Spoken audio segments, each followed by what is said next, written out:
Hi, welcome back guys. This is your friend, Cabbage Head Fanfics. Back with amazing fanfiction. This is the series of What If Deku Was the Ultimate Quirk Collector? Now before starting, please give this video a like and subscribe to the channel if you want more videos like this. Now let's get into the fanfic. Today was supposed to be a normal day. Just another day where Izuku heads to school, keeps his head down, and tries not to set off Kacchan, or have someone else set him off, and then head to the gym and hopefully not get his butt handed to him by Kacchan, then visit the retirement home, then head home and have a late dinner with his mom. But no, today they're talking about what they want to do with their futures. The teachers write about everyone wanting to be a hero, but statistically very few of them will end up as heroes. It comes down to their quirks, and/or how much training someone's had. If that person has a good quirk for heroics, they would be able to rely on it. But even if they don't have a good quirk for heroics, if they've put in the time to train, they can still make it. Unfortunately, Izuku's classmates aren't willing to put in the time. They expect their quirks to carry them, but their quirks aren't really the kind that can carry. Not that that means they can't be a hero. They just need to train, which they don't. So they'll probably not get into a hero school, at least not in the heroic department. Sensei, don't lump me in with these extras. As if I had anything like their crappy quirks. Kacchan antagonizes. Izuku's told him to stop calling others extras. Honestly, he's fighting a losing battle. The class erupts with boos at his goading. Shut up. Extras should act like extras. He continues, it's honestly a surprise how people still exalt about him. He's constantly looking down on the other students and even the teacher, but everyone still kisses the ground that he walks on. Ah. Bakugo U, of course, must be aiming for UA High School. The teacher cheers, the students cry out at that. UA is the top hero school in the country and one of the top hero schools in the world. Getting in isn't easy. Ah, the stupid chattering of extras. I aced the mock exam. I'm the only one here besides Deku with the stuff for UA.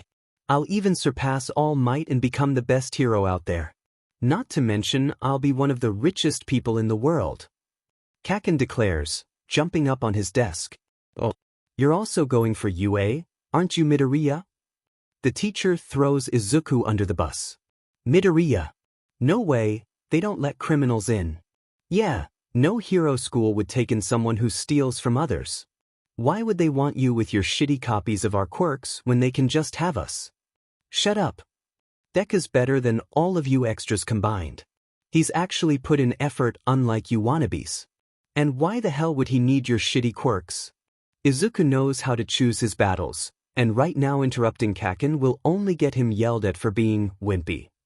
And he's wrong about their shitty quirks. While yes, a lot of their quirks aren't particularly useful to him. If they offered it, Izuku would treasure it, just like every other quirk he's copied. The quirks he's received are gifts that each deserve time and dedication. To go on about how he stole their quirks, but the only quirk he's stolen is his mother's, and it was an accident when he first got his quirk. Every other quirk he's had permission to copy, even Kacchan's.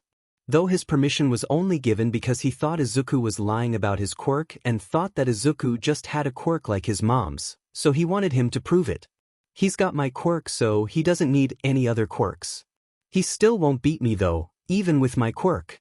I'm going to be number one. Kacchan boasts from atop his desk. Izuku keeps his head down, but offers him a small smile. He's fine with Kacchan doing better than him, less stress for Izuku. Less people saying he's riding the coattails of others. Less Kacchan shaking him round when Izuku does better than him. He's long since learned to do just enough to be below Kacchan. It's just not worth the hassle of him blowing up about how he's the best, and how Izuku will always be number 2 compared to him. Which is better than it was in retrospect, before Izuku was dictated to being a sidekick of his. The teacher redirects us to the lesson and Kacchan takes a seat. Izuku leans forward and brings his hand forward as he traces out, thanks, on Kacchan's back with his finger. Even if he doesn't really like the way Kacchan went about it, he still defended Izuku, which he never would have done 3 years ago, so he tries to praise Kacchan's good behavior. His shoulders raise before he exhales and he slumps down into a nonchalant posture, which is betrayed by the small burst of happy pheromones that he quickly gets under control. He'll never admit it, but as indifferent as he tries to portray himself, he still shows that he's happy when Izuku thanks or praises him, whether that be by pheromones or by his red-tipped ears. Kacchan truly has gotten better. He used to be awful to Izuku, but after Izuku presented as an Omega, Kacchan's behavior changed. He's not sure why. Maybe because his instincts make him want to protect Izuku? It's not because he thinks Omegas are weak, he's just not like that, but maybe he sees Izuku as weak? I mean, he did get Izuku on a workout routine after he presented and started to spar with him. But then why did his behavior change toward others? He stopped bullying others around the same time he stopped bullying Izuku. Maybe he doesn't want to upset him? If he sees Izuku as a packmate, that may be the case. Honestly, Izuku should stop trying to rationalize Kacchan and just accept that he'll never get how his brain works. As the school day ends, they pack up together and head over to the gym. Their school only has 2 gyms, so they don't always get to use one after school since some of the clubs need to use them, but today they can. The school would probably allow them to practice with their quirks, but Izuku put his foot down on using their quirks. They'd end up maiming each other, and then what would happen? They don't know anyone with a healing quirk, so they'd be out of commission for a while and they'd fall behind on training. Kacchan reluctantly agreed with his reasoning. So they do quirkless fighting. But they still have to pull their punches since they could still break each other's bones if they're not careful. As they stand facing each other, the match starts with Kacchan rushing toward him, like usual. Unlike usual, he leads with a kick to Izuku's side. He's talked to Kacchan before about how he always starts with a right hook. Izuku rolls under the kick and aims a kick at his leg, which he jumps over. Izuku takes the time to put a bit of distance between them, but he doesn't let up on his assault. He comes in and grabs Izuku's right forearm and attempts to pull him in to knee him in the gut. Izuku swivels out of the way and uses his leg to swing Kacchan's feet out from under him. Since he still has Izuku's forearm, they both go down. On the ground, they've landed with their legs splayed in opposite directions, so Izuku's legs are by his head. Izuku swings one of his legs till it's over Kacchan's throat. He uses it to curl it over Kacchan's neck, getting the side of his neck pressed against the back of Izuku's knee with his thigh and calf clamping down on the front and nape of his neck. He tries to leverage his way out using his legs but can't with how tight Izuku's clamped. He lets go of Izuku's forearm to try and use his arms to get out, but Izuku grabs each of them with his hands, holding tight to them as Kacchan tries to pull them away. He tries to turn out of it, but Izuku holds tighter. Eventually, after struggling for a little while, he taps out. Damn it. That's effing unfair. He huffs out, red in the face. Maybe Izuku squeezed too tight. But Kacchan, I followed all the rules. I didn't use any quirk and I didn't make any face shots. Whatever, let's go again. He says gruffly. They go back and forth for about an hour. They finish up and take a shower before putting their uniforms back on. Usually they walk home together, but today Izuku's going to the retirement home to keep some of them company. When he was young, his mom didn't work in intensive care. Instead, she worked as a med-surg nurse, and it was there she came in contact with an older woman who had come from the local retirement home to receive surgery. As his mom cared for the woman, she learned that the older woman was miserable, and that this surgery was actually a blessing since her family was finally visiting her. His mother had come home in tears about it, which of course made Izuku cry. She eventually got out why she was crying, and wanting to make his mother feel better, he said he would visit her. And he did, and he has, even after she left the hospital. When he first visited her at the home, all the other old folks had come over to spend time with him. Apparently families not visiting was a common problem, so he resolved to fix it. He began spending more of his time there, keeping them company. After Kacchan and Izuku made up, he invited him to come with Izuku, but he said that it sounded like a snooze fest. So they part ways, and he heads down the familiar roads toward the home. As he comes to the crossroad and begins to make his way to the other side, from the corner of his eye, he sees a skeletal-looking man dressed in oversized clothes with a shopping bag. He looked emaciated. Maybe it was something to do with his quirk? As Izuku's gaze returns to the front of him, his mind runs wild with quirks the man could have. Some sort of bone quirk? A digestion-based quirk? Something like Fatgums? Does he puff up instead of puffing down?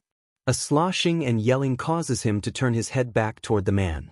A giant pile of slime or sludge looms over the man. Before he can think, his body is moving toward the man. He hear the man proclaim, "Sheet," in English, which he kinda gets right now because what the F is he doing? He doesn't have a plan. What does he do? Well, he could use any of his quirks, but that's illegal. So what does he do? Right, just look and think what would work against this. Its eyes? Right, well what does he do with its eyes? He'll, just throw his backpack? He guesses that could work. He lobs his backpack at its eyes and grabs the man's arm and drags him away. The only thing they can do is run and hope they can find a hero. Arf. Damn it. What the hell? Don't get in my way. The sludge rolls after them, sloshing towards them at fast speeds. As Izuku drags him through the streets, it quickly becomes clear that the man's skinniness isn't from his quirk, but rather an injury. He starts coughing as they pick up pace, bits of blood coming up with each cough. Eventually they're forced to stop with how hard he's coughing. It's no good. If they keep going he'll probably pass out. Izuku could pick him up, but that'd slow them. He doesn't have time to worry about using his quirk being illegal, so going forward he'll use all the resources available to him. Moonwalk won't work with the added weight. Hata Tsubasa, quirk, Moonwalk, she has the ability to lower the effect of gravity on her body, but she'll never be able to completely remove gravity from herself, great for making long jumps. But the speed of the jumps is slowed by the reduced gravity. And he's never used explosion to fly, also with his hands full it'd be impossible. Bakugo Katsuki, quirk, explosion. His quirk allows him to secrete nitroglycerin-like sweat from the palms of his hands and ignite it on command, allowing him to create strong explosions. So escaping is out of the question, so attacking is the only answer. Explosion would require Izuku to get in close, but Cherry Bomb might work. Dongbang Mihai, quirk, Cherry Bomb. She can create grenades shaped like cherries from her palm. Pulling the stem off the cherry triggers the primer, igniting the fuse. As he throws the grenade it explodes and sends pieces of the slime everywhere, including on them. The slime starts to clump up together and climb. Izuku tries to grab and remove it.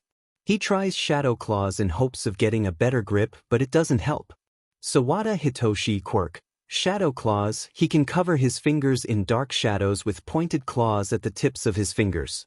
In front of him the sludge has started to pull itself back together and is rolling toward him. He doesn't have any long-range quirks that'll work to keep him away. He could try Cherry Bomb again, but it would just splatter onto them again. Disc and flowers would either go straight through him or would be swallowed up. Masuda Akane, quirk, disc. She can create thin circular light blue discs made of energy. She can control these discs telekinetically up to a certain distance. After they leave her control distance they continue their momentum and stay until they break. She can control their size and durability. The larger and stronger they are, the more energy they use up. She can use these discs as projectiles or as a shield, or she or others can ride them. Ishimori Tsubaki, quirk, flowers. She can create any flower from any acceptable earth. She can control these flowers, making them grow and manipulating them. She can control the petals and sharpen them and use them as projectiles. That's right, the stranger got hit with the gunk as well. He needs to succeed so he can save the man. Izuku tries snow, which is swallowed up by the slime, causing it to shudder and dump it on the side of the street. Dang, now he wishes he had asked Aki-san if he could copy her quirk thermokinesis. Hopefully he'll live to ask her. He starts letting off steam in hopes that it could at the very least cause the villain to back off a bit. Hajiwara Izumi, quirk, snow. She can produce and manipulate snow. Aki Nanako, quirk, thermokinesis. She can let off heat or cold into the surrounding air. Tanaka Aso, quirk, steam. He can let off steam from any pore on his body. It works. It loosens his hold on Izuku, letting him claw some of the sludge from himself. Hopefully it's enough to get him to release Izuku so he can save the stranger. But then Izuku's grabbed by a large hand and a massive airstream blasts by him. The sludge is blasted back and he's released from the grab, causing him to fall on his butt. Then All Might walks past him. What? When did he get here? He has 2 large bottles which he empties of their contents, then starts to gather the slime into the bottles. The bottles? They were in the stranger's bag. Assessor, where did, there was, another man? Where is he? I mean, did you see him? He manages to get out in front of his idol. He faces Izuku and deflates? Deflates. It's the skeletal man. Blood spews out of his mouth. Are you a fake? Some sort of shape-shifting quirk? An illusion. I am All Might. He says it while more blood pours out his mouth. Whoa. No way. You know how Izuku's mouth can't help but interrupt. It's sorta like Fakum's quirk, right? See. Interview he said that he can absorb the raw force behind attacks and release it in one big punch, but he can only do it once because it requires him to burn down his fat as he stockpiles the force. Since it uses about his fat, it weakens his defense and leaves him pretty much powerless afterwards, which leaves him vulnerable to a counterattack. Once he has used his fat reserves, he becomes skinny until he bulks back up again. When I first saw you walking down the street, I was startled by how skinny you are. I thought you may have some sort of bone quirk, or you had some sort of quirk that bulks you up like the opposite of fat gum. His quirk can slim him down, so I thought maybe your quirk bulks you up. But I thought it may have something to do with food like his since you seemed so skinny. But you just bulked up without eating anything, so, maybe does it, have something to do with how you're coughing up blood? Izuku says the last part meekly. He doesn't want to upset All Might. If this is about his quirk, he may not want to talk about it since his quirk has been a secret since his debut. You're pretty smart, young man. I'll tell you once this villain is cleaned up. He continues to gather the villain into the bottles. Right. Izuku moves to help, using pull to gather pieces of the unconscious villain. Well, Izuku assumes he's unconscious since he's not moving around. Midoriya Inko quirk? Pull. She can telekinetically pull small objects toward herself. Hey, you being all skinny is probably a secret, right? So, is it bad that the villain saw you? Izuku asks hesitantly. Oh shit. He says in English with widened eyes. At least Izuku thinks so. He can't really see anything besides All Might's iris and pupil, but his brow raised. Ah, well, people probably won't believe him. He says awkwardly, stuffing the bottles in the pockets of his oversized pants. Those make a lot more sense now. Well, I have to take this guy into the station. I'll be able to give them a report, so you shouldn't be needed. You won't get in trouble for using your quirk. Oh, thank goodness, my mom would probably have a heart attack if she heard about this. Izuku sighs in relief as he smooths out his uniform. It smells bad. He'll have to rush to change when he gets home. His mom is probably still asleep, so if he rushes, he should be able to make it home before she wakes up. But that would mean he won't be able to go to the retirement home, but with how bad he smells, that may be a good thing. Izuku goes to adjust his backpack only to be met with nothing. My backpack? All my stuff. He starts rushing back the way they came. Wait up, young man. I'd like to join you. He jogs to catch up. Izuku slows so he doesn't hurt himself. Izuku's not quite sure why All Might of all people wants to join him. Oh, maybe because he just found out one of All Might's, presumably, best-kept secrets. Yeah, Izuku would also be worried about someone he's just met spilling. If I may ask, why did you run in? It would have been safer if you'd gone and gotten a hero and more legal. Ha, it's kinda embarrassing. My body just started to move before I could think. Izuku's cheeks flush, so he ducks his head to hide it. I realized once I was already halfway there what I was doing. I knew I couldn't use my quirk, so I thought about what I could try, and the eyes and mouth seemed to be the best option. And I didn't really have anything besides my backpack on me, so I just threw it. You did end up using your quirk? Quirks. He says awkwardly, his body is tense as he broaches the subject. Well, once I knew running wasn't an option, I figured saving you was more important than the law. Sorry, you're meant to uphold the law, and now you're having to cover for me. I just ended up getting in the way. Nonsense. You spurred me into action. You see, 5 years ago I received this injury. My respiratory system was nearly destroyed, and my stomach was removed. He lifts his shirt to show a giant crater like wound on his side. I've wasted away because of the after effects of those surgeries. I can only do my hero work for about 3 hours a day. 5 years ago? Was it Toxic Chainsaw? That lowlife? He could never do this to me. This was never made public. That is, I ask that it not be made public. A symbol of peace who saves people with a smile must never be daunted by evil.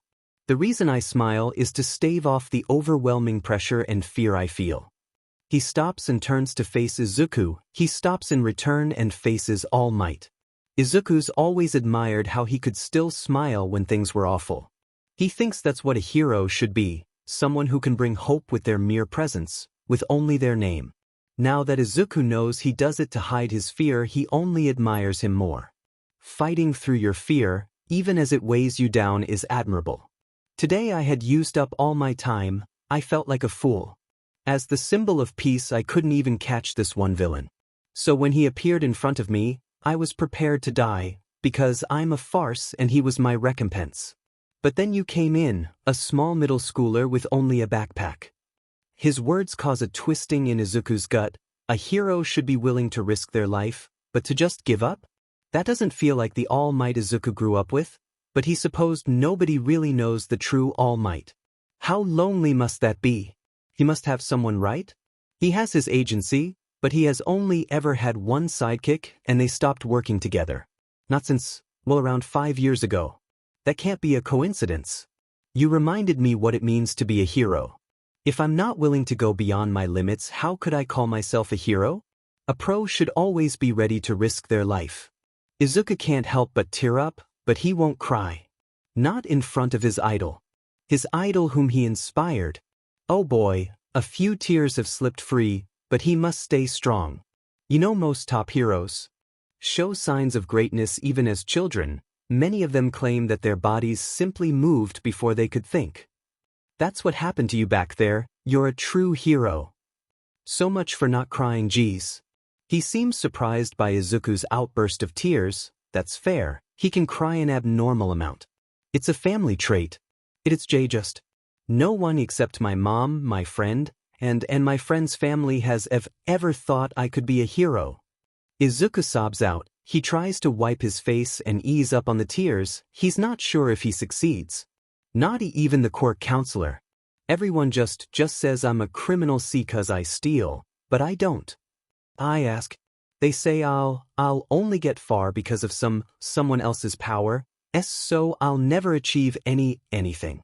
I'll be using others to make me a hero. Izuku hunches in on himself, ducking his head down as he tries to calm himself. A spindly yet large hand comes to rest on Izuku's head. More tears rush out and he's shaking, but the hand stays resting on his head. It sinks into his curls as he rubs Izuku's head soothingly. It's what you do with your quirk that defines it as good or bad. And today you used yours to help me. That's more defining than anything else. He says quietly. Izuku's managed to calm some, but a few tears still escape and his breath hiccups. Izuku looks up and All Might's hand falls away. Izuku meets his gaze and All Might smiles at him, not an All Might smile but a genuine smile. Let's go get your stuff. He pats Izuku's shoulder and starts walking. They make their way toward his backpack and Izuku starts gathering his stuff up. All Might helps pick up a few things.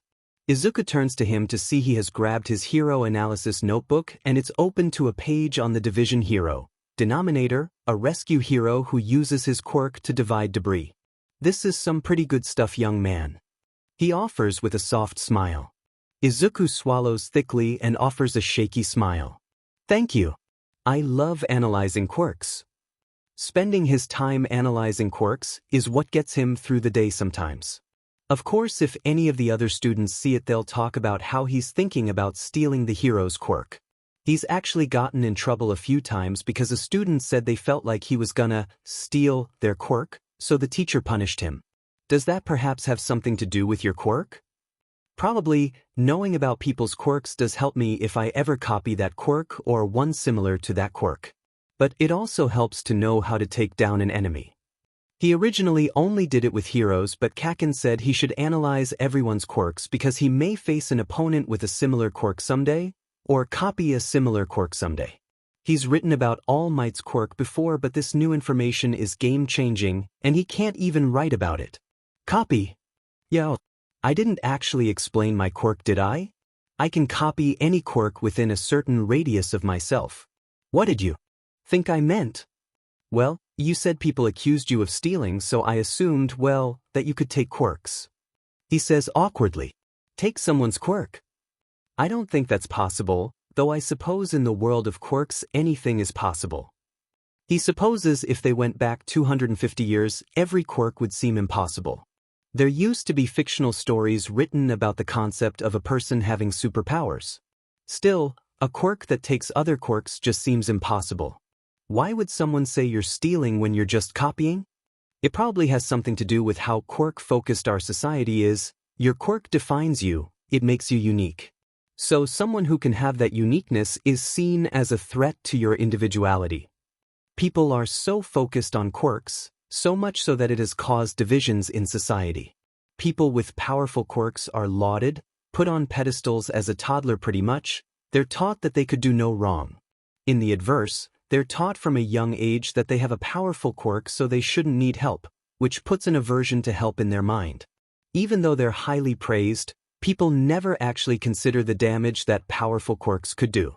Endeavor is venerated for having the most solved cases out of any hero, but he also leaves villains with the most injuries, which the public rationalize by only viewing them simply as villains and not fellow human beings deserving of kindness and respect. People with weak or useless quirks are seen as below others. Civilians aren't allowed to use their quirks in public, so it should be a non-issue, but because powerful quirks are extolled, those with powerful quirks feel they have the right to beat down those who they deem below them. Mutant quirked people are only tolerated if they're appealing. People who aren't visually appealing are denied jobs and opportunities on only the basis of their looks, pushing them to find illegal means to make money. People with villainous quirks are treated like scum and actually pushed into villainy by all the ridicule, becoming a self-fulfilling prophecy. People don't seem to even consider the fact that they're the one who drove these people to villainy. They'd rather think that these people were destined to be a villain simply by virtue of their quirk. And the quirkless are the lowest of the low, the sheet you step in, the cigarette you stomp out, the sewage in your pipes, the gunk in the gutter. Izuku would know his quirk didn't come in until he was 7, so there were a good few years where he was considered quirkless.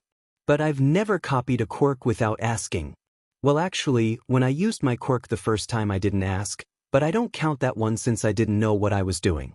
Plus my mom was fine with it.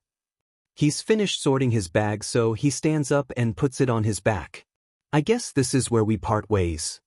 It feels bittersweet. He's met his idol, but now he probably won't see him again until Izuku's a hero.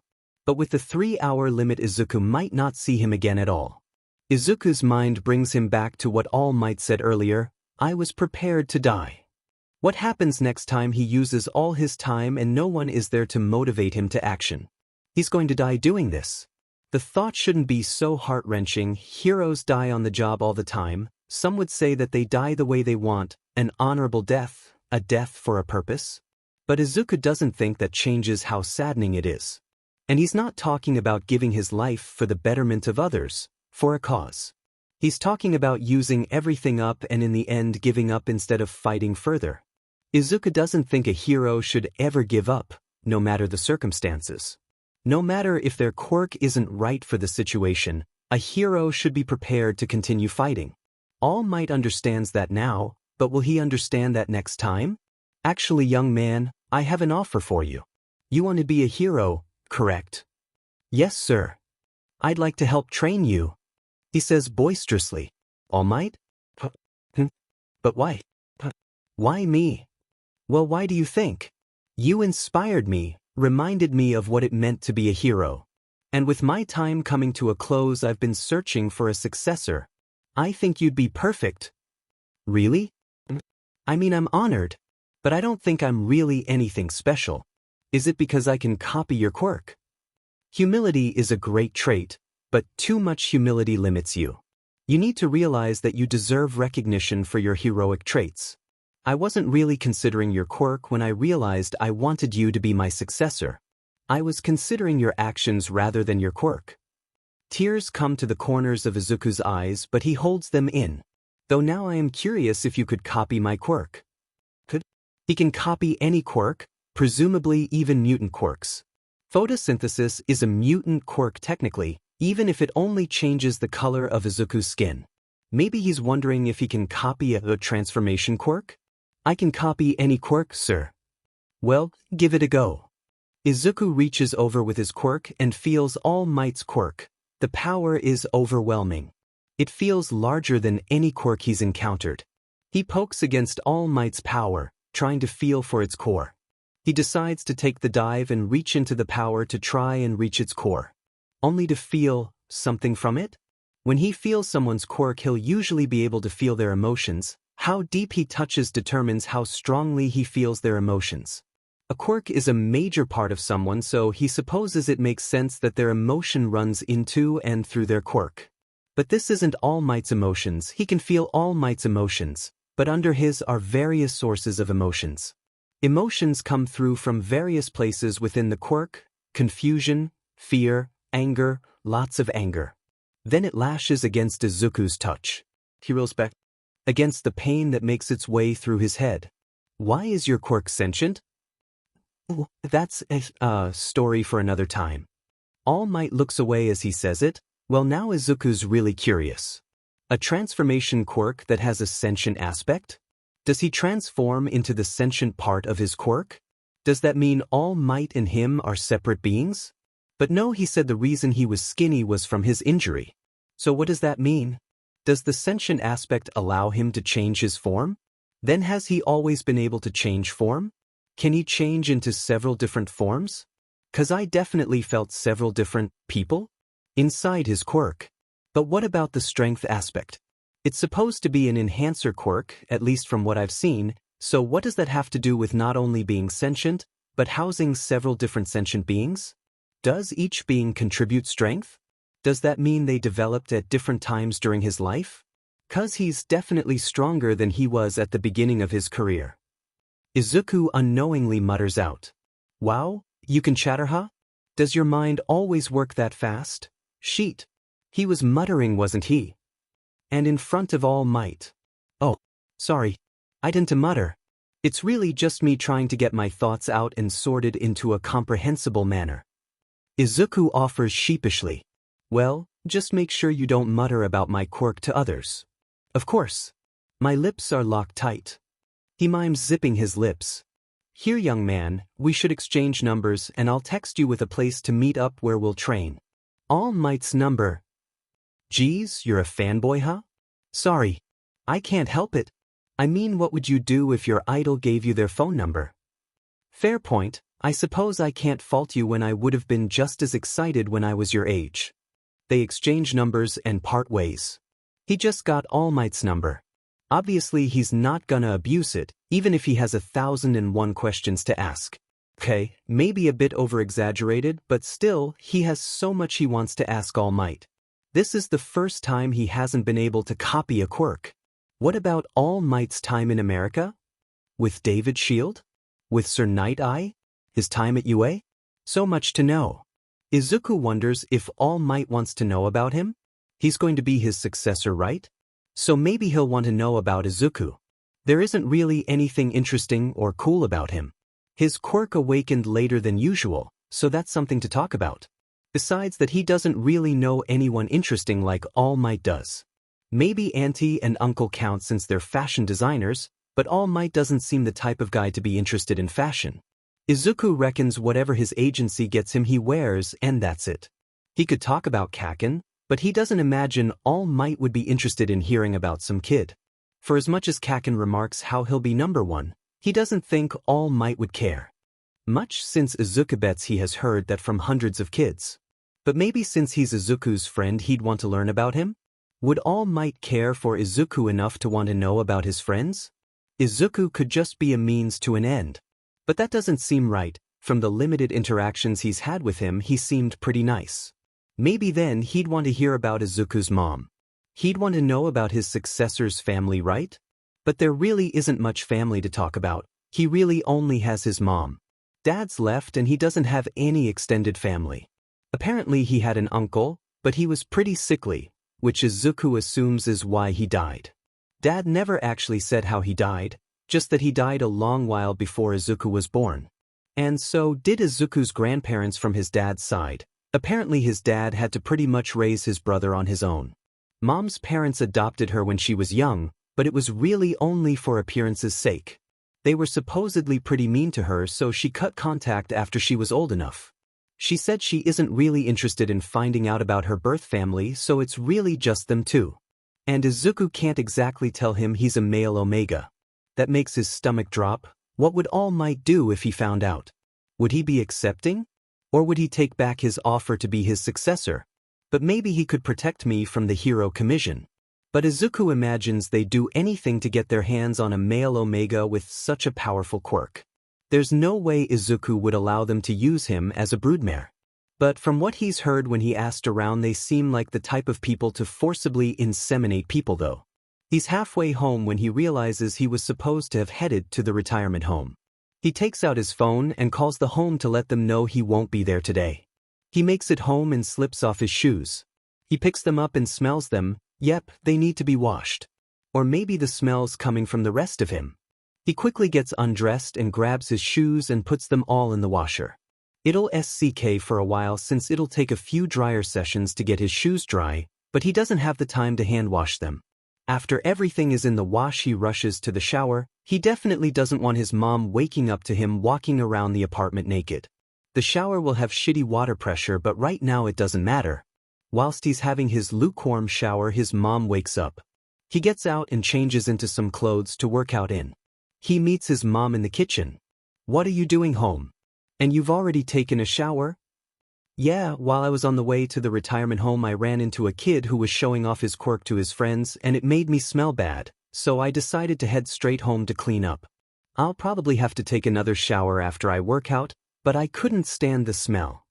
He voices the excuse he had come up with in the shower. "Is that also why the wash machine is running?" "Yeah, my clothes smelled awful as well, so I threw them straight into the wash." "All right, and the banging coming from the washer?" "Ah, that would be my shoes," Izuku says sheepishly, rubbing the back of his neck. "Your shoes? Honey, I could have just hand washed them. Now they'll have to go in the dryer, where the banging will be even louder. You better hope none of the neighbors complain." Izuku hunches into himself and ducks his head down. "Okay, you go do any homework or studying you need to do. I'm making yaki udon with some leftover pork belly." Even though it's the beginning of the year, they already have homework.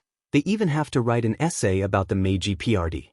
Since it's such a broad subject, they're each able to choose parts of the era to write about. Izuku's chosen the Satsuma Rebellion.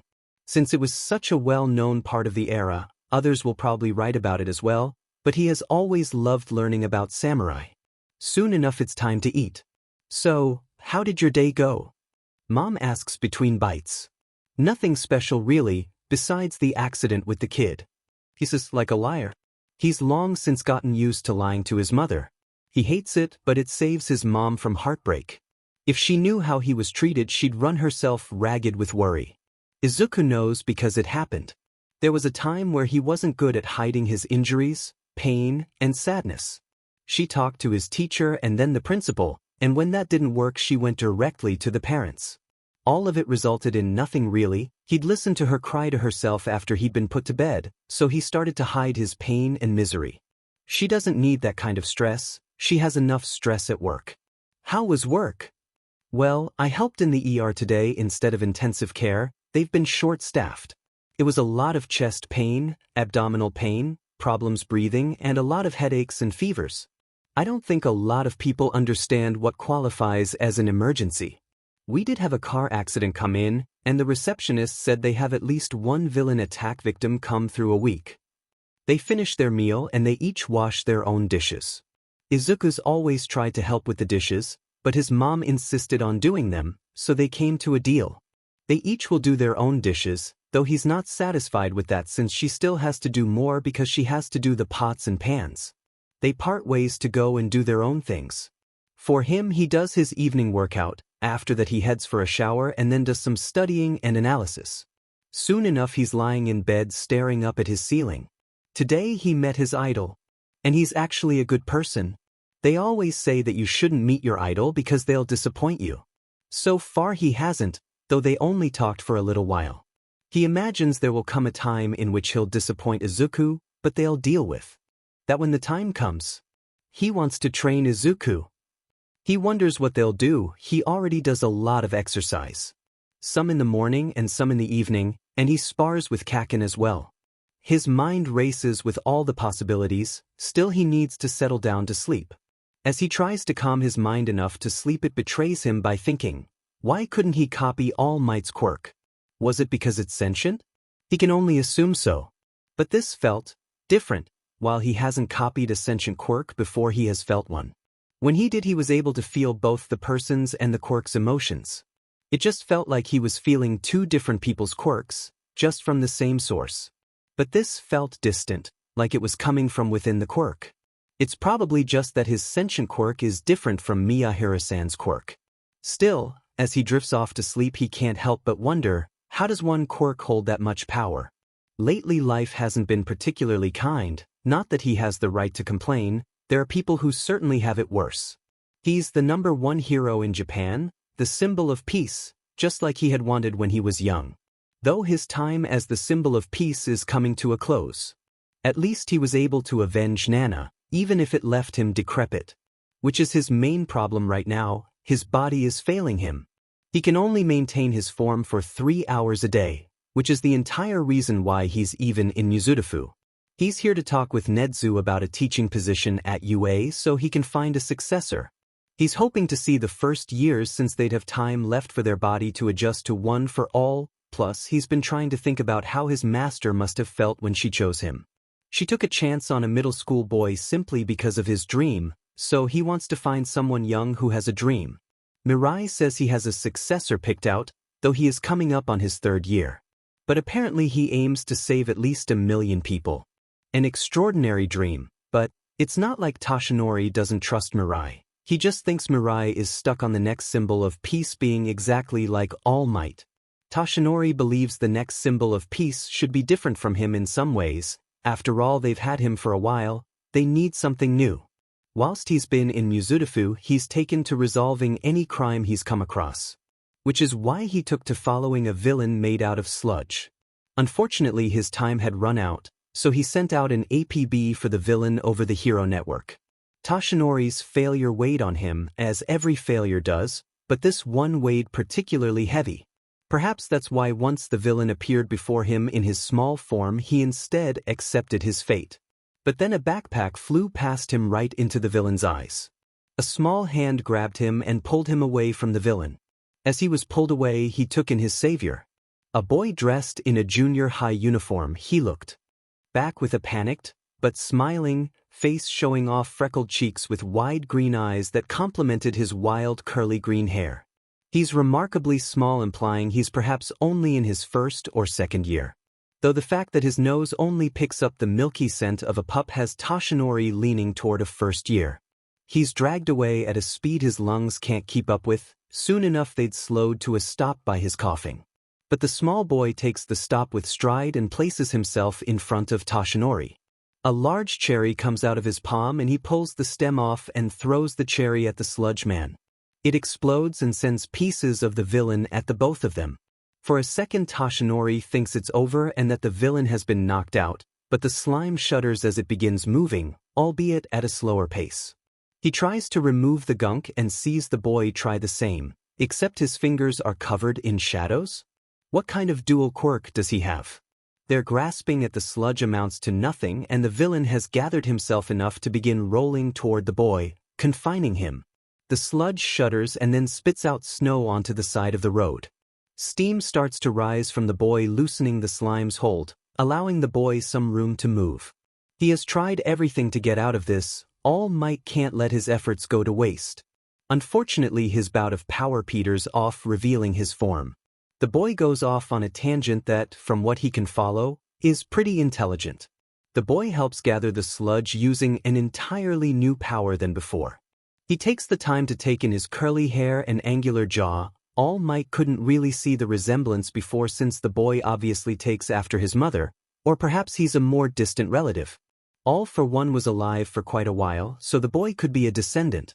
That might also explain the freckles, as All for One certainly didn't have those. As he interacts with the boy, he finds it hard to believe he's any bit related to him. But he has to keep his guard up. Still, as the boy cries about people accusing him of stealing, Toshinori can't help but feel bad for him. After all, he never asked for a quirk like All for One. Except he doesn't have All for One, he has something even better. He can copy from any person in his radius. Such a powerful quirk, and yet he has been put down by almost every person he has met. With such a powerful quirk, he'll be an amazing hero. But his quirk isn't why Toshinori offers to train him. Instead, it's as he tells him, he wants to train him for his actions. It would also be a good excuse to monitor him if he is a spy of All for One's. He decides against telling him about One for All just yet. If it turns out he's just an innocent boy with an unfortunate relative, he may still be a good candidate for One for All. Once he tries to copy One for All, he confirms one of Toshinori's suspicions: One for All is somewhat sentient. Or maybe it holds pieces of the previous users. He's had times where he's felt strong surges of emotions, particularly when he's been at his weakest. After the incidents passed, he's always left wondering about that surge of emotion, and now he knows. They part ways after exchanging numbers. With it, he receives a name, Midoriya Izuku. Good to know, since now he can have Tsukachi investigate Midoriya's family. Still, he leaves with a pep in his step. He may have just found a successor. Sure, there's the issue of who he may be related to, and if he's actually innocent or not. Could Toshinori even choose him as a successor if he's related to All for One? What would his master do? He thinks she'd like Midoriya. He seems pretty meek, yet he's brave enough to put himself between a villain and someone he thought was a civilian. And he actually seemed pretty terrified, but he still ran in to help, with no plan either. Afraid, yet he didn't let it stop him from acting. Toshinori's mind flashes back to the shaky smile he held on his panicked face when he looked back. If he is related to All for One, Toshinori doesn't know how he'd broach the subject, since he clearly doesn't know. Perhaps if he tells him the origin of One for All, the first user and him would be related if he's related to All for One. Right, the first One for All user was the brother of All for One, so it should be okay if it's given to someone who's related to All for One, right? A new resolve enters him, but he still needs to be cautious. Mirai always said that once he got something into his head, it was impossible to change his mind. But he can't afford to do that here. He has to make sure One for All goes to the right person. He'll meet the boy for training and judge his character, and Toshinori should ask Tsukachi to investigate his family. He needs to turn this villain in anyways. He pulls out his phone and gives the man a call. He decides to have the boy meet him at Takoba Beach at 6 a.m. He worries that it's a bit early for a preteen, but since he has school, they have to make the most out of what time they have. The boy runs toward Toshinori with a big smile, waving his hand. He's wearing a t-shirt and track pants, and he's a lot more muscular than Toshinori originally thought. His uniform really hid his body. This may not take as long as he thought. All might, he says joyously. Young Midoriya, hopefully this wasn't too early for you. Oh no, I wake up at like 4. Wow, so early. Any reason why? I like to work out early so I can have time for studying and analysis. Speaking of working out, we're here to train. Ah, at a beach full of trash? Yes, hauling around these pieces of trash will help you build muscle. But that's not all. The young heroes today only want fame and glory. But being a hero is all about volunteer work. No matter how unglamorous. Never forget that. He walks as he speaks, heading over to a large fridge. Midoriya follows after him, jogging to keep up with his larger. Let's bring back this beautiful view. He smashes down the fridge, sending trash flying out of the way, giving a view of the sunrise. This is the first step on your path to becoming a hero. All right, let's do this, he says with a cute, determined face. It's hard to imagine he's related to All for One, right? I had prepared this aim to pass. All-American workout plan, but now that I know you already work out, I'll have to adjust the plan. Your uniform really doesn't do you justice. I know, Auntie says I have a sleeper build. To adjust my plan, I'll need to know your workout plan. Well, in the morning I go for a run that usually lasts around 30 minutes. Then I do stretches, quadriceps, hamstrings, calves, shoulder, lat, lunges, forward fold, glute bridge, spinal twist, butterfly, pigeon pose, and lateral squat. all for 30 seconds. Then I do legs and shoulders, dumbbell squats, 3 sets of 50 reps, dumbbell lunges, 2 sets of 50 reps, standing shoulder presses, 3 sets of 50 reps, then chest and back dumbbell bench press, 3 sets of 50 reps, one-arm dumbbell rows, 3 sets of 50 reps, push-ups, 3 sets of 50 reps. Then I do arms and abs, alternating bicep curls, 3 sets of 50 reps, seated dumbbell curls, 2 sets of 50 reps, bench dips, 2 sets of 50 reps, dumbbell kickbacks, 3 sets of 50 reps, planks, 3 sets of minute holds. Then there is my evening workout. Evening? There's more? This already was enough. Doing more just seems overkill. Sometimes I'll run home. It really depends on how hard Kacchan and I went with sparring. But I do all the stretches again. Then legs and shoulders, Romanian dumbbell deadlifts, 2 sets of 50 reps, seated calf raises, 4 sets of 50 reps, tuck crunches, 3 sets of 50 reps, the chest and back dumbbell flies, 3 sets of 50 reps, push-ups, 3 sets of 50 reps, then arms and abs overhead triceps extensions, 3 sets of 50 reps, concentration curls, 3 sets of 50 reps, planks, 3 sets of minute holds. He finishes with an innocent smile, like he hadn't just given an absurdly hard workout plan for someone his age. And did he mention sparring? Well, young man, it seems you already have quite the extensive workout routine. Working at hauling the trash should be enough, though I may have you do some of what I have planned. But I don't want to overdo it. You have break days, yes? Anyways, we still have a while before you'll have to decide on a hero school. As an alumni, I am hoping you'll choose UA. Saturday and Sunday are my break days. I definitely want to go to UA. Toshinori hums in agreement. Do you have gloves for me to wear? 'Cause, not to complain or anything, but this is a trash dump after all. There could be needles in here. Even if there aren't any needles, it's still a ton of junk, including a lot of metal. And I'm not sure if I'm up to date on my tetanus shot. And I definitely haven't been vaccinated against hepatitis A or B, so if I do run into a needle and injure myself, I could contract them. Oh yeah, Toshinori didn't think of that. And we need areas that we can dedicate to forming piles for recycling. Plastics, papers, glasses, and metals are all recycled differently. Things like bricks and concrete, rubble basically, can be recycled as well. Electronic devices are specially recycled, but what counts as electronic? TVs and computers are obvious, but some appliances have electronic components.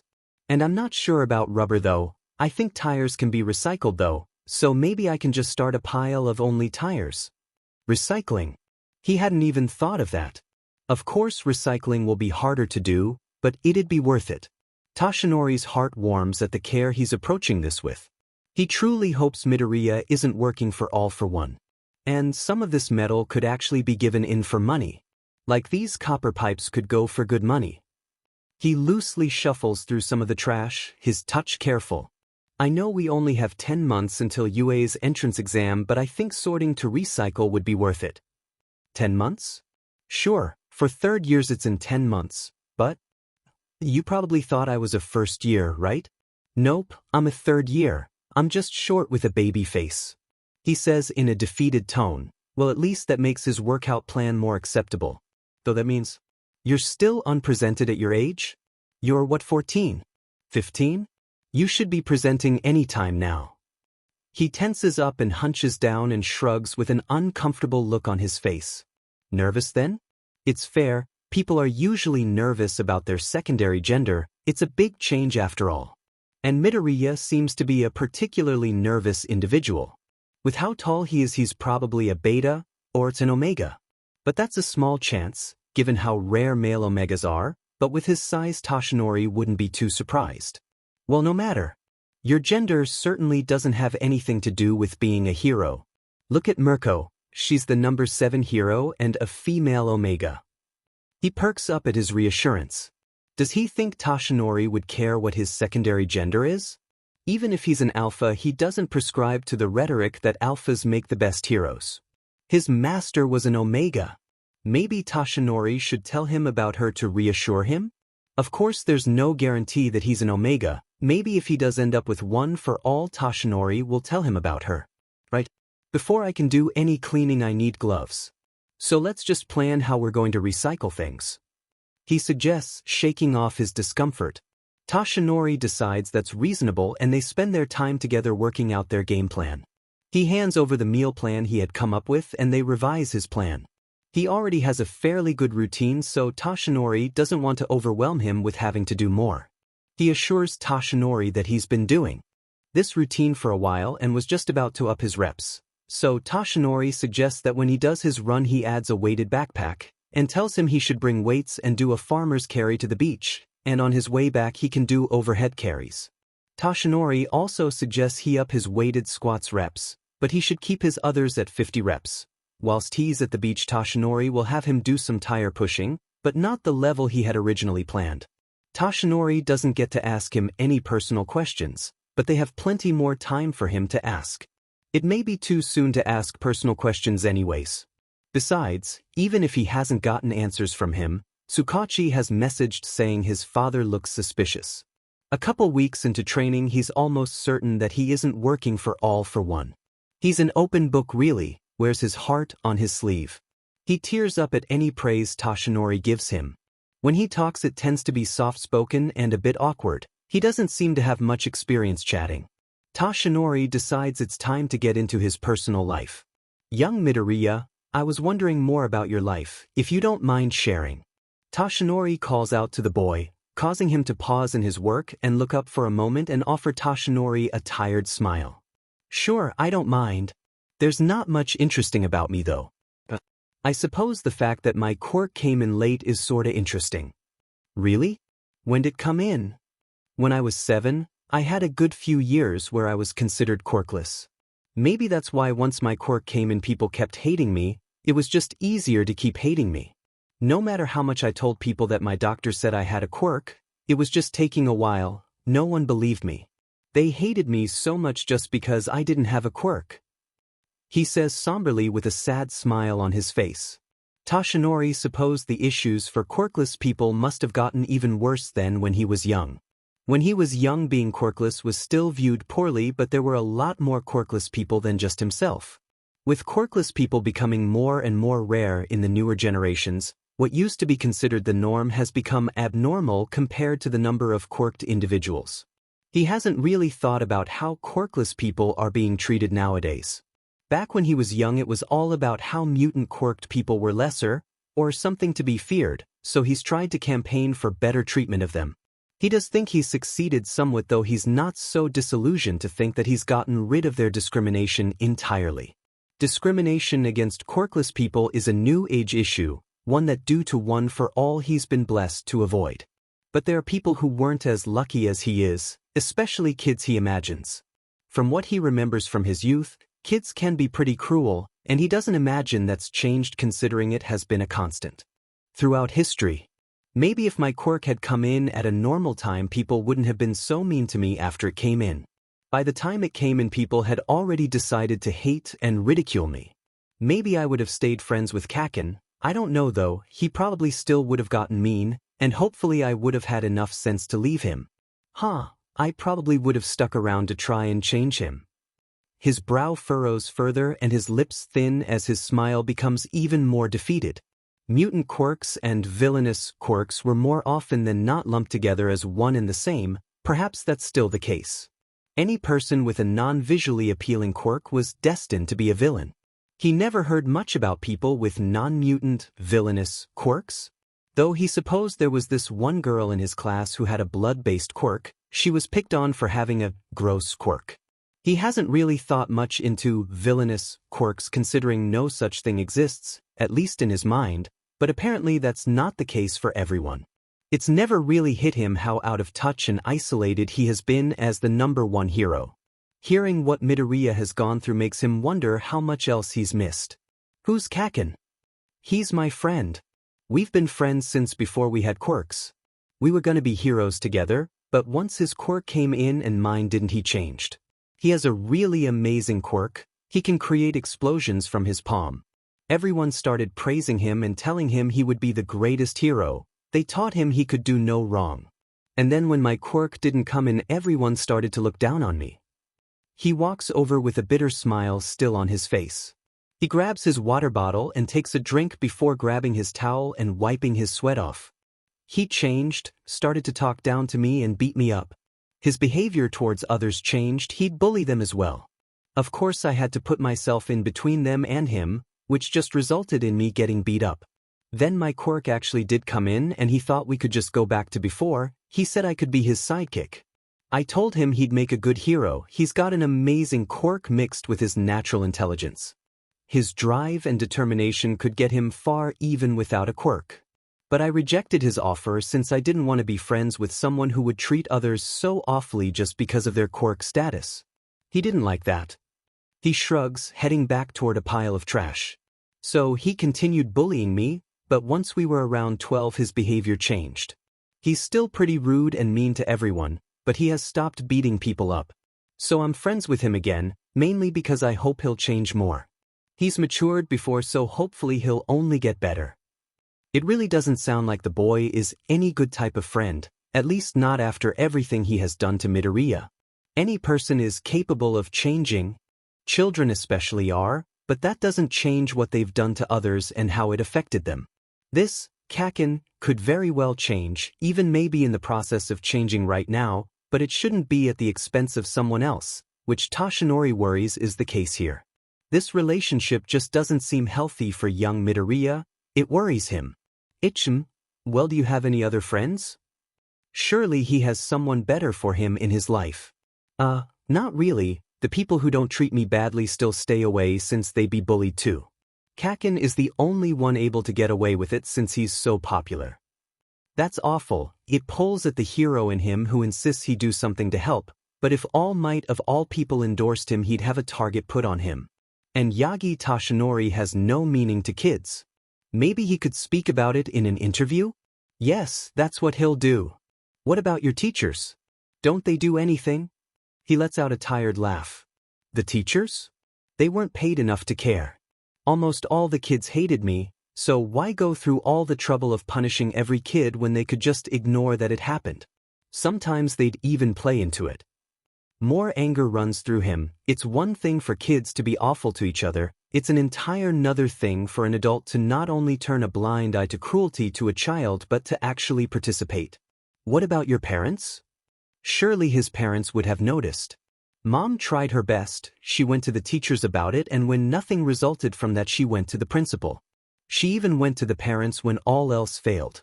I'd listen to her cry in the room over once I was put to bed.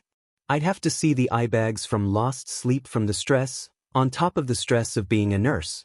So I hid any other bullying from her. I don't want to worry her. My mom's great, and she has always done her best. No mention of his father. The conversation steers toward what's good about school, his favorite subjects and all. He's ranked number 2 in class, his friend ranking first. He loves science and social studies. His love of science is derived from wanting to learn the way every quirk works, even down to a chemical level. He loves any work that has to do with writing, and his teachers put page limits on his essays. He does well in maths, but it isn't his preferred subject. He loves home economics, and has gotten good at sewing, though it's mostly because he has to repair his uniforms so often. But what he loves most is cooking, though after he says that he clams up and turns his head away. He glances at Toshinori and then speaks. I would like to make you, some food? He manages to get out with red cheeks. I just researched what people with, a total gastrectomy can eat I worry if you're eating enough. Not that you're incompetent or anything. I don't, want you to assume or, do anything to offend you. And I don't know if you have, any other dietary restrictions, so, I was, wondering if I could maybe make you something? He finishes and Toshinori doesn't think he breathed at all during that. His lips pouted as he takes to staring at his fidgeting hands, glancing at Toshinori every so often.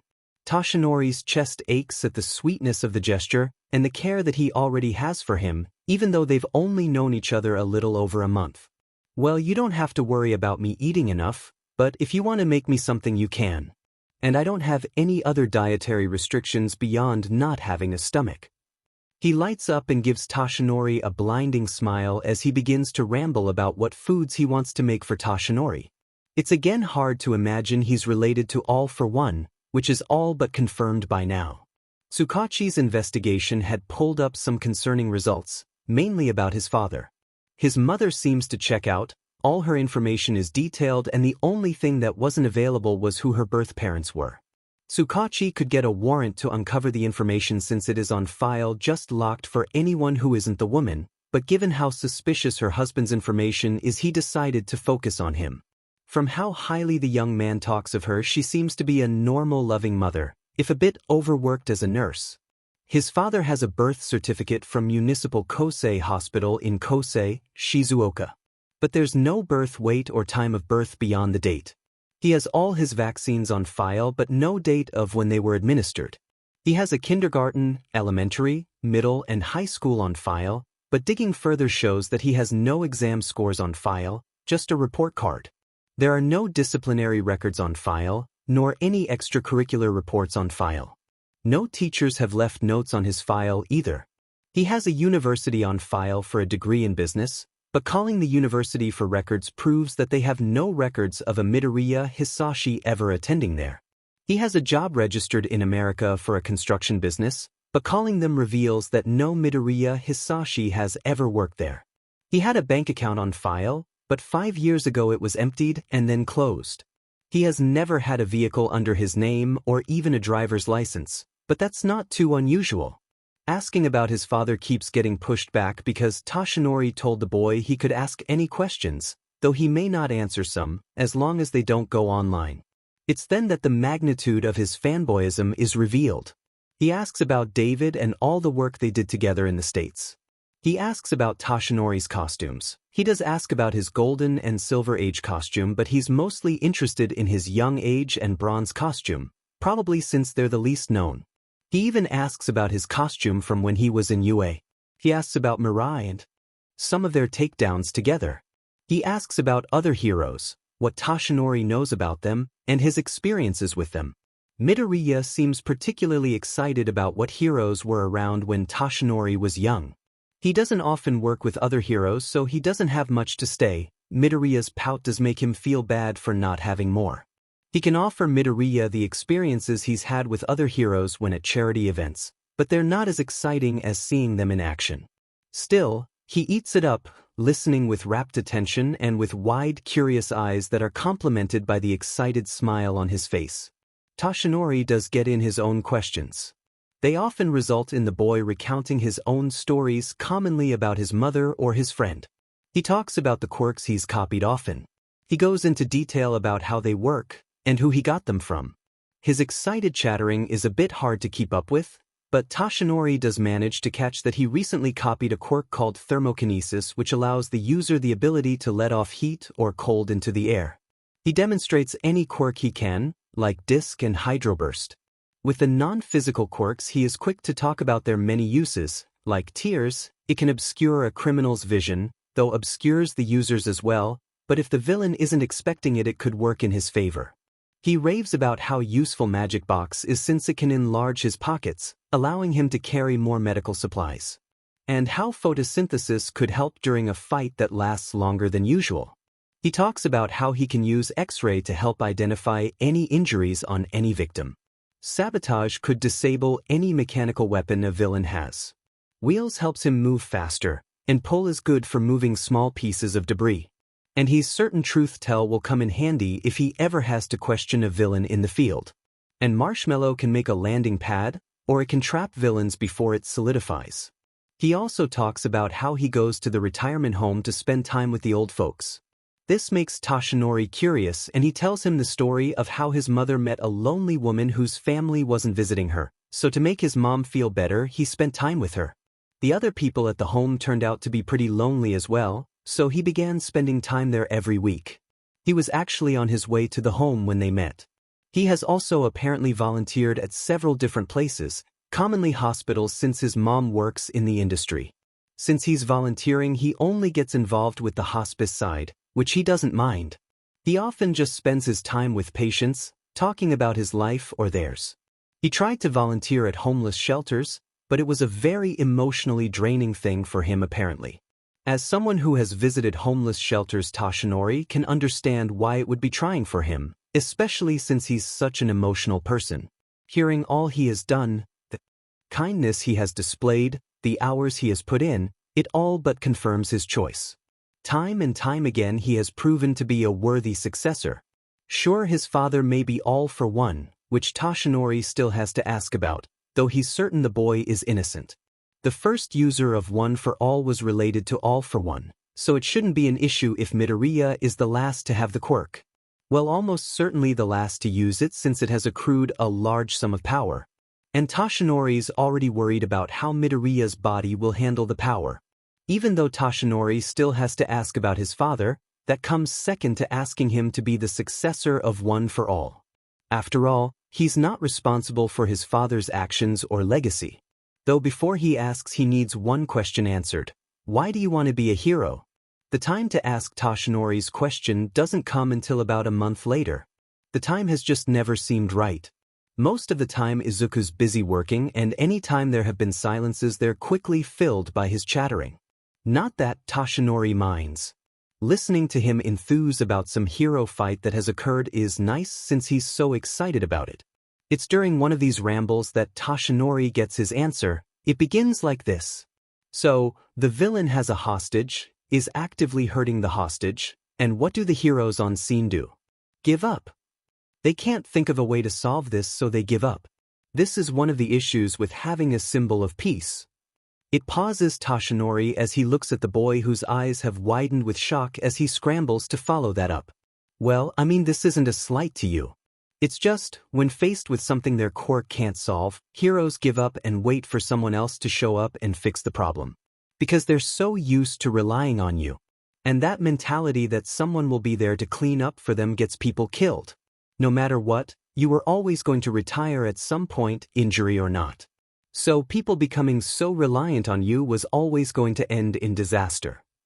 Toshinori can't argue against his point as it's one of the reasons he's been so resistant to retiring. He knows that the entirety of Japan, including the heroes, have become reliant on him being there to save them. Again, this isn't a slight toward you, you've done so much for Japan. We've had the symbol of peace for multiple decades, and the good you've done is apparent, if not in public testimonies then in numbers. Japan's casualty count before and after your debut don't lie, nor do the property damage reports of before and after. Of course the boy has researched the results of his debut. But when something goes wrong people will begin to call for all might, but you can only be in one place at a time. You're one man who bends and breaks like any other. Putting the entirety of Japan on one man's shoulders was always a bad idea. He barely breathes as he makes his points. It's a flaw Toshinori learned. Within the early years of his career, his intention was to be a pillar for people, and while he has achieved that, he didn't think of the downsides to him being a pillar for society. They quickly became dependent on him, which he willingly reinforced, and now Japan will pay the price upon his retirement.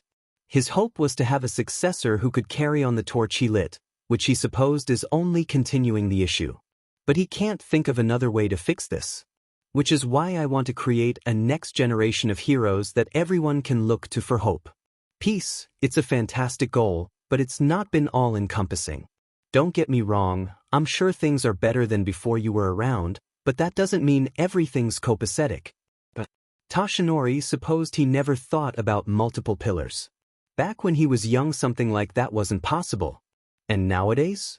Would something so large-scale be possible?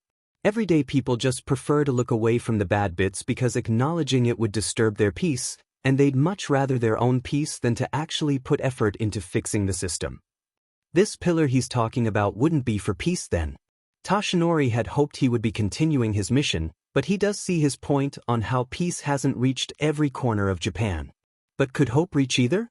My dream is to bring hope, for other heroes to bring hope. Because more than anything the people who peace has abandoned need, is hope. They need to know that they're not forgotten and that as long as me and other heroes are out there, there is hope. Hope to be saved, hope to be heard, to have their misery acknowledged and taken seriously. A shiver runs down Toshinori's spine at his words. It brings him back to a middle schooler who held another lofty dream. An unrealistic, almost unattainable dream. Here he is questioning Midoriya's dream just because it seems unattainable but wasn't his as well? He had hoped that Midoriya's dream would be to continue his mission of peace, but this may just be better. So then, if you could make changes, what would they be? He dares to ask. He doesn't know what more he could want. Midoriya's dream so far is plenty enough, but he's compelled to ask by his desire to know more about this dream of his. Well, there's the Quirk use laws. They need to change. They're from a bygone era. Obviously, we can't have just anyone on the street using their quirk. But we've already come up with a solution: quirk licenses. Hospitals can acquire special licenses that allow staff with healing quirks to use them. Of course, they have to take classes to be allowed to use them. But that's what we need. Quirk licenses weren't around when he was young. It's one of the reasons Recovery Girl became a hero. The only license around at the time that allowed quirk use were hero licenses. But she saw the unfairness of that, so she campaigned to allow hospitals that have people with healing quirks to use them. She tries to say she didn't do much since she didn't take it to the national diet herself. Others did that, but her status as a hero allowed her voice to be better heard. I mean, there would be hiring issues since companies will prefer to hire someone with a quirk that helps them, which is probably part of the reason there are laws against quirk use in a work environment. But having them require classes would help. And the licenses and classes having a cost and carrying a tax could help. He's really thought this through. Toshinori hadn't even thought about the effect it would have on hiring. He's not only thought about it but thought of a solution for it. A viable solution at that. Someone with a clay-making quirk should be able to have a pottery shop. And someone with a quirk that makes metal should be able to help make metal to be used in commercial products. Even if that's a gold-making quirk. Oh, he can see how this could become an issue. Someone with such a powerful quirk like making gold could make astronomical gains, which would be unfair to those that don't have a quirk that helps them. Of course, it could be said that those with helpful quirks should be able to use their quirk to their advantage. Like how someone tall uses their height in a sport like basketball and volleyball. Or how someone who's naturally good-looking uses their beauty to be a model or an actor. The real reason they don't want people using their quirks is because it'll put industries out of business. But quirks could solve resource issues. In fact, in other countries that allow quirk use, it has. He supposed that's a bright way of looking at the potential collapse of the economy. Quirk use in the workplace on the surface sounds good, but there's a lot that can go wrong. Of course, Japan hates making or changing laws. I mean, we still don't have protection against discrimination. Gender, secondary gender, sexuality, race, religion, or quirk discrimination. Sure, we have a law that states the government can't discriminate against us, but any business could refuse service based on race, sexuality, or quirk if they'd like. No one should be made to feel less than due to traits outside their control. It's always been an issue creating change in Japan, how they only changed their previous inhumane jail system because quirks came around.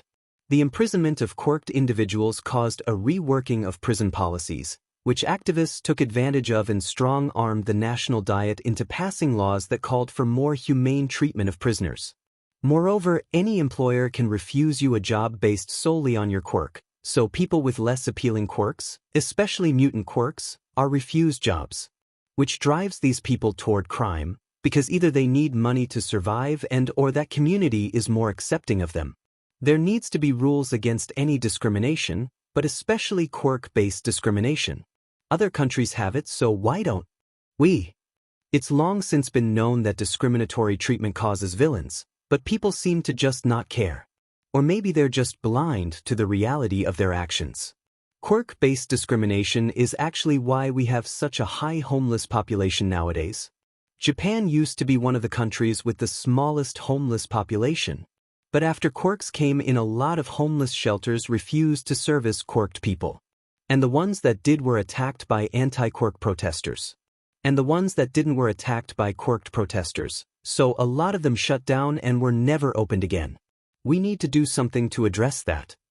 When he was young, there was a much larger and varied homeless population due to all the property destruction.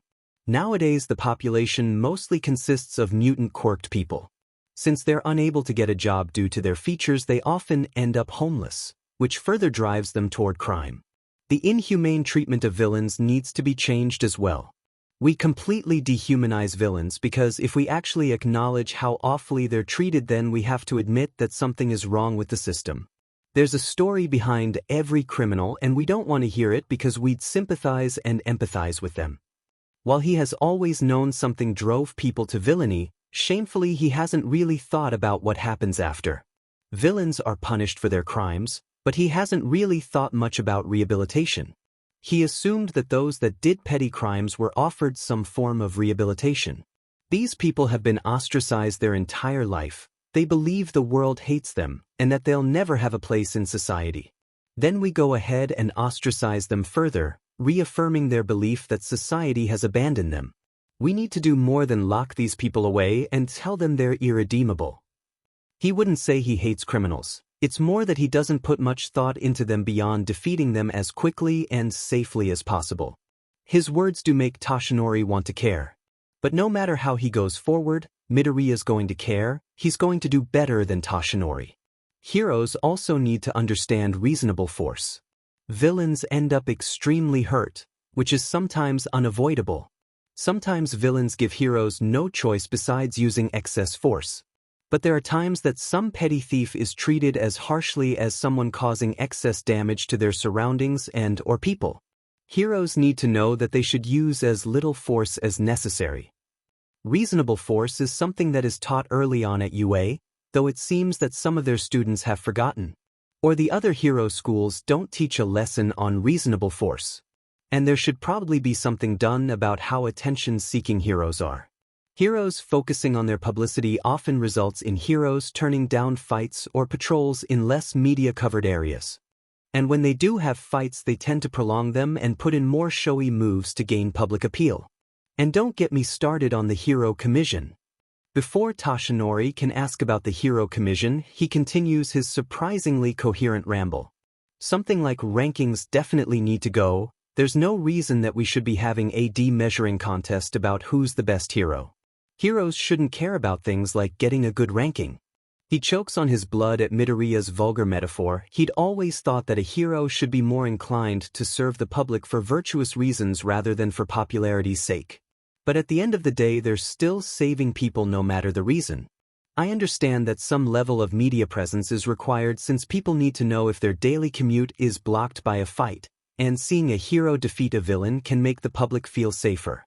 But heroes stopping and giving interviews and taking pictures with people needs to stop because they're on duty and their focus should be dedicated to their job, not appealing to the public. The media side of heroics has never been his favorite, but as the #1 hero he's had to get used to it. But it always grates on him when reporters try to stop him and ask questions that are unimportant to the situation at hand. He's seen many heroes stop and entertain these queries. Giving out autographs has never been an issue for him. He's gotten quite good at signing fast, but stopping for pictures is always a toss-up.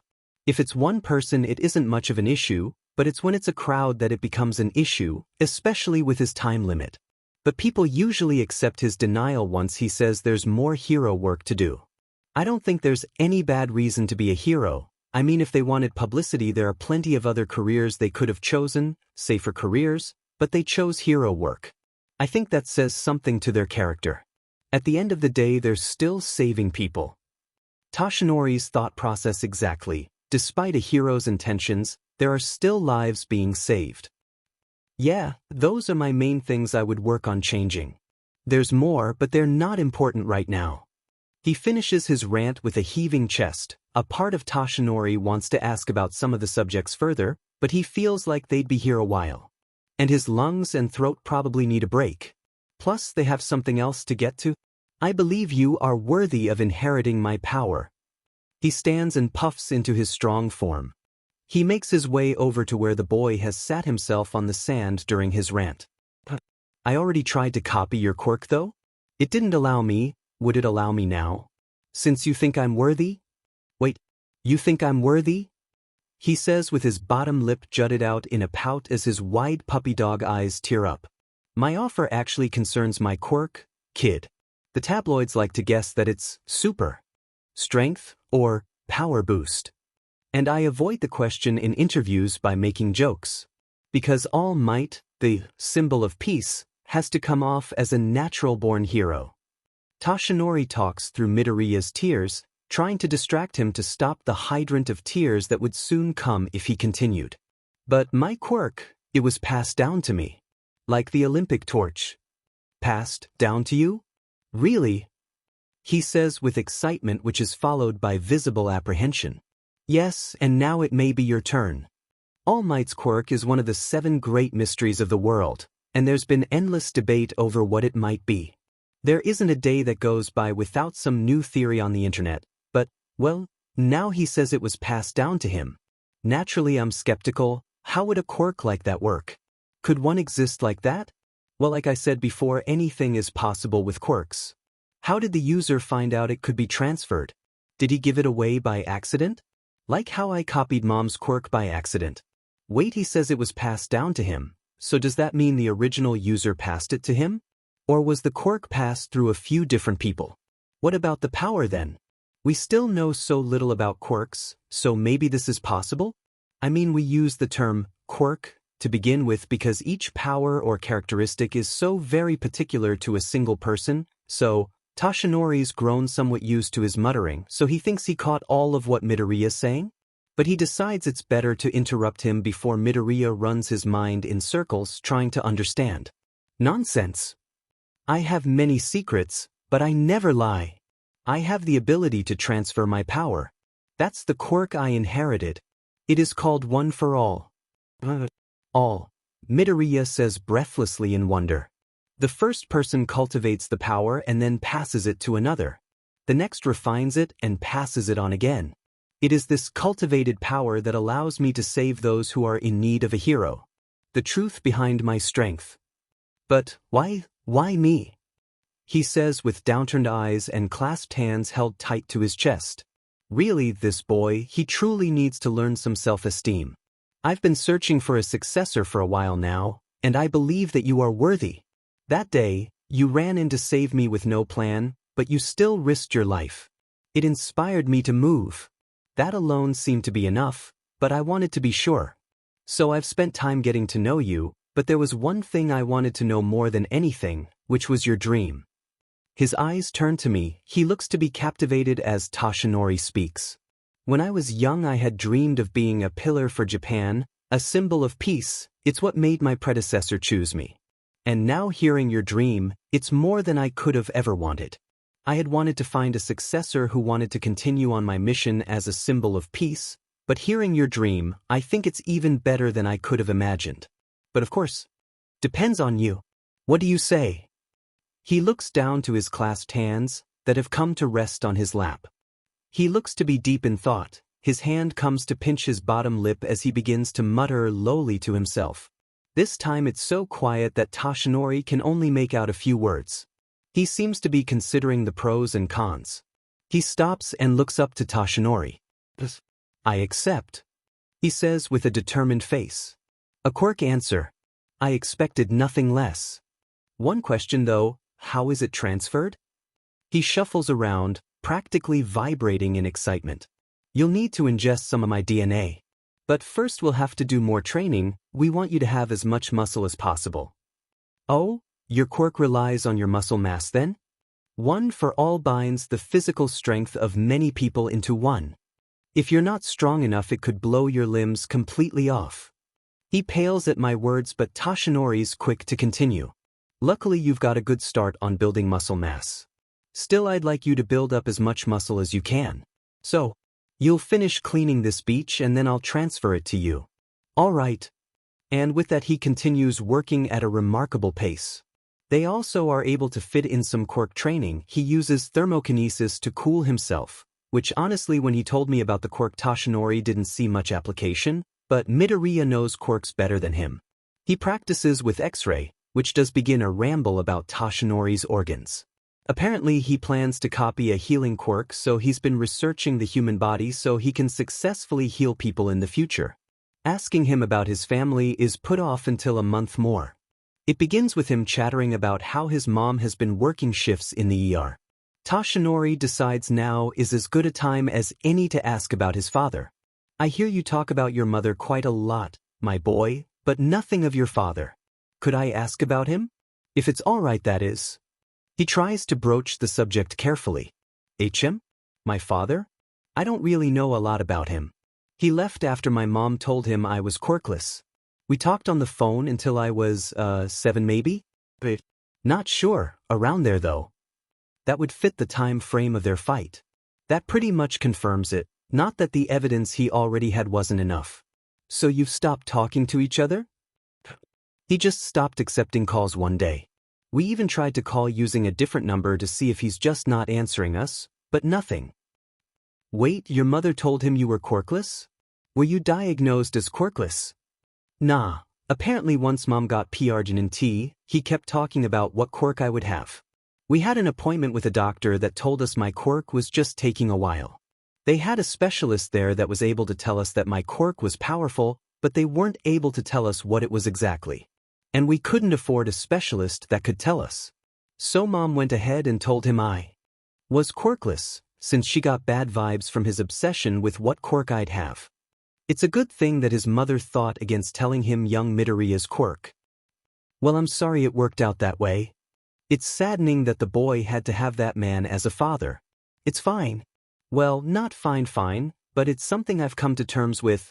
They go back to the comfortable chatter that usually permeates their time together. Life goes on as usual from there on out. They meet at the beach. Midoriya gives him a small breakfast he prepared and gets to work. They exchange stories and train whilst Midoriya cleans. They do end up going out to eat on his birthday.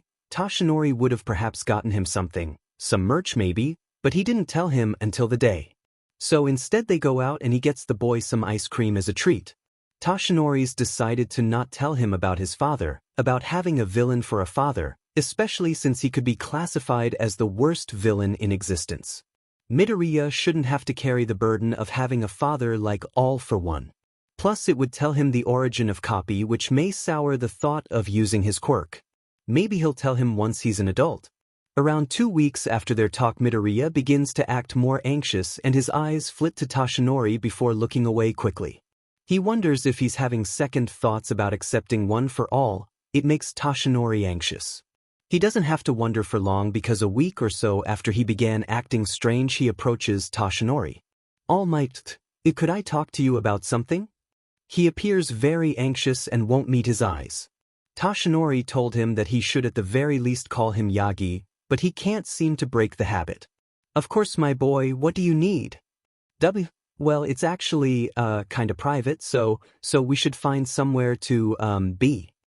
Like maybe behind the garbage? He shuffles around, soothing himself by rubbing his arm. Toshinori's mind wanders as it tries to come up with what he may want to talk about. It betrays him by wandering to All for One. Does the boy know? Has he always known? They move behind a pile of debris and settle down on the sand, facing toward the shore. So, this is, it's a big secret, okay? So it needs to, be kept secret. It could put me, in danger. So he does know, right? But why is he telling Toshinori now? Did he just figure it out? Or was he feeling guilty? It's all right, my boy, this old man knows how to keep a secret. He says jovially in hopes to ease his anxiety. He offers Toshinori a shaky smile. Well, it's just, I'm an Omega. An Omega? Toshinori inhales deeply but catches no Omega scent. Maybe he went to a specialist? Since he hasn't presented at his age, Toshinori wouldn't be surprised if his mother took him to a specialist to have him checked. I might take heat suppressants, to hide my scent. I actually presented when I was, 12, like usual. To hide? Surely he doesn't think that Omegas can't be heroes? There are plenty of Omega heroes, sure a lot of them are rescue heroes, but the number 7 hero is a combat-focused hero who's an Omega. And sure male Omegas are more rare and actually, he can't think of another male Omega hero, at least in Japan that is. Maybe that's why he hid it? Because there were no known male Omega heroes? Surely there's at least one male Omega hero, if not a hero, A sidekick maybe? It'd be hard since they're highly sought after, but so are female Omega heroes. They receive hundreds, sometimes thousands, of offers. Maybe that's why he hides his designation? To avoid all the offers? With such a powerful quirk on top of being a male Omega, he'd be highly sought after. Maybe he was worried about his safety? My boy, it's no issue truly. My master was an Omega. And she did both rescue and combat. And then there's young Mirko. She's made her way to the number 7 spot all while focusing on combat. If it's an issue of there being no known male Omega heroes in Japan, I can assure you that a male Omega can certainly be a hero. I even worked with some in the States. He had hoped that mentioning his time in the States would perk him up, since he loves to hear any stories Toshinori has from then, but he stays curled in a ball, glancing at him from the corner of his eye. And if it's a matter of the offers you'll receive, unfortunately you'll have to get used to fielding those once you're a hero. Any Omega with a high standing receives hundreds or thousands of offers. Even I, as an alpha, receive a sizable number of offers. Before he can continue by talking about how he understands if it was for Midoriya's own safety, he interrupts. So you don't know? I guess that makes sense. It seems like something you'd be opposed to. Know what? It's true that male Omegas are often sought after. In fact, people will pay good money for a male Omega to marry into their family. But if you're a male Omega with a powerful quirk, it gets even worse. It gets so much worse because then the Hero Commission will be interested in you, but not in terms of making a new hero. No, instead they want to breed you. There are laws against marrying for quirk-making purposes, but the Commission doesn't want to marry you off. Instead they'll use artificial NSMMTN, and there are no laws against that. Plus, it'll allow them to give you multiple different people's SPRM, allowing a wider variety of quirks. Surely not, it can't be true. Sure, the Hero Commission isn't exactly clean, but they wouldn't do something so heinous. I can see from your face that you don't believe it, rather you don't want to believe it. But I've talked to families who've lost their loved one. They're not allowed to see or talk to them anymore, or any children that they may be having. I've talked with ex-HPSC employees who corroborated the family's claims and offered their own information about what went on. An anger rises in him, but it's almost overpowered by the sickening feeling that settles in. Finally, I talked to a couple ex-breeders. They gave their own insight into what happens there. How they're no longer allowed to see any children after their quirk awakens, if they turn out to have a useful quirk, that is. Once their child is old enough to be working, they're given a restraining order to stay away from them. Those that dare to defy this order are reamed for all their money, or possibly thrown in jail, or they're killed, no clue which. All we know is they're no longer findable. Surely the Hero Commission wouldn't kill someone.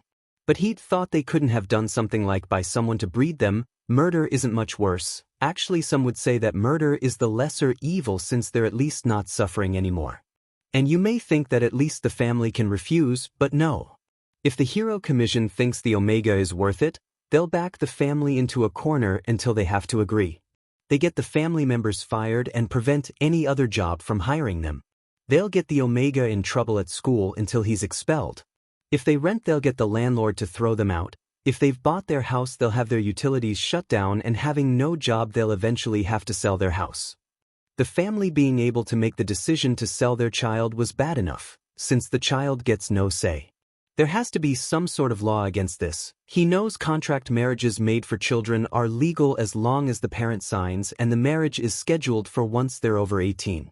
So maybe it's something like that, but it's just as likely that they're threatening these people into silence and obedience. If the family turns to illegal means to make money, well, the Hero Commission will make sure they're caught, and with no one to look after the child, they'll either go to family, in which case the process will begin again, or if they don't have family, a Hero Commission employee will swoop in and save them. If the family becomes homeless, they'll have the child confiscated. Again, they'll go to family if any is available, beginning the process again. If not, a Hero Commission employee will take them in. A nauseous feeling in his non-existent stomach makes him want to vomit nothing up. His throat settles with coughing up a large amount of blood, though that's not too different from usual. My mom heard about what happens from a patient who had her son taken, so once I turned out to be an Omega, she panicked. I honestly thought she must be overreacting, but then I met people who were affected by the hero commission. My opinion changed. My aunt and uncle and her decided to put me on heat suppressants to hopefully mask my scent, and it worked. But it's not going to work forever. I can only be a late bloomer for so long. Maybe I could get away with it until I graduate and have my license to protect myself, but I'm worried. His shoulders raise and he begins to rub his arms. Nothing has changed. Something should have changed, right? My behavior? How I react to alphas. My friend and his mom are both alphas. In fact, he's a prime alpha, so his stronger scent should definitely change my behavior, right? But nothing. No urge to submit. No urge to have kids or be nurturing. No sharp teeth or bright eyes when I get angry. No pheromones and no heat. It's concerning to say the least. Toshinori's not a medical expert, but even he can see that being on suppressants for so long has done some damage. And it could be even worse the longer he's on them. Don't worry, my boy, I'm sure we can find a solution to this. He rubs Midoriya's back, and the boy finally cries and presses himself into Toshinori's side. He buries his face into Toshinori's side, getting tears on his shirt. But Toshinori can only sigh fondly. It was worrying when he didn't cry whilst explaining. He wraps one arm around Midoriya and grabs his phone with his other. He begins his search for the number he needs. The obvious answer is to have him go off the suppressants, but that endangers him and his mother. And whilst Toshinori has some influence, he doesn't know if his position is enough to go against the Hero Commission. They're technically his boss. He finally finds the number he's looking for. His thumb hovers over the call button. There's only one place that could ever oppose the Hero Commission, UA. How did he end up here? Here, being on the way to UA, when All Might said they'd find a solution, he didn't think the solution would be the school of his dreams. Izuku had always imagined his first time going to UA would be for the entrance exam. But now they're heading there for a meeting. After All Might's call to set up a meeting, he said they'd head to UA right away since it's summer vacation. And now they're walking up to the gate. He's glad he doesn't have school, because he definitely couldn't explain this to Kacchan. As it is, he's already having to make excuses for why they can't spar every day. As they walk through the gate, Izuku's shaking, whether from anxiety or excitement he doesn't know, probably both. All Might sighs, though the smile on his face is fond. He rests his hand on Izuku's shoulder and pats it as they continue their way toward the building. You don't need to be nervous, my boy. Since it's summer break, there's not a lot of teachers here, especially since they have summer camp. Yeah, but we're still gonna meet Nedzu. He pioneered modern animal rights, especially for quirked animals. He pretty much single-handedly put an end to animal experimentation in Japan. And that's not even mentioning all the hero work he's done. Izuku will always love combat heroes, but intelligence heroes hold a special place in his heart. I wonder what would happen if he copied an intelligence quirk? The obvious answer is that he'd get their quirk, but they've had their quirk their whole life or almost their whole life. Would his brain be able to handle the boost? Like the case of Tanda. It was a battle of the minds. He literally had to put himself into Tanda's mindset to be able to identify the machine's fatal flaw, something not even the top-most support heroes were able to accomplish. His quirk High Specs was the perfect counter to Library. And did you know he finds himself chattering about Nedzu and his cases over the years. Izuku faintly registers the halls they pass through. I'm sorry to interrupt, my boy, but we're almost at his door.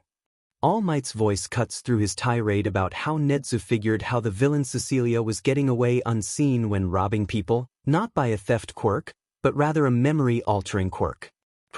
He wanted to see UA. Instead, Izuku had gotten lost in his head. As they approach, Izuku's previous anxiety is back, but he doesn't get to dwell on it for long. The door opens without them needing to knock. Am I a mouse, a dog, or a bear? All you need to know is that I'm the principal. He follows after All Might and stands awkwardly. Is he a mouse? He has hair on his tail, so maybe not.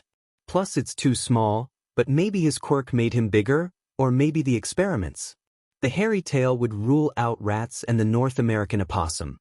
Plus the leucistic variant has black ears, and he's definitely not albino. Despite his pink ears and paws, his black nose and eyes say he's not albino. Maybe a different kind of opossum? There may be another kind that has a furred tail. He couldn't be some kind of weasel, even a stoat is too lean, and a leucistic stoat still has a black tip tail. Even the smallest bear is the size of a human, so not that, or again his quirk or the experiments changed his size. A dog may fit somewhat but his muzzle and paws don't fit a canine. So a chimera of sorts? But how? Was he born one? Or was it the experiments? So what was he originally? If he's made up of multiple species, does that make him multiple individuals? Or was his DNA just grafted? But that would only work if the grafting was done when he was undeveloped, or maybe neonatal, which would imply he was born into human care. So what about his quirk? Was it an accident? Interesting theories. Nedzu says as he hops down from his chair and heads to one of the couches with a humanish smile. I was muttering again. Just kill me now. He thinks burying his burning face into his hands. All Might simply laughs at his plight. He feels All Might's spindly hands rest on his shoulders as he starts to push Izuku in a direction. He pushes Izuku gently till he's sitting on one of the couches. So, gentlemen, what brings you here today? You were rather vague in your call. I don't suppose you're here to talk about your teaching position. That causes him to unbury his face and turn to All Might in shock. Teaching? All Might? He's great in everything, but he's not exactly great at actually explaining, teaching, what he wants Izuku to do. Oh. I had actually hoped to keep that as a surprise. He says sheepishly, rubbing the back of his head with a bashful smile. Are you going to take classes then? The look on his face says no. Please tell me you're at least going to pick up a book on teaching, right? Again his averted eyes says no. No, so then you're planning to study under another teacher then? Izuku asks desperately. Well, I suppose I can ask for some help from the other teachers. He offers with an embarrassed smile. All Might Yagi-san, I mean this in the nicest way possible, but you suck at teaching. You can teach someone how to put on muscle pretty well. But for everything else, like helping with my quirks, it's impossible to gather what you want me to do. I mean, you just kinda speak gibberish and gesture to try and get your point across. Izuku says softly he doesn't want to hurt his feelings, but Izuku doesn't think he gets how bad he is at teaching. And how hard teaching actually is. You have a wealth of knowledge that would be invaluable to learn from. You just don't know how to get it across. That's not to say you can't be a teacher, you just need to learn how to teach first. But to do that you'd have to take classes, read a book, or learn from another teacher. Or you could learn on the job, but then you'd be using a kid's actual education as a guinea pig. No offense, sir. I didn't mean it like that. He looks from All Might to the principal as he tries to apologize for his crass analogy. I know you meant no offense, so none taken, though you do make some good points. I had hoped that he would have some level of competence when it comes to teaching, which from what he said it seemed to be the case. But from your words it seems it isn't. The vaguely human smile stays on his face the entire time. Izuku wonders if he smiles for a similar reason as All Might. It seems more like he's trying to appear more human, but the continuous nature of it makes it unsettling. But maybe that's on purpose? I know you wanted a full teaching position, but you would benefit from learning from a fellow teacher. So an assistant teacher position would be best, and I would encourage you to take classes, though I know you haven't the time. So I would settle for you reading a book on teaching as he suggests. He poses it like an offer, but it has a finality to it. I suppose young Midoriya has a point, although I truly did believe I was at least somewhat competent. But if the only student I've had says I could use some work, I guess I need work. I don't mind being an assistant teacher, and I will try to pick up a book on teaching. Izuku will have to try and find some books for him. At least he'll be able to try out these new teaching methods with Izuku before he actually becomes an assistant teacher. Splendid. On to what brings you here. Well, would you like to start? All Might asks. Izuku shakes his head in the negative. He already had to do. This once, he'd rather not do it again. Right? You see, young Midoriya is an Omega, but has been taking heat suppressants to hide his scent. And it may be surprising, but the reason is dash. The Hero Commission, I presume? He doesn't seem surprised. Yes, how did you know? I have been aware of that unfortunate aspect of the commission. Izuku's expression turned sour. He knew, and I can assure you that I did try to publicize this, but I was threatened into silence. It isn't something I'm proud of, but they threaten my students. I'm sorry I wasn't able to do anything, but I had to prioritize my students' lives. His faux smile has fallen and he expresses himself in a more animalistic nature. His ears pin backwards, his whiskers are pulled tight to his face, and his nose twitches on occasion. I understand if I can ask, what did they do? When students were on their work studies, the commission began to send the hero they were working under and the student into dangerous situations. It was clear that they had no regard for the hero or the student's safety. They were willing to lose these lives for the sake of their reputation. It unfortunately cost a good number of students their life before I realized what was happening. How awful can the commission get? Izuku always thinks he's reached the bottom barrel of depravity, then they outdo themselves. In fairness, after all he learned from the ex-commission employees, this isn't too far off from their norm. They gave Izuku enough information to make him curious, and well, he just couldn't keep himself from digging further. He has enough info to bury the commission, but could he bury them before they'd bury him? Yeah, that sounds like something they'd do. I'm sorry you had to lose those students. He offers Izuku a solemn nod. At the beginning I had tried to hold press conferences, but not even my position was enough to stop the commission from silencing the publication. But perhaps your position may be. He looks to All Might, whose expression turns serious. He nods in agreement and goes to speak, but no, their heads turn to Izuku in shock. What I mean is, yes, you could speak about it and it may be publicized. But the commission can just rebuke it, and truthfully once it's under public scrutiny it may not hold. People won't want to accept that such an influential organization is so corrupt. And your word may have weight, but you're just one man. Some people may speak out about their experiences, but they'll quickly be silenced. We need to be strategic. One person's word isn't enough, even if that person is the #1 hero. They need to be indisputable. The more they can stack on them, the easier it'll be for the public to accept all the other shit they've done. If you speak out about it, we need to follow it up. Once it's out in the air, the media will be less likely to take hush money, so we can have others who have influence speak out. Namely you, sir. I know you don't want to risk your students, but if your statement follows up All Mights, then there's no way they can silence it all. And once you too, people of influence, speak out, other people of influence will be more likely to speak about it. It needs to be a complete victory. Once the first domino falls, it'll be easier to swoop in to deliver the finishing blow. That organization needs to be completely dismantled so a new one can be built. Finally, we need a real-life example. But no one is influential enough to not be silenced.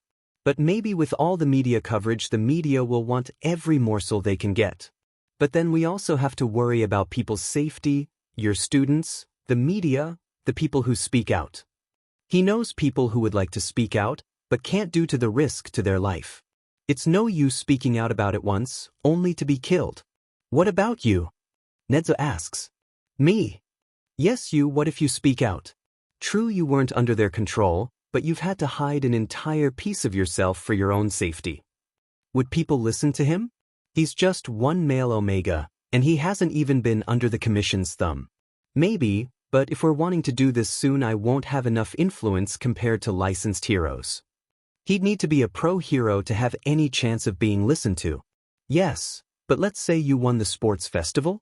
If a commentator perhaps slips in that you're an Omega, a male Omega, and then you won the festival, you'd receive quite a lot of media attention. Won the sports festival? He'd have to go against Kacchan, not to mention all the other students, who could be amazing. Could he win against Kacchan if they're using their quirks?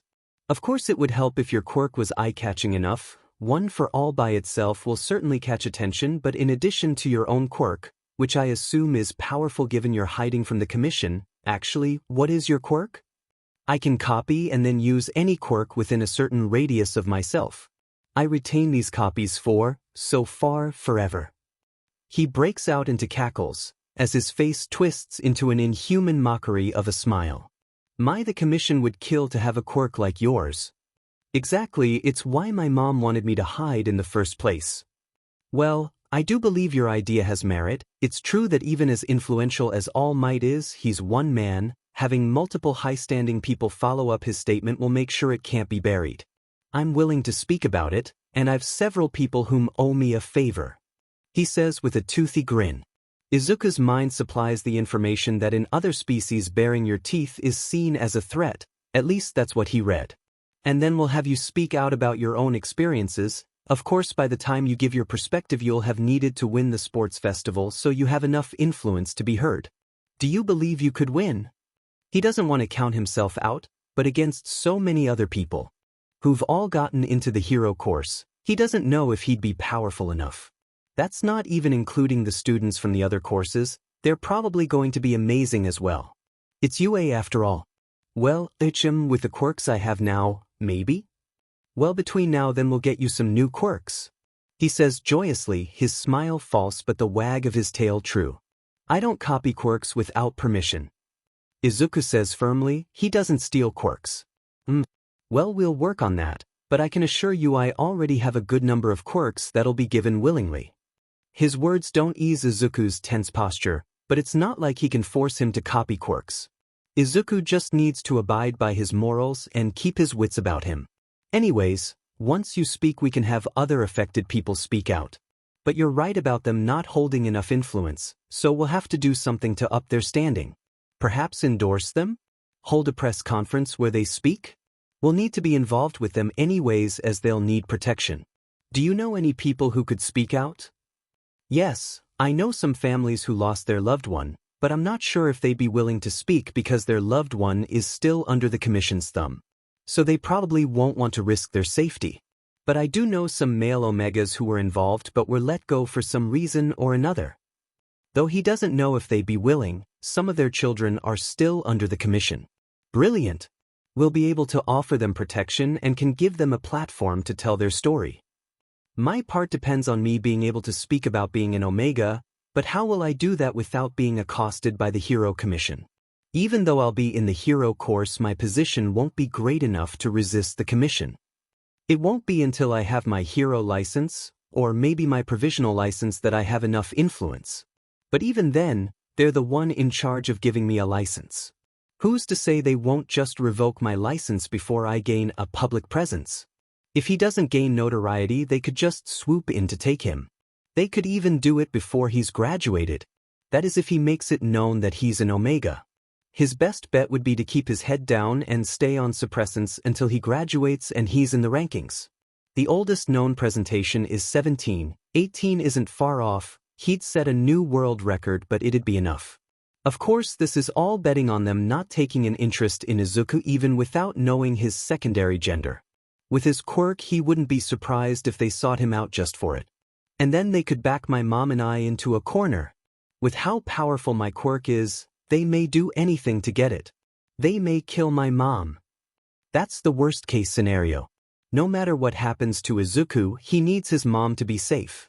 Don't worry, young man. Once you're a UA student, you'll have the full force of our legal team behind you. We'll be able to protect you and your family. Netsu placates him. Izuku wants to relax at his words, but his mind can only think, what about after? Great. Once you're a student you can go off the suppressants. All Might finally chimes in. Yes, but there is the matter of what happens to you after you go off them for so long. Netsu ponders. Oh, that was a worry of his. He's never had a heat, nor any behavioral changes. All Might states, saving Izuku from having to explain. That's certainly concerning. In fact, a moment please. He gets up from the couch and makes his way over to the wall by the door where he presses a button before speaking. Could Recovery Girl please come to my office? And bring your equipment. Recovery Girl? That's a good idea. All Might says jovially and looks at Izuku as he shakes with excitement. Do you have any info on her? He asks with a trace of amusement. He knows Izuku definitely does. Do I? How about her help with Castilla? Without her the heroes on scene would have been in an awful shape. And what about Dash? Time passes quickly as he rambles about Recovery Girl. Soon enough she's here. Well, I had wondered why you'd need my equipment and me, but seeing we've got guests I imagine that's why I'm here. I assume I'm here to check on our great symbol of peace, since the man's apparently too busy to get a checkup. A robot follows behind her carrying a big bag. Though I don't know you, young man. She looks to Izuku. Midoriya-san here is your patient. He's an Omega, but has been on heat suppressants since he presented. Due to that he's never had a heat or any behavior changes. Netsu explains. Her expression becomes troubled. Well, let's see you, young man. She comes over and directs the robot where to set her bag. Recovery girl is gonna examine me. The words run through his head as his expression becomes excited. That type, achim. She says amusedly. When's the last time you've had a checkup, Sonny? She asks. I haven't really felt comfortable going after I presented, so 11 maybe? But my mom's a nurse, so she does my checkup. Izuku says as he fidgets in his seat. Alright, we'll do the basics. She grabs a blood pressure cuff and a pulse checker. First your blood pressure and pulse.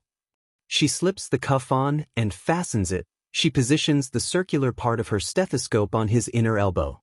She puts the pulse checker on his finger and then begins squeezing the cuff. Blood pressure is a little low for your age, but nothing disastrous. She then checks his eyes, mouth, and ears, hopping up on the couch to reach. She checks his lungs and then hops down. Nothing out of the ordinary with your eyes, ears, mouth, and lungs. Since you haven't been to a proper clinic, you may need your tetanus and your meningococcal vaccine. What about your flu shot? And what about blood tests? Or a urine test? I get a flu shot every year, and I haven't had any blood work or a urine test. The school gives out flu shots every winter. Since you haven't had any blood tests done recently, I'm going to draw some blood for a CBC, thyroid and liver test, and then blood for a TSTRN and androgen test. You haven't fasted, so other tests will have to wait. I can do them since you're against going to another doctor. You'll just need to fast for 8 hours and have All Might bring you in. I will need a urine sample, but that can wait for now. I need a chair, please. All Might gets up and grabs the rolling chair from behind the desk and brings it over. I'll be taking 2 vials. She hops up on the chair and stands on it. Soon enough his inner elbow is wrapped in a bandage and she's putting the vials in baggies and putting them in her bag. I'd like to do a testicular and rectal examination if you'd be willing. I would at the very least suggest you do a rectal exam so I can check the state of your pseudoureters. These tests would of course be performed in my office and with privacy. That I guess it's okay. He offers with an awkward smile and fiddles with his hands as his face warms somewhat. She gives him a warm smile. Very good, young man. Now on to the questions. How soon did you go on heat suppressants after you presented? 4 or 5 days? They had been at the Bakugus to celebrate New Year's when Izuku presented. And before they came up with the idea of putting him on heat suppressants, his mom hadn't wanted him to go out on the street because she feared someone would smell him, so he stayed at the Bakugus for those 4 or 5 days. And after you first presented, did you experience any discomfort or pain in your lower abdomen?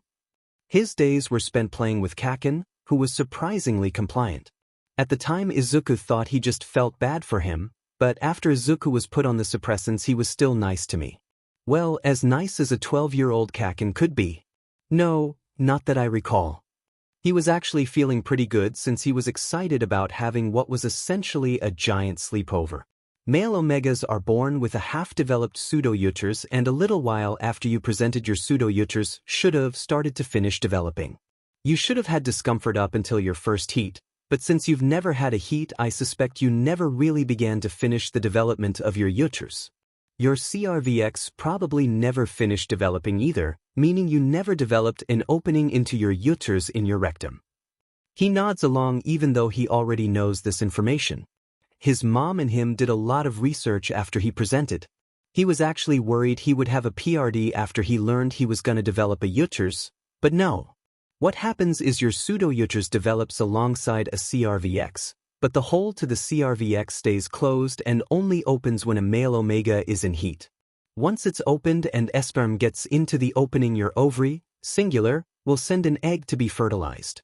Instead of sending an egg and preparing the body for a baby before sperm even enters the uterus. Honestly, he feels bad for female omegas since they have to deal with a PRD and a heat. For them, once they're in heat, it'll function like a male's, sending an egg after sperm enters the uterus. And I suppose you've never slicked? No, he feels himself flush. Talking about this in a room full of heroes is embarrassing, especially since All Might's here as well. Would you prefer to do this in private? She asks. Kinda weird that she's asking now instead of right at the beginning. He supposes she may have thought he'd stop her if he wanted it to be private. Oh no, it's fine. Just a bit embarrassing. Izuku says sheepishly. There's nothing to be embarrassed about, my boy. All Might offers warmly. The heat suppressants likely stop the development of hormones, preventing the production of slick. I suspect your testosterone and estrogen levels will be off as well, but the test results will tell us. PBRTY changes you, but presenting also has a big part in your hormone levels. The heat suppressants usually work by reducing the large amount of hormones and pheromones a heat produces. But it never works completely due to the increased production your heat induces. During the first week after presenting, the only real change you would have had was your body beginning to produce pheromones, so since the other changes hadn't started, it completely suppressed the changes that presenting was supposed to produce.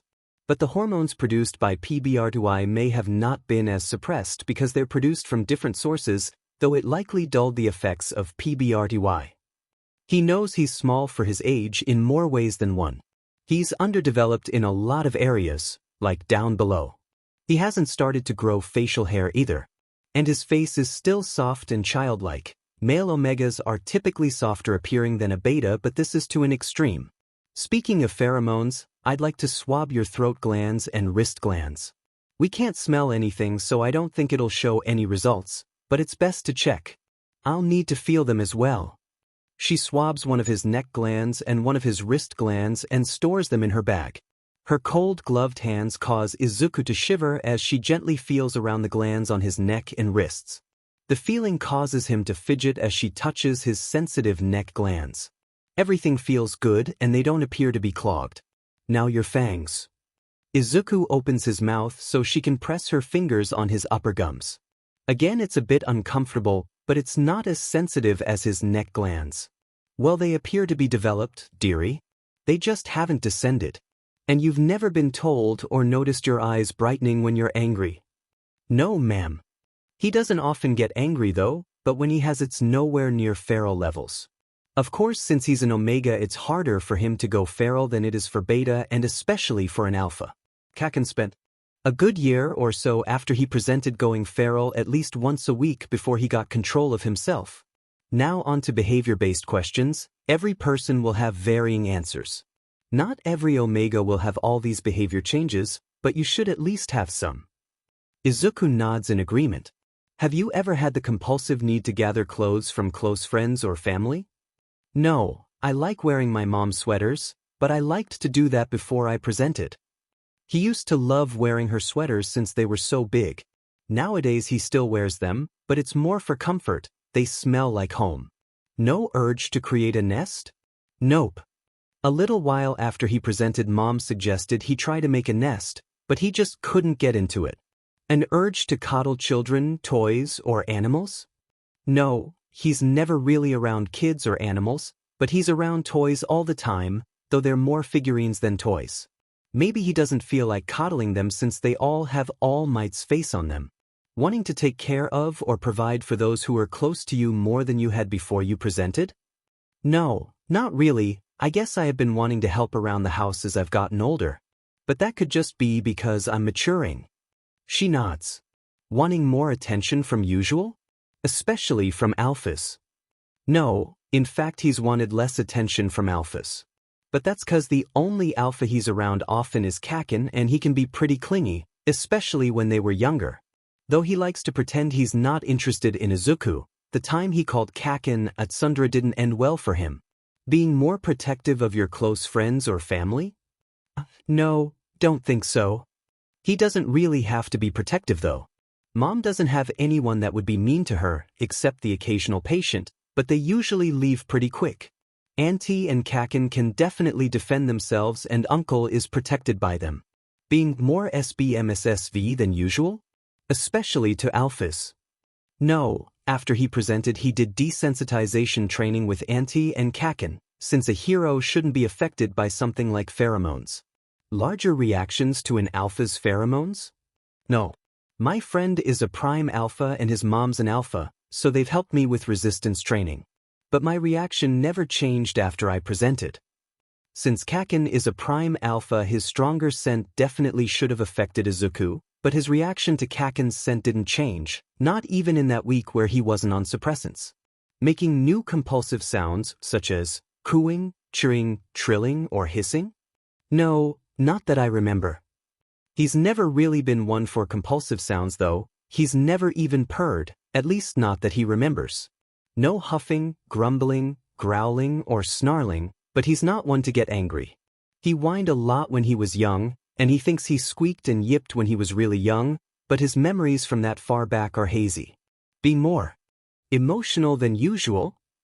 I've always been a more emotional person, and once PBRY hit I became even more emotional. So I did become more emotional around the ages of 11 to 13, but it may have been because of PBRY. Luckily his changes didn't make him angrier. He'd have hated himself if he yelled at mom. Recovery girl sighs wearily. I'm worried about the side effects that you may be experiencing from being on the suppressants so long. So tell me if you experience any of these on a somewhat regular basis. Nausea, vomiting, constipation, diarrhea, dizziness, headaches, insomnia, mood changes, increased heart rate, anxiety, irritability, or dry mouth. I have some anxiety, but that could just be me. I do get thirsty pretty often, and if I become hungry I'll get nauseous, so I have to eat before I get hungry. I just carry snacks around with me. He thinks he hears All Might mutter, so that's why. Constantly snacking has gotten him made fun of by other kids though, but Kacchan was quick to snap at them. Mom did have to talk to the principal so that he didn't get in trouble for eating in class, even though he usually eats between classes, but the other kids were quick to tattle on him. Other than that I haven't noticed anything else. She nods and begins to pack up her stuff. Now we'll go to my office and I'll set everything up while you give me a urine sample. But I can already tell you that I want you off the suppressants as soon as possible. I'm worried the damage may be permanent, and I'm worried that if you continue like this you'll become infertile, if you're not already. That darkens All Might's face, but all he can think is, then they wouldn't be interested in me. Honestly, he wouldn't be too upset if he couldn't have kids. He doesn't really want any. But he supposed he may in the future, but he can't picture himself P-Argent. Maybe if he wants kids in the future he'll adopt. There are plenty of kids displaced by villain attacks.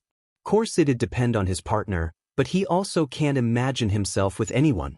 But the only person who has ever been even mildly interested in him is Kacchan, and he's not exactly lover material.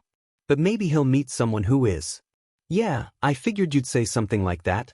But I won't have protection until I'm a student at UA. So I'll go off them once I'm a student. Izuku states, he's not risking his freedom. I don't like that young man. I imagine once you're off the suppressants you'll be assaulted with changes as your body tries to catch up on lost time. I worry about you attending school at the same time as these changes. Recover girl frets. He knows it probably isn't good, but what other choice does he have? I believe I have a solution. Netsu chimes in cheerily. Your issue would be others smelling you, so we have to put you somewhere you won't be smelled. And how would we do that? I need to go to school, and I live in an apartment. Hiding his scent just wouldn't be possible when he's surrounded by people. Even if they're in their own apartment, once they pass by their door they'd smell it. Plus he has school. By having you move into UA, of course. We'll make a house in a far corner on UA property and move you to online school. He's stunned, he doesn't know what to say. What do you say to that? Live at his dream school. What about mom? What about my mom? I'm sure something can be arranged for her as well. After all, once you're in the spotlight she may become a target as well. When would she be available to talk? That's right, if they can arrange something that works with his mom he's in. She should probably be available to talk. She works the night shift, so it's probably almost time for her to go to bed, but if you call now you may catch her. Her number then? He gives over her number and follows Recovery Girl and the robot out the door. Once they're there she hands him a sealable cup and directs him to the adjoining bathroom. He's jittery about what's to come. What's she gonna have to do? He hasn't researched this kind of stuff. He's always had an interest in medicine since his mom's in the medical field, so he's learned all he can, but these kinds of examinations were just too embarrassing. Once he's done, he seals the cup and washes it and his hands before he heads out and hands over the cup. She begins by taking him behind a curtain and has him sit on the bed as she asks more questions. Mostly about his SXL proclivities, like MSRBTN and how often he gets hard, awkward questions that he's glad she didn't ask in front of All Might and Nedzu. Apparently he doesn't get enough Erktons for someone his age, and he doesn't mstripd as often as others his age either. After all the questions are finished, she has his remove his pants and she examines his pee and ball. She's quick to state that they're underdeveloped, which Izuku knew, but it's embarrassing for someone else to say it. He can't look down when she begins a more thorough investigation. I think I'd die if we met eyes right now. On the plus side, my mortification means I definitely won't get an Erkton. He thinks grimly. They move on to the rectal exam. She has him bend over the bed, which he's thankful for since it means he definitely won't have to look at her this way. She checks his PRCT, which seems normal. She then uses a device to check the back of his rectum, where the opening to his CRVX should be, but finds no hole. It's all just uncomfortable, which is good. He was worried that this would feel good, 'cause that's what's supposed to happen, right? He thinks he'd have actually died if he had felt good during a doctor's examination. She sends him back to the principal's office with a cup to take home and collect some SPRM for her to examine. Embarrassing, but at least she didn't try and have him do it here. Walking the way back, he finally takes the time to look around and take in the school. Everything's so shiny. Do they have some sort of cleaning hero? Everything is so big. How many classes are there?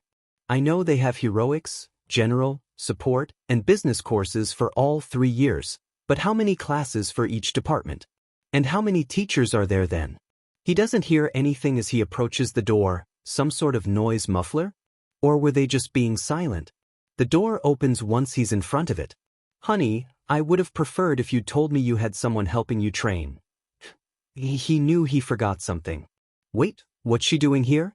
Also, if she's already here, how long was he gone? Your mother decided that this was better discussed in person. And I was under the impression you had told your mother you had a trainer. All Might says as he looks at Izuku with disapproval. What was he supposed to tell her? He couldn't just tell her All Might was teaching him. And if he told her it was some guy named Yagi Tashinori, she wouldn't have let him train Izuku. Your mother and I have just come to what we believe is a reasonable solution. Of course, we would like your final say on the matter. Nedza speaks.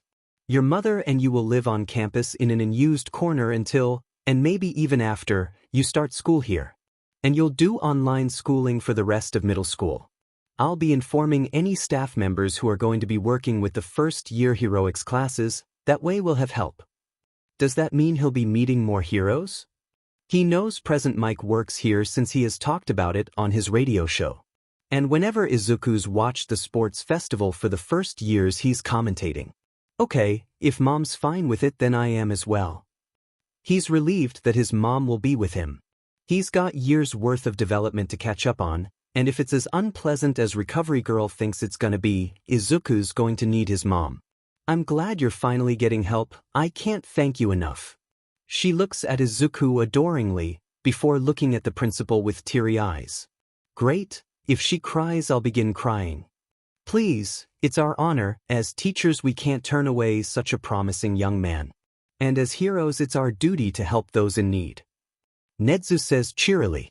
Mom faces Izuku with a soft smile, then her smile turns sly. You're the one who's telling Katsuki. Forgot about that. Moving is a lot more work than Izuku thought it'd be. There's so much to pack that he didn't even think about. And they've got even more stuff in a storage unit. Though that's mainly old stuff, like from when Izuku was a kid, or his mom's childhood stuff. Since they're in an apartment, they don't have any sort of storage like a basement or attic. Still, packing helps take his mind off their upcoming meal with the Bakugus. Auntie and uncle will definitely take it well, but Kacchan's a wild card. Maybe he'll talk about how it's finally time something happened, or maybe he'll throw a fit about it. Maybe he'll do both, who knows with Kacchan. He'll definitely be said that. Izuku's getting into UA before him, Even though Izuku clearly won't be attending classes, he'll definitely see it as Izuku being enrolled before him. Which he's not, he still needs to take the entrance exam. He's already told the people at the retirement home that he'll be gone, course he couldn't tell them exactly why. So he just told them it was because he's moving, which isn't technically wrong. And he made sure to tell any people he's close with from the hospitals he volunteers at about how he's going to be away. Usually Izuku spends his free time during summer vacation volunteering wherever he can. He can't spend the entire day working out after all. Since school's let out, he's been able to work with All Might more, but All Might still has things he needs to do, like hero work. So whilst Izuku's spending less time volunteering than he'd like, he still gets some good hours in. Course it leaves little time for Kacchan, but Izuku doesn't think he could spend another summer vacation getting his butt beat every day. But since he's being allowed to live on campus, Netsu must believe he can do it. And All Might is counting on him. So he has to get in for them.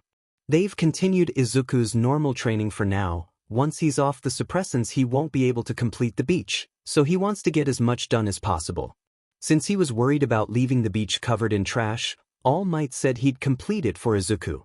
The rest of Izuku's training he can mostly do from home, besides his run, which his mom said she'll buy him a treadmill for, but he's worried about keeping it up while his body adapts to the changes.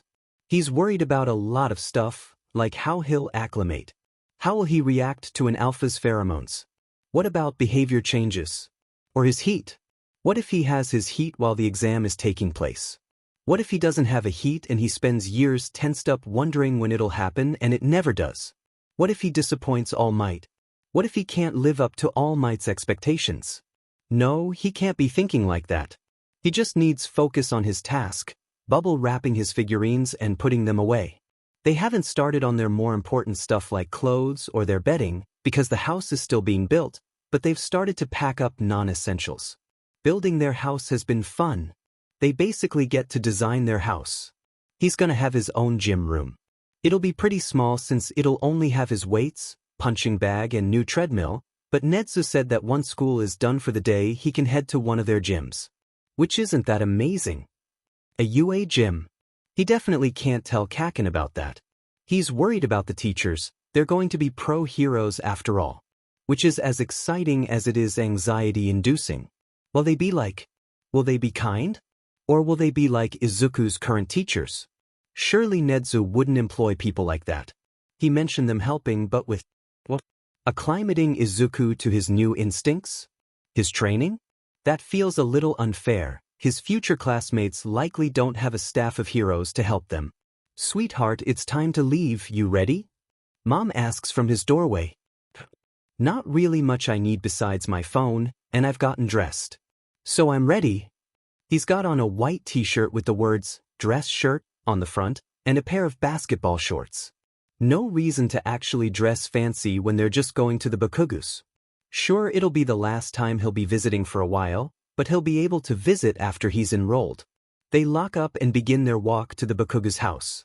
It's the middle of summer right now, so the walk isn't exactly pleasant. Even though it's the evening, it's still sweltering. He's glad he didn't dress up, 'cause he'd probably have had a heat slide by now. The normally short walk feels like an eternity, but eventually they reach their house. Hey, come on in, dinner's almost done. Auntie greets them. Hello Mitsuki, it's nice to see you. They take off their shoes and put on the slippers that Ri's sitting by the door. Since they're here often, they've each got their own pair. Mom's are a dark pink color and Izuku's are All Might themed. They have his hair tufts sticking up and his wide smile at the tip. Hi Auntie. Izuku greets softly. Mom heads in the direction of the kitchen, probably to talk to Uncle. Hey kiddo. How's your summer break treating you? I'm surprised I haven't seen you more. Auntie says jovially. Usually Kacchan insists Izuku come over more to train, but he thinks Kacchan just wants to spend time with him. It's been good, but I've been pretty busy. That's an understatement. Once summer break kicked in, he's spent most of his time at the beach cleaning. When he's not training at the beach, he's volunteering at places, so it leaves little time to train with Kacchan, but he has been managing to come over sometimes, usually on what are supposed to be his break days. But if he told Kacchan he couldn't train, Kacchan would be upset, well, more upset than he already is. Well, now that you're here, maybe Katsuki will stop pouting in his room. He probably doesn't like that Izuku won't tell him what he's been doing. Guess he'll finally know now. I'm not pouting, hag. Kacchan yells as he comes down the stairs. Don't call your mother a hag. Auntie yells in return, right? He's just gonna back out of this since they're distracted. He heads toward the kitchen, leaving their yelling behind him. Hey Izuku. Taking refuge, HM? Uncle jokes. Yeah, I probably can't escape for long, but as long as they're distracted I can avoid Kacchan's anger. Izuku says sheepishly. I don't know why you don't just tell him you're training. Mom comments. Because then he'd want in. And would that be so bad? Izuku fixes Mom with an, are you serious? Face. She now knows who he's training with, so he doesn't know why she thinks he could just casually invite Kacchan to train with all might. Maybe I just want something for myself. Something I could do alone, without Kacchan over my shoulder trying to make everything a competition. Not entirely inaccurate, he would like something that Kacchan hasn't inserted himself into. Well, alright. Mom sighs, Uncle just chuckles. We chat as Uncle watches the food, stirring occasionally. How's work been? I hear you're working in the year. Uncle asks. Yes, it's been pretty calm actually. Most of the time the emergencies that come in aren't urgent. Plus I'm working third shift so not a lot of people come in. When he was young Mom didn't work third shift since she wanted to be on the same schedule as Izuku. But once he got older she took third shifts since they make more money. But she tries to stay awake for breakfast and dinner. Occasionally we have actual emergencies come in, like last night we had a stab victim come in. But we were alerted by the ambulance that they'd be arriving soon so we were able to prepare. He'd heard all about this morning before she went to bed. Some might say it's a morbid thing to talk about at breakfast, but he likes hearing about her day. Sounds scary. Uncle remarks. More stressful than scary. Sometimes, yeah, it's different from intensive care since the risk of them dying is higher compared to those who've received treatment. She used to be a medical surgical nurse. When she worked as one he'd often end up spending his day at the hospital with her. What about you, kiddo? What have you been up to? He asks me. Nothing much, just training. I can tell, you've put on some muscle. Deku. Get your butt over here. Kacchan comes storming into the kitchen. Izuku prepares himself to be grabbed and throttled. Surprisingly, he's only grabbed, not throttled. But once he's grabbed, he's dragged away and out of the kitchen. Hi Kacchan. You were a bit busy with Auntie so I figured I'd go and talk to Uncle. His voice shakes at Kacchan's anger. It's been a long time since Kacchan has hurt Izuku outside of sparring, but memories of all the times he's hurt Izuku unprovoked keeps him tense. He's changed since then, but he's still so angry, so quick to fly off the handle. Forget that. We're sparring. He says angrily as he drags Izuku to the backyard. Great. That's code for Izuku's about to get his butt beat. An angry Kacchan is a Kacchan who wins. Sure enough their first bout ends in Izuku face down in the grass. And it's a continuing occurrence. Sure he wins occasionally, but mostly he's getting beat. How is he supposed to win the sports festival? Sure they'll be able to use their quirks, but he doesn't have that many quirks that he can attack with. Explosion and Cherry Bomb are his main attacking quirks, and Kacchan's made for explosions. Disc and flowers can be projectiles but could easily be batted away. Shadow Claws requires getting in close, which with his quirk is inadvisable. Marshmallow could easily be exploded away. The only one he can think of that might actually work is Hydro Burst, which would water down Kacchan's sweat, making it harder to let off explosions, which would leave him with quirkless combat while Izuku would still have use of his quirks. But that all just feels mean. Using the water on him in the first place is mean enough. But to then leave him at a disadvantage whilst Izuku's at his best, it's just cruel. Nakatani Ria Quirk, Hydro Burst, he can produce a geyser of water from his palm which allows him to send others flying back if he puts enough force behind it. Tsukamoto Riko Quirk, Marshmallow, she can produce liquid marshmallow from her palm which allows her to trap others in it, or it can be used as a landing pad. But Nedzu said he had quirks that Izuku could copy, so maybe he'll get something else that'll help. He wonders who they are? Like who he's copying from, students? But they want to keep Izuku far away from the students. But maybe Nedzu has some he trusts? Or maybe they'll hide Izuku somewhere and bring the person close enough that he can copy their quirk but not close enough that they'll smell him. Oh, and he'll have one for all, so that'll help, but it requires getting in close, at least from what Izuku's seen. You're not even paying attention.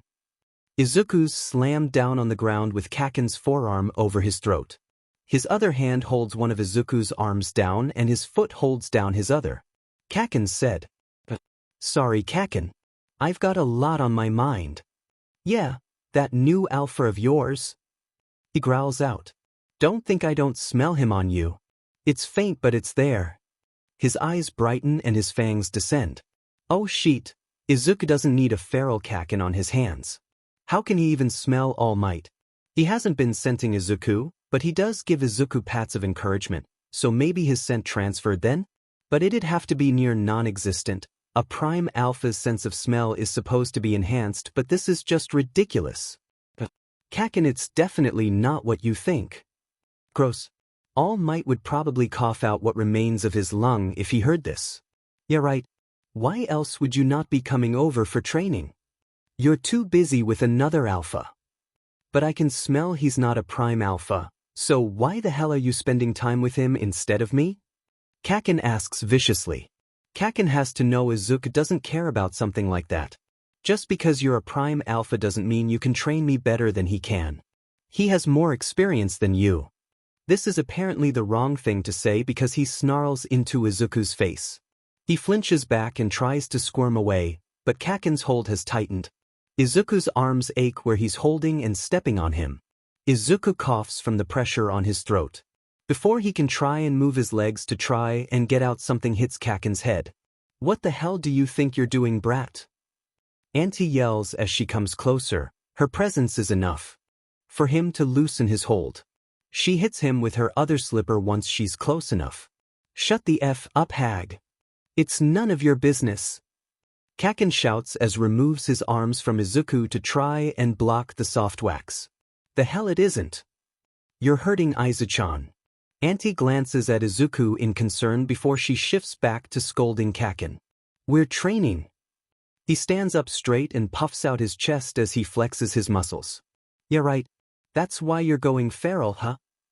Auntie stops her assault but holds the slipper out in warning. "You're old enough to control yourself." Izuku hasn't seen him like this since Kacchan was 13. "Head to your room and cool down," Auntie orders, pointing to the house. "F you. I'm not doing shit."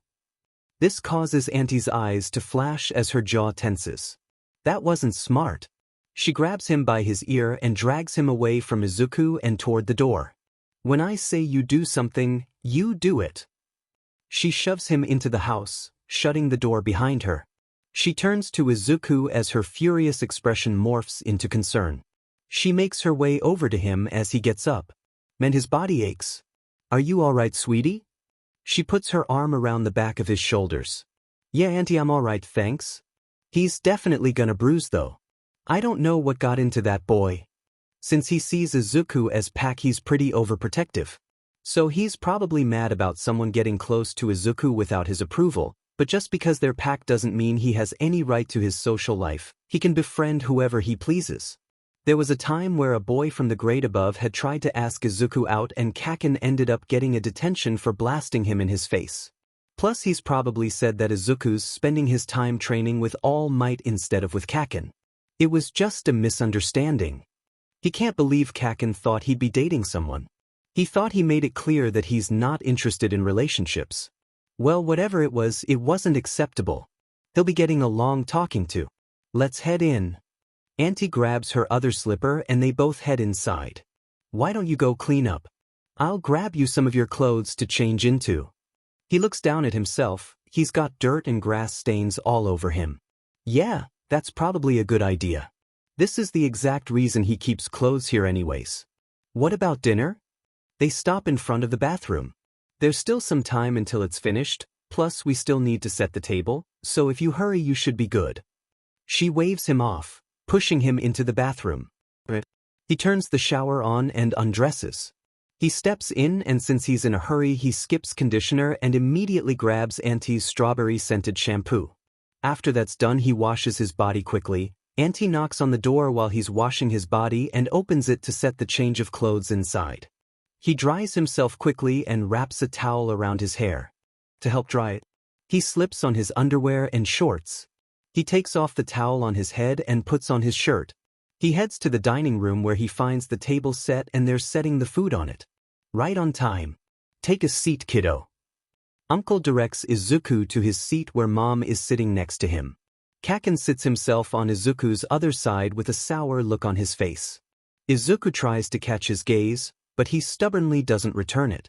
Though once Izuku's not looking at him, he glances at him. Izuku's upset with him and he'd like to talk it out, but Kacchan seems to be allergic to talking about their problems. Here we go, serve yourself. Auntie chimes in, setting the last of the food down. They each grab for the food and serve themselves before saying thanks. You say you've been training, but what type of training have you been doing? Just your usual? Or something new? Uncle asks before his next bite. You know that beach that's always covered in trash? Izuku said after swallowing his bite. Yeah, Takoba, right? Though I hear it's being cleaned. Auntie comments. Yep, I've been cleaning it. Kacchan sneaks a glance at Izuku with a furrowed brow. Honestly, that's kinda his baseline though. His resting face just looks angry, but that kind of fits his personality. Really, why? Being a hero is about helping your community, and moving all that trash is helping me put on muscle. Plus he's made some money selling some of the metal that was salvageable. I had noticed you were more muscular. You were already pretty muscular before, why do you need more? Uncle questions. There's a quirk I want to copy and it depends on muscle mass. All Might says Izuku will be stronger than him since it's a stockpiling quirk, but it's just safer to say he's copying it. And if someone notices Izuku's stronger than him, they'll deal with it then. I see, well, you being safe? I don't want you to be stuck by a needle. Auntie remarks. Yep, I'm wearing gloves and I'm definitely careful of what I grab. He can't just stick his hand into a pile of trash, he has to be careful, even if that takes longer.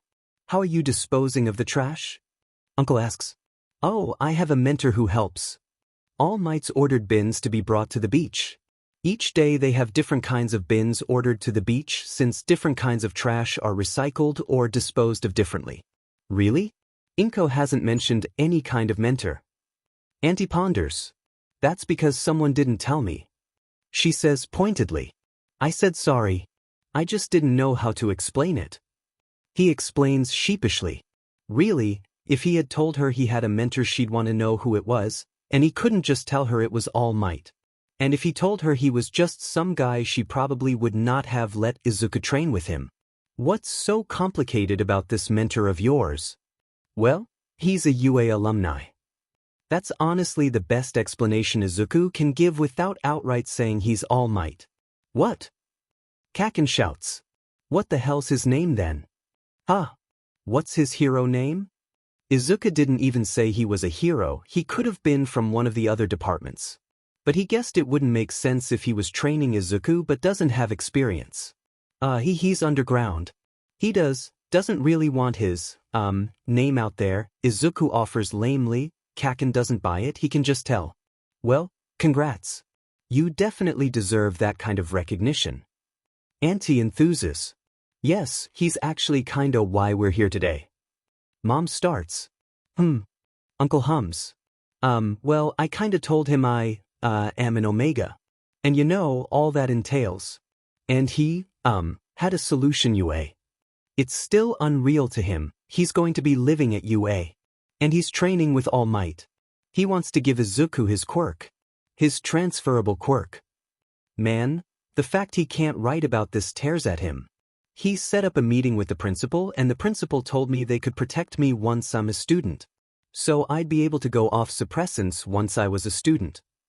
Honestly, he would have been happy with just that, though he would have to worry about after UA, but hopefully he can make his presence known enough that he can't be taken. Hopefully with the sports festival, his internship, and work studies he can build up a fan base. But Recovery Girl examined me and said she wanted to get me off the suppressants as soon as possible. She was worried about how I'd change once I'm off the suppressants, and she didn't want me to have to go through those changes while also having to do school and training. He sees where Recovery Girl is coming from, He doesn't want to act embarrassing in front of his new classmates. Plus, an Omega hero needs to be able to resist an alpha's pheromones, so they aren't stopped by an alpha villain, and he doesn't know if he can or not. He's trained to resist alphas, but he's never trained as an Omega. Right now on suppressants he can resist pretty easily, but he doesn't know if that'll transfer over to Omega Izuku. But the issue is people would smell me and I'd still have middle school. Online schooling would fix the danger of people smelling me when I went out, but people at our complex would probably still smell me. They'd have to move out to the country if he wanted any chance at not being found. Maybe they could make it work in a house in the city if they blocked up the doors and windows so his scent doesn't escape, but the risk is too great. Either way, they can't afford a house, and they have to worry about mom's commute. So Nedzu, the principal, offered to build a place in an unused corner of campus that we could live in whilst I do online schooling. Izuku wonders what it was that convinced him to let a kid who isn't even a student yet live on campus. Was it the fact he's All Might's successor? Was it his quirk? The fact that he's a male Omega? A combination? But the problem is I wouldn't be able to see you guys, which is why we're here. Tell you and to see you for the last time for a while. Though the house is still being built, so we may still be able to meet again, but we have to work at packing, so probably not. He dares to glance at Kacchan, who's intensely staring at the table with a complicated expression on his face. Well, we'll see you once school starts, right? And he asks. Yeah, I just need to avoid the Hero Commission finding out until I'm enrolled in UA. They have a legal department who can help me once I'm a student there. It'll SCK not seeing you, but if it gets you off those DMN suppressants and gets your secondary gender sorted, then it'll be worth it. Auntie responds. Kacchan suddenly stands roughly and stalks off. Izuku moves to stand, but Auntie interrupts him. Give him a moment, kiddo. He needs to get his thoughts sorted. He knows this is for the best, but he's gonna miss you. Auntie says softly. Izuku figured he'd be upset, but he thought he'd be more shouty about it. And he's probably said that you're going to UA. That's what he's most surprised about. He figured he'd throttle Izuku once he knew he was staying at UA. Huh? Yeah, I'm surprised he didn't blow up. Figuratively and literally. Honestly, he's happy they already sparred. If they'd sparred after Kacchan knew, he probably would have beat Izuku even harder, if that's even possible. He's working to be better. Uncle states. It's something Izuku's always admired about him. No matter what, even at his lowest, he's always striving to be better. They work at finishing their meal, chatting idly. They ignore the sounds of explosions coming from the backyard. It's not like the neighbors will care, they're much too used to it. He helps gather the dishes to take to the sink, but he's shooed away when he tries to help. He decides it's now or never. He heads to the back door with a pounding heart and sweaty palms. He's already beat Izuku once today, who's to say he won't do it again? Hey Kacchan. He stands in the doorway and stares at the sweaty boy. He grunts but doesn't turn to Izuku and returns to punching and exploding the air. It'll only be 6 months until we can see each other. And we'll be able to talk on the phone. His expression turns more furious and whips around to face Izuku. I know that. He growls out. Damn it. I know that this is for the best. Doesn't mean I like it. That's probably an understatement. Ever since Izuku presented, he's stuck himself to his side. Any acquaintances he had, he scorned in favor of staying with Izuku. No one's ever been up to his standard. Hopefully UA will change that. And I'm not expecting you to. But I am expecting you to work past it. This will be a challenge for you, so meet it like one. Face this like you've faced every challenge before. He knows Kacchan can't turn down a challenge. You never back down, so are you going to start now? Izuku challenges. Like hell I will. He shouts as he comes closer. I'll meet you at the entrance exam and I'll beat you. Even if you're at UA already, I'll still beat you. He smirks as he challenges Izuku back. Kacchan, I'm not actually attending UA, you know? In fact, they'll probably want me as far away from the school as possible to keep the students from smelling me. He wisely doesn't mention Nedzu's offer to use the gyms. Yeah, well, you're still at UA before me. He speaks and shakes with anger. But, congrats, he says, and it looks like it's hurting him to even say that. His expression is pinched and an insincere smile adorns his face. his jaw clenched tight as he grits his teeth. Even if he clearly hates saying it, he still holds himself back from exploding. Over the years he has changed for the better, but there were still behaviors that bugged Izuku. He tends to explode at Izuku whenever things aren't the way he likes. He's always hated it, and Kacchan knows it since Izuku's told him that it upsets him. The fact that he's putting the effort into working on something Izuku hates makes him tear up. Izuku surges forward and wraps him in a hug. "Hey! The F are you doing?"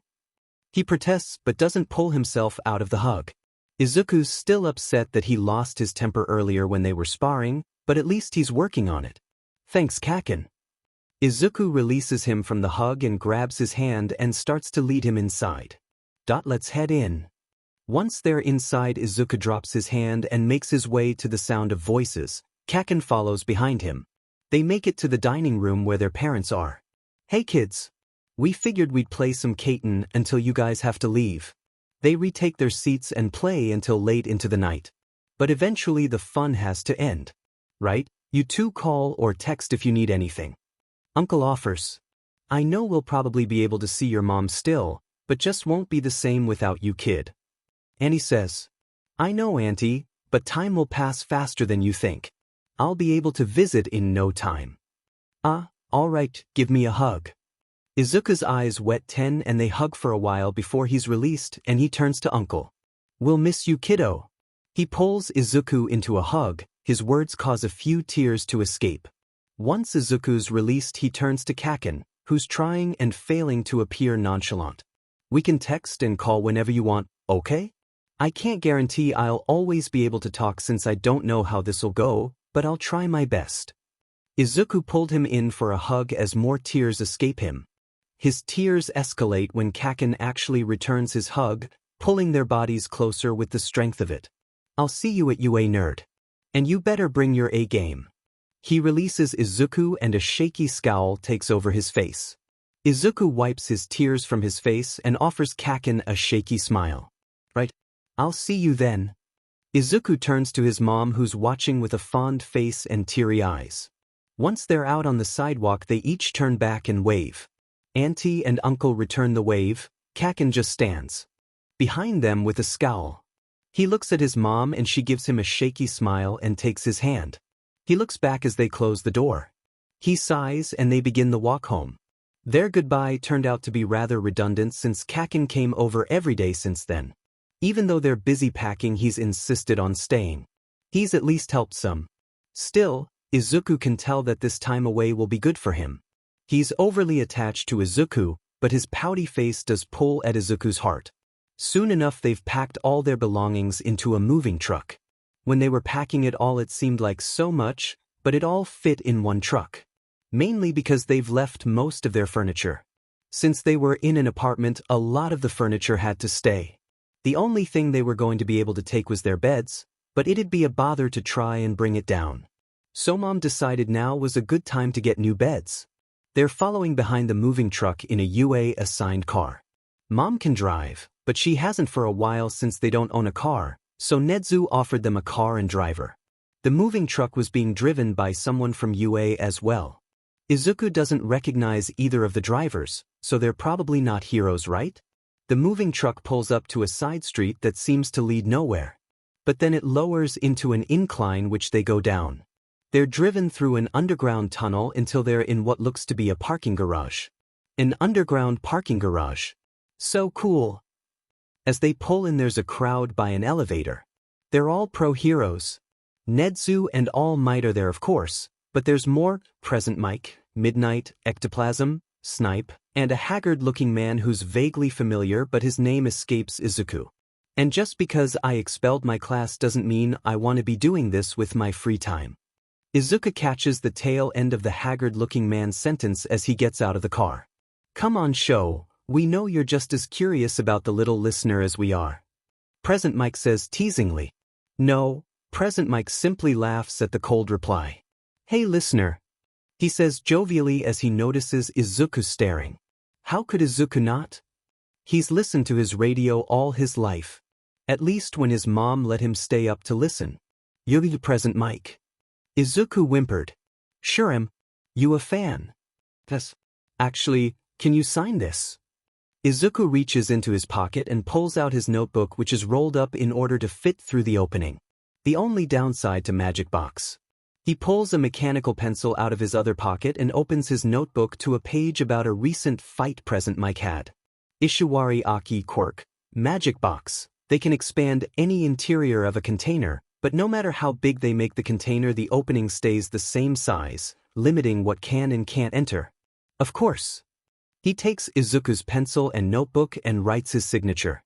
This is some pretty good stuff, listener, he says while looking at the picture and analysis. Thanks. Could I ask, some questions? Izuku fidgets around. He doesn't want to be annoying, but he just can't help but ask. Go for it. Izuku takes back his notebook and pencil and flips to a blank page. I want to know about your costume. It's made entirely of leather. Doesn't that get hot? Unless maybe it's made of a leather-like material, but that seems unlikely, because he thinks he recalls him complaining in an interview about chafing because his pants are leather. Though Izuku's heard several heroes complain about their costume chafing. It did in the beginning, but since I've gained enough money, I've had Quirk-enhanced cooling patches sewn into my costume. Quirk-enhanced? He wonders from what company then. Maybe he can look it up. A place with a quirk like that is bound to advertise it. What about your hair? How long does it take? He writes down the information. He hears his mom come to his side. At least an hour. Izuku imagined it was something like that. Is the hairdo really worth all that time?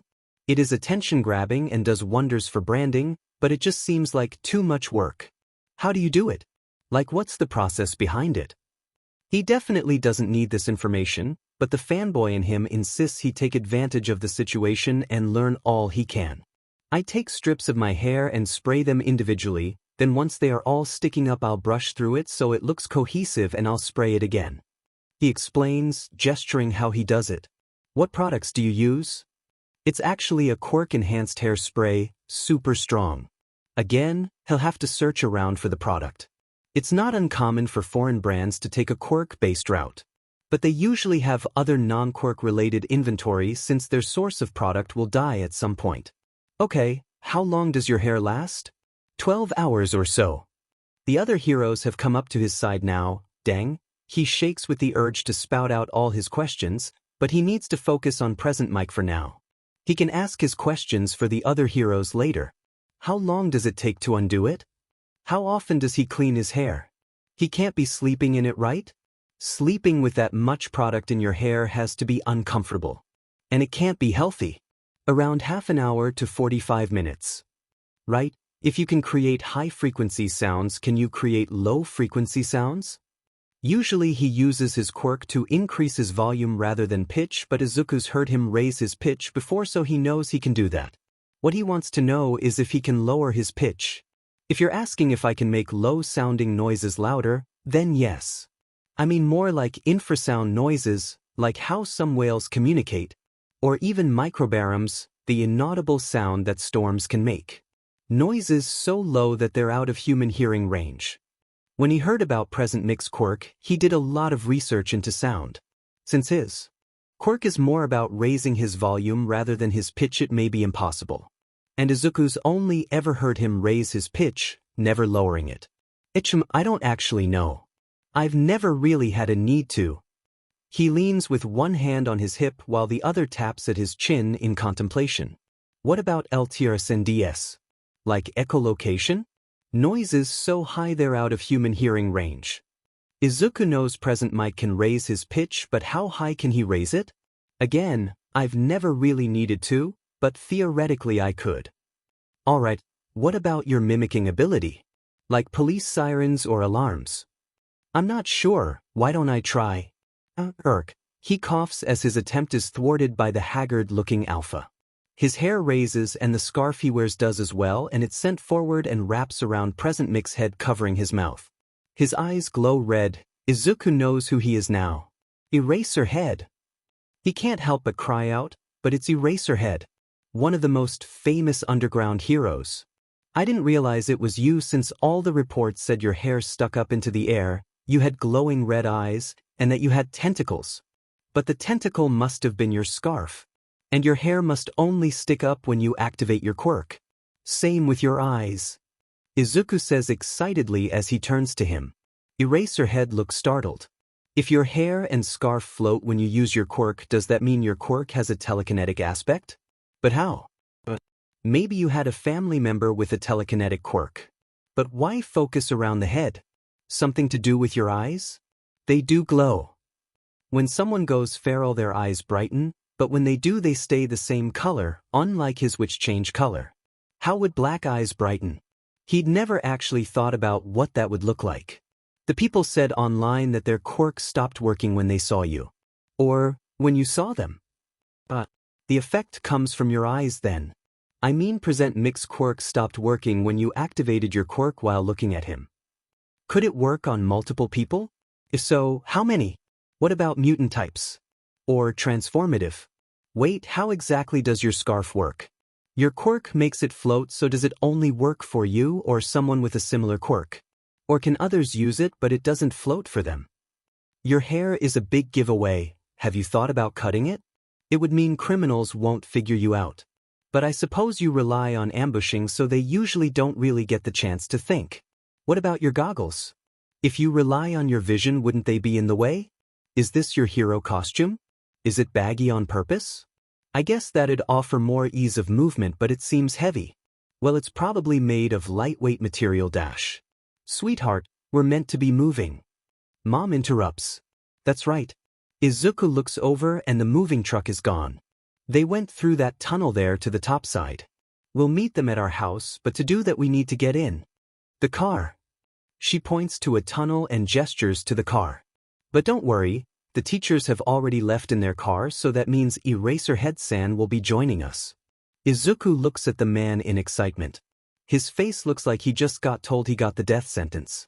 Once they're in the car, Izuku shakes from refraining from asking his questions. Eraserhead didn't seem too enthused about being bombarded with questions, so it's better that he keep his mouth shut. As Izuku's leg bounces and he fiddles with his hands, Eraserhead lets out a sigh. I don't know why my quirk causes anything around my head to levitate, but my mother's quirk allowed her to levitate anyone she made eye contact with, so that may be why. You are right about my eyes being the source of my power. As long as my eyes are open, my quirk works. Izuku hasn't put away his book, so he quickly opens it and begins writing. My quirk can affect multiple people, and I've never tested it for how many I can affect. With mutant-type quirks, it cancels their ability to use any extra appendages, but something like their natural strength can't be cancelled. With transformative quirks, I can cancel their ability to transform, sticking them with whatever form they were in when I activated my quirk. Crazy. Being able to cancel a mutant type's mobility implies he's canceling their quirk factor, not just the production emitters produce. Izuku wonders if it'd destroy a stockpiler's stockpile. It seems more likely that it'd cancel the person's ability to access that stockpile, but once they aren't under his eye, they'll likely still have what they stockpiled. And he definitely should experiment with how many quirks he can cancel. Izuku wonders if it strains him to do multiple or if it's the same effort exerted as with one. Does being in his periphery count as seeing? What about crowds? Can he cancel a large crowd of people without having to focus on an individual? With so many people, he wouldn't be able to focus on all of them. My capture weapon is made of steel wire alloy and woven carbon nanofibers, which allows me to manipulate it. It can be loose and flexible, but on my command it can become hardened and snap into shape. It allows me to wrap it around villains and then harden it to capture them. My quirk does help, but anyone could learn to use it if they tried. He manipulates the weapon around as he demonstrates its abilities. Who came up with it? And maybe? Izuku hasn't seen anything like it before. Could it be used like a whip? I've thought about the fact that my hair gives me away, but it's as you said, I rely on ambushing and ending the fights quickly. Plus, I often work at night when visibility is low. My goggles are designed to obscure others' view of my eyes, so they don't realize the effect is coming from my eyes, so they don't target them. Izuku guesses that's smart, but still the design could probably be altered enough to obscure his eyes whilst allowing him no blockages in his vision. Or maybe it only looks like they're blocked on the outside but are see-through on the inside, like one-way glass. My summertime costume is made to be lightweight and breathable while still offering protection. My winter costume is designed similarly, but it's made to be more insulating, so it's somewhat heavier. It's loose to offer me better freedom of movement, as you said. It's not very visually appealing, but Izuku supposed as an underground hero he doesn't have to worry about that. Still, he kinda looks homeless or like a drag dealer, but maybe that's on purpose? Maybe it's to lower people's guard? Get criminals to underestimate him? Or maybe to seem like he's a criminal too. Amazing! Thank you. Izuku's attention quickly shifts to his notebook. He goes over what he knows and what he wants to know. He glances at Eraserhead on occasion and asks his questions, but Izuku's focus is taken when they arrive on a bit of raised road. They stop on it before the ceiling above them opens and they start moving upwards. A car elevator. They're finished pretty quickly and the driver drives off the bit of raised road. Izuku turns around to watch as the ground lowers. He turns to watch out the window, but everything is in the distance. They arrive at their house fairly quickly. Its outside is fairly bleak looking, which they knew it would be. It needs to look like a building that'd actually be on campus. They were lucky to get windows that they'll be able to see through, but others won't be able to. Not one-way glass, more like a car window. The others are already unpacking, so they rush to join them. Just a moment, please. I'd like to give you the official tour. Nedza calls out. Mom and Izuku stop in front of him and all might. They're shepherded into their new house. You obviously know the general layout, but I figured you should see it for yourselves. They enter into a living room area which has a cabinet right by the door. It's where they'll put their TV. A large L-shaped couch faces the door with a coffee table in front of it. Just past the couch is a dining table. Past that is an open doorway which he knows leads to the kitchen. They obviously wanted it situated like this, but they didn't have any preference for furniture. Mom was worried about choosing something too expensive, so she left it up to them. But it seems they didn't have any reservations about spending so much money. Which means that their furniture is a lot more expensive than what they'd pick. And here you have your kitchen. We obviously included a stove, oven, and fridge, but we went ahead and included a dishwasher as well. The fridge is larger than they'd have bought themselves. He doesn't know how much they expect the two of them to need, but there's no way they're gonna fill that. The stove is electric. He's only ever had gas stoves. But the Bakugas have an electric stove and Mom has cooked on it, and she says it's a lot quicker. She ended up burning the dumpling she was making. And a dishwasher? He's getting the feeling that they just like spending money. They're led out and toward a door that's to the right of the entrance. And your bathroom. It's expensive looking as well. It has a Western-style shower tub combo. They have two sinks that sit on large cabinets with some type of stone top. Not sure what it is. It looks like marble, but it could be a dupe. But from what they've seen so far, he wouldn't be surprised if it was actual marble. It's made mostly of tans and browns with white appliances, but there's light blue mixed in. They're led to the next door over. Your office. It's fairly bare with cream-colored walls and hardwood flooring. The only furniture in it is a desk with a chair and a couple bookshelves. They go to a room over. Your room, Midoriya-kun. Its color and flooring are the same as the office, but it's much more populated. It has a twin bed with a frame and a desk with a chair. It has a closet near the end of Izuku's new bed. The bottom of the closet has drawers. There's already a couple boxes that have been put in here. There are shelves on the wall, which Izuku asked for since he needs somewhere to put his merch. But there's plenty of wall space for his posters. And across from it is some storage, but next to the storage an elevator? Is an elevator. This is how Midoriya-san will get to and from work. This leads down to a small parking garage where a car with a driver will take you and bring you back. You can also have guests this way, though you'll need approval first so we can send a driver for them. It's good she'll have a ride since Izuku was worried about her commute.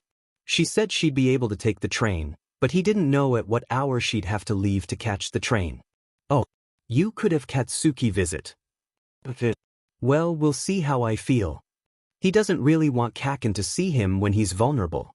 Plus, it'll do them both good to be away from each other. Kacchan needs to spend some time with other people for a change. Well, next to that is your room, Midoriya-san. Mom's room is pretty simple, a standard-size bed and frame, with some bedside tables. And a built-in closet and a dresser. A couple of her boxes have been set on the bed. Across from that is your gym. The gym is even emptier than the office. The only thing it has in it is a treadmill. And with that we're done. I hope it's to your satisfaction. They head toward the front of the house and head out to begin grabbing boxes. It's more than satisfactory, truly we can't thank you enough. To go this far for a child who isn't even a student yet, well, it's astounding. So thank you. She bows. Yes, thank you. Izuku bows as well. Please, it's our pleasure. But of course you're welcome. Netsu says with that uncanny smile of his. I wonder how long it took him to get in the habit of smiling? It was learned, right? I mean his quirk is an intelligence booster, not a human characteristic booster. Did he have to learn how to be human? Or did intelligence come with human behaviors? Izuku ponders. Humans were the only sentient species before quirks. But other species were known to exhibit humanoid behaviors, but a lot of it was taught to them by humans. Like apes learning sign language and parrots learning to speak. But still to have the intelligence to not only learn these things but to use these skills implies a level of sentience. Even dogs show the ability to understand and perform upon words, and when given buttons for words are shown to use those buttons correctly. And then there's emotional intelligence. Several species have been shown to feel complex emotions like grief and sympathy. Elephants are known for grieving and have even been known to bury their dead under logs. Dogs can fall into depression when they've lost companions or they're young, and have shown dedication to their owners by constantly searching or waiting for their owner after they've passed. There were studies done on rats where they were taught to press a button for a treat, which they learned easily, but then they introduced another rat who would be shocked upon pressing the button but they'd still get the treat, which is fed up. But the rats stopped pressing the button even if it gave them a treat. They preferred the other rat's comfort over a treat. Rats and mice have been shown to have learning intelligence and emotional intelligence, so maybe if Netsu is a rat or mouse, or a chimera of a rat or mouse, then his quirk simply extrapolated on the existing intelligence. What I want to know is if his enhanced intelligence was planned. It seems logical that they'd breed animals for intelligence, but how could they predict a quirk? Did the animals he came from have an intelligence-enhancing quirk? One that maybe wasn't to his extent but still enhancing? Or was it a happy accident? But he's capable of human speech, which shouldn't be possible with an animal's vocal cords, unless he had some parrot DNA mixed in, or maybe a human's. Honey, we need to be bringing the boxes in. Mom tells him, interrupting his thought process. He looks up to see everyone has stopped to look at Izuku. I was muttering, I wish I had a quirk that let me shrink out of existence. Or at least small enough that I'm unnoticeable, maybe then someone could step on me and put me out of my misery. He thinks, this time he makes sure it's only thought, not said. You seem to have quite the mind, Midoriya-kun. We'll have to have a conversation at some point. Netsu says cheerily. It causes Eraserhead to groan and look like he's suffering. But that seems to be what he looks like all the time, so maybe just a more severe suffering look. None of the other teachers seem too enthused by his offer either. Izuku looks at All Might and he gives Izuku a strained smile. Well, Izuku doesn't see anything wrong with the offer. They head outside and begin helping take the boxes in. They labeled them so it's easy to know where to put stuff. When they got to his weights, they called All Might and him over to bring them in. Since they're heroes, they can get the smaller weights, but All Might bought him heavier weights. He was worried about all the weights weighing down the truck, but he was assured that the truck can carry up to 4,500 kilograms. They bring in the weights and come back to them dragging out his punching bag, or rather Kacchan's old punching bag. When he bought a new one, he gave Izuku his old one. He rushes to help. It's pretty heavy since it had to withstand Kacchan. Soon enough everything is moved inside. Ectoplasm and Snipe make to leave, but he wanted to ask them questions. Ectoplasm Sir C, could I ask you some questions? Izuku decides to stop Ectoplasm. He'll just have to ask Snipe his questions later. Sure, he says dully. He may not be enthused, but Izuku sure is. There really isn't any information about him out there, besides that he makes clones by vomiting up some sort of fluid. He's well liked but doesn't really make any media appearances. How many clones can you make? He slips his notebook out of his pocket. 36 on a good day, 30 normally. He says frankly, amazing. That many clones under his control has to be taxing. Mentally taxing? Does he control each clone? Do you control each clone individually? They are an extension of myself, so yes. It has to be hard to control all of his clones individually. How long did it take for him to be able to control them so soundly? Really? Can you hear and see what they hear and see? Yes. That has to be overwhelming. Izuku doesn't know if he'd be able to deal with that much STMLTN. But can you smell through them? Can you smell? Wait, is that insensitive to ask? I'm sorry. Izuku continues apologizing, bowing as he does. Great. I just had to put my foot into my mouth. Kacchan and the other kids say his analysis is creepy, and this is why. He ends up asking insensitive and invasive questions. But it's fine, I can't smell. He explains awkwardly. Geez, at least he's not upset. Or maybe he is but doesn't want to make Izuku feel bad. So he can't smell other people's pheromones? It must have been hard learning to control his pheromones then. Izuku supposes that most people can't really smell their own pheromones. People tend to be pretty nose-blind when it comes to their own scent. Unless they're releasing their scenting pheromone. People can release a variety of pheromones meaning different things, so each person can release a specific pheromone that is made to leave your scent on someone, and it's easy for someone to smell their own scenting pheromone. Is your mouth enhanced in any way then? Like your sense of taste? Or is your mouth more fortified? Usually when one sense is lost, the others elevate to compensate. His teeth are exposed so they have to be stronger. They're pretty white as well, so either he brushes his teeth obsessively or they have better protection against staining. And cavities? Flossing is probably easier. But it seems like eating would be harder, and messier, and maybe gross looking for an outsider. How does he? Izuku definitely shouldn't ask that. My taste is enhanced and my mouth is more resilient and resistant to damage. So the muscles and tendons in the face are thicker? Or made of a stronger material? Is his tongue stronger as well? Does the enhanced taste also change how something tastes, or is it just strengthened? Amazing! Are your eyes enhanced as well? 'Cause I don't see any pupil or iris, so they're definitely different, right? Oh, that may be insensitive as well. Izuku's big mouth can't help but blabber. He's just really interested in how he sees with no pupil. Can he see all the colors people usually see? Theoretically, he could still have a retina, but how would light travel through his lens to reach the retina if he doesn't have a pupil? My low light vision is enhanced. How does that even work? Izuku figured without a pupil he probably isn't as light sensitive as someone who has one, but this would imply he's more light sensitive. Does he have more rods than a normal human? And damn it, how would light even reach those rods without a pupil?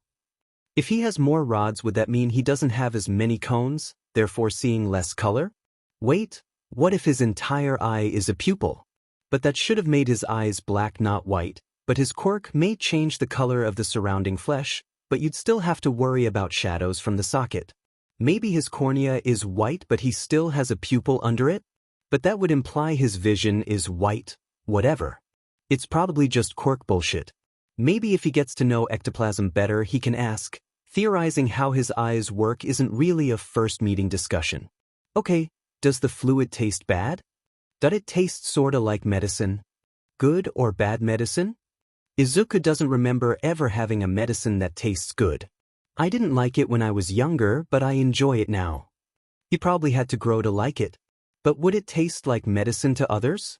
We've already established that he may have differing taste buds, so would it taste like medicine for others? Izuku can't exactly test that though. He doesn't think he could find someone who'd be willing to taste it. Maybe himself, but he doesn't know if ectoplasm would be comfortable letting him. Wait, what happens if someone swallows it? It's supposed to be connected to him, right? Where does it come from? Your throat? Your stomach?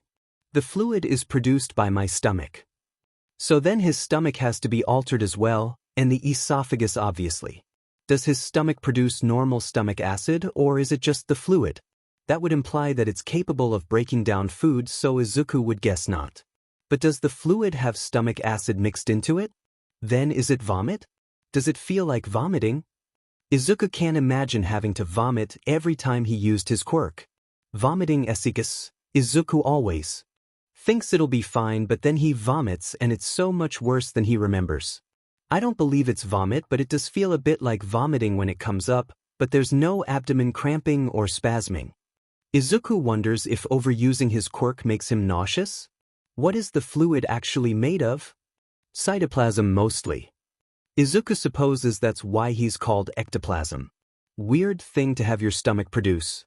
Does the substance develop when he uses his quirk, or is it always there? How long do they last?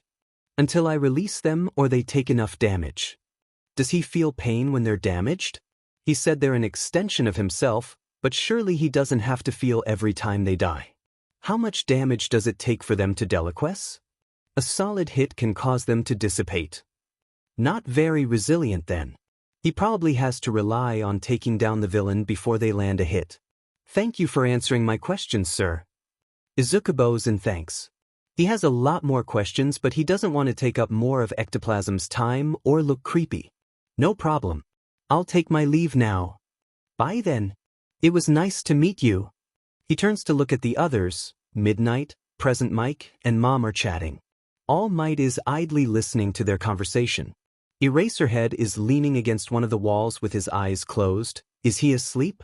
Netsu is looking at Izuku with clasped hands. Pause. Izuku heads toward Mom and the others. And I think it was because he was a virgin. Mom says, honestly, he doesn't know what kind of conversation could get them to be talking about something like this. Really? Midnight questions teasingly. Yes, he told me on our wedding night. Oh, so they're talking about Dad? If Dad was a virgin? He supposed it's not too unusual. They got married in their early 20s if he remembers correctly. Gah. He doesn't want to think about this. At least All Might seems amused. Oh, sweetheart, are you done with your questions? Musks. Yep, I got a lot of good information. He says excitedly, clutching his notebook close. Well, I'm happy for you. She says warmly. We should head out and let you unpack. Unless you want help. Midnight offers. Oh no, we'll be fine. Mom can be kinda particular about where stuff goes, especially in the kitchen. And Izuku definitely doesn't want to risk them breaking his merch. Well then we'll be off. Remember to call if you require anything. Netsu ushers the remaining heroes to the door. Rockin', to meet you too. Present Mike says jovially. It was a pleasure to meet you both. Midnight says sensually, leaving them with a wink. Nice to meet you. Eraserhead offers lazily, shambling to the door. He's pretty much falling asleep standing. I'll see you two later. All Might promises as he leaves. Thank you all for the help. Goodbye. Mom offers from the doorway. Bye. Thanks for answering my questions. Izuku waves them off. Mom closes the door and sighs before turning to the boxes that sit on the coffee table, only a small portion of what they have to unpack. Well, we better get started. She gives him a tired smile. It hits him that all this is for Izuku. He technically knew that, but seeing her so tired reminds him. She had to upend her whole life for this. Plus all the stress of having an Omega for a son. Thanks. Izuku says softly. For what, sweetie? She says confusedly. Just for everything. Moving and all. Looking after me. Oh, sweetheart, you don't have to thank me for anything. I love you. She says, like those 3 words are enough explanation. And they kind of are, because he sorta gets it. He'd do anything for her. But he supposed he can't grasp it completely. He's not a parent after all.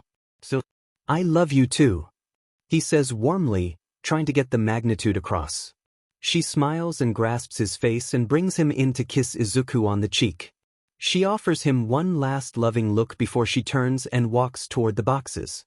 What's to come may be scary, but at least he'll have her. So, it's less scary or more miserable now. The first couple days he spent off the suppressants, he simply helped unpack everything, then he started to feel sick. Izuku's whole body started to ache and his stomach hurt, so they called Recovery Girl. I was afraid this would happen. She says over the phone. I'll come over and examine you, but I'm fairly certain you're experiencing withdrawals. Yeah, Izuku supposes that makes sense. He's been on them for like 3 years. Luckily Mom had taken 1 week off, so she's been able to watch over him. Recovery Girl came over and confirmed her suspicions. The ache in his body continues and he's begun to shake. His nausea keeps him from eating a lot, though he does try to eat some, but his body doesn't keep it down for long. He's sweating through his clothes and he's barely been able to sleep. All in all, he's been pretty miserable. He's been crying needlessly and he had a fit where he yelled at Mom, which only made him feel worse. He apologized and she said she forgives Izuku, but he still feels bad, which is how they end up cuddled on the couch. He's nestled in her arms, his head on her shoulder. It's soothing being this close to her, especially since his nose is right next to her scent glands. She's releasing soothing pheromones to help ease his discomfort. Since Mom's a beta, her scent isn't that strong, but it's better than nothing. But, well, he could. Biting a packmate's neck scent glands isn't unusual. The neck has a major artery in it, and the glands there are pretty sensitive, so allowing someone to bite you there is a sign of trust. But it has the added effect of causing the glands to release more pheromones. So pups will often latch onto the gland to get a more concentrated continuous stream of positive pheromones. Now Izuku's not a pup, but he's miserable, so it couldn't hurt to latch, right? He bites down on her scent gland. She startles slightly before humming and continuing to rub his. But his body relaxes more at the increase of pheromones. Yeah, this was a good idea. His headache eases and his shaking subsides some. The rolling in his stomach diminishes. He rests more of his weight on his mom, but she doesn't seem to mind. Man, he's lucky to have a mom as great as her. Still, embarrassment from latching at Izuku's age hits him, heating his face. At least he's not suckling. Suckling is a step ahead of latching. It's exactly as it sounds. A pup will latch and then start suckling, getting even more pheromones than latching does. It probably starts as a feeding response, but at the rush of pheromones young pups will continue to do it. But that amount of pheromones messes with the mind, so as soon as the pup is old enough to be taught better, they'll be weaned. He's definitely not going that low. He wants comfort, but he's not willing to do something babies do. Even though since his mom's a beta, with lighter pheromones, the effect on his brain wouldn't be as bad as it would be with an omega or an alpha, Izuku supposed. Pups don't really latch onto an alpha, they're not really known for comforting. But he guesses that's old-fashioned thinking. They stay there for quite a while, but she needs to stretch at some point. Plus, having him resting his weight on her probably isn't comfortable. Now he's resting on the couch. His head is resting on a pillow they brought from their last place. The smell of home is comforting. He pulls the blanket up to his face, and Izuku takes in the scent coming off it. Here you are, sweetie. Mom comes into his view, setting a tray with food on it down. Some rice porridge with green onions and some hot ginger tea. He lets out a sigh and sits up. Izuku really doesn't feel like eating right now, but he knows he needs to.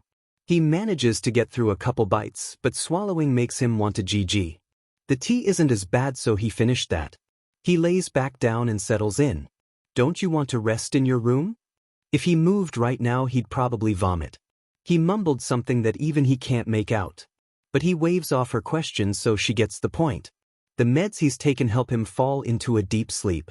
He hasn't done it since he was 11.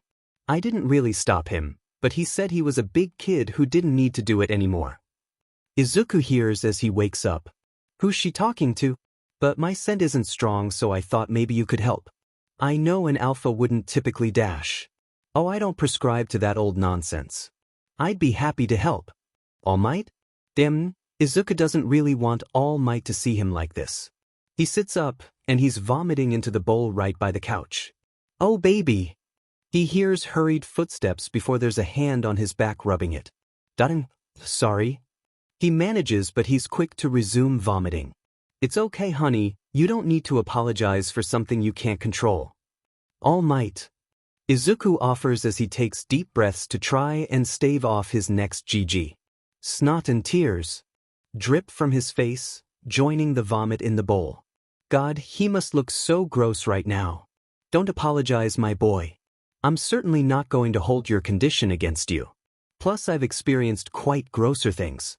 I've even been vomited on several times. That does ease his mind a bit.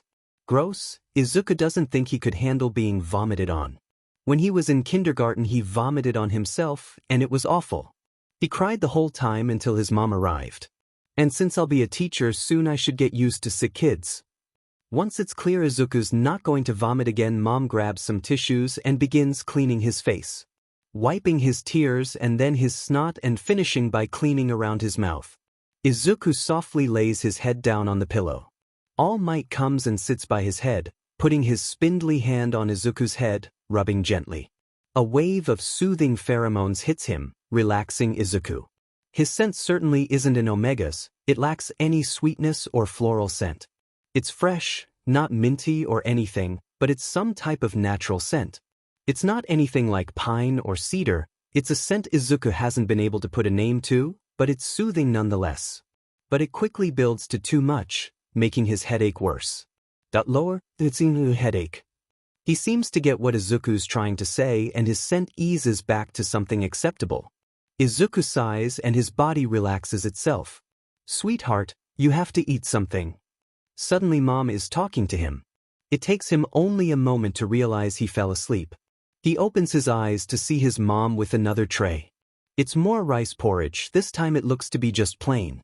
There's a cup that looks to have more ginger tea in it. He sits up slowly, his stomach doesn't roll as much as last time.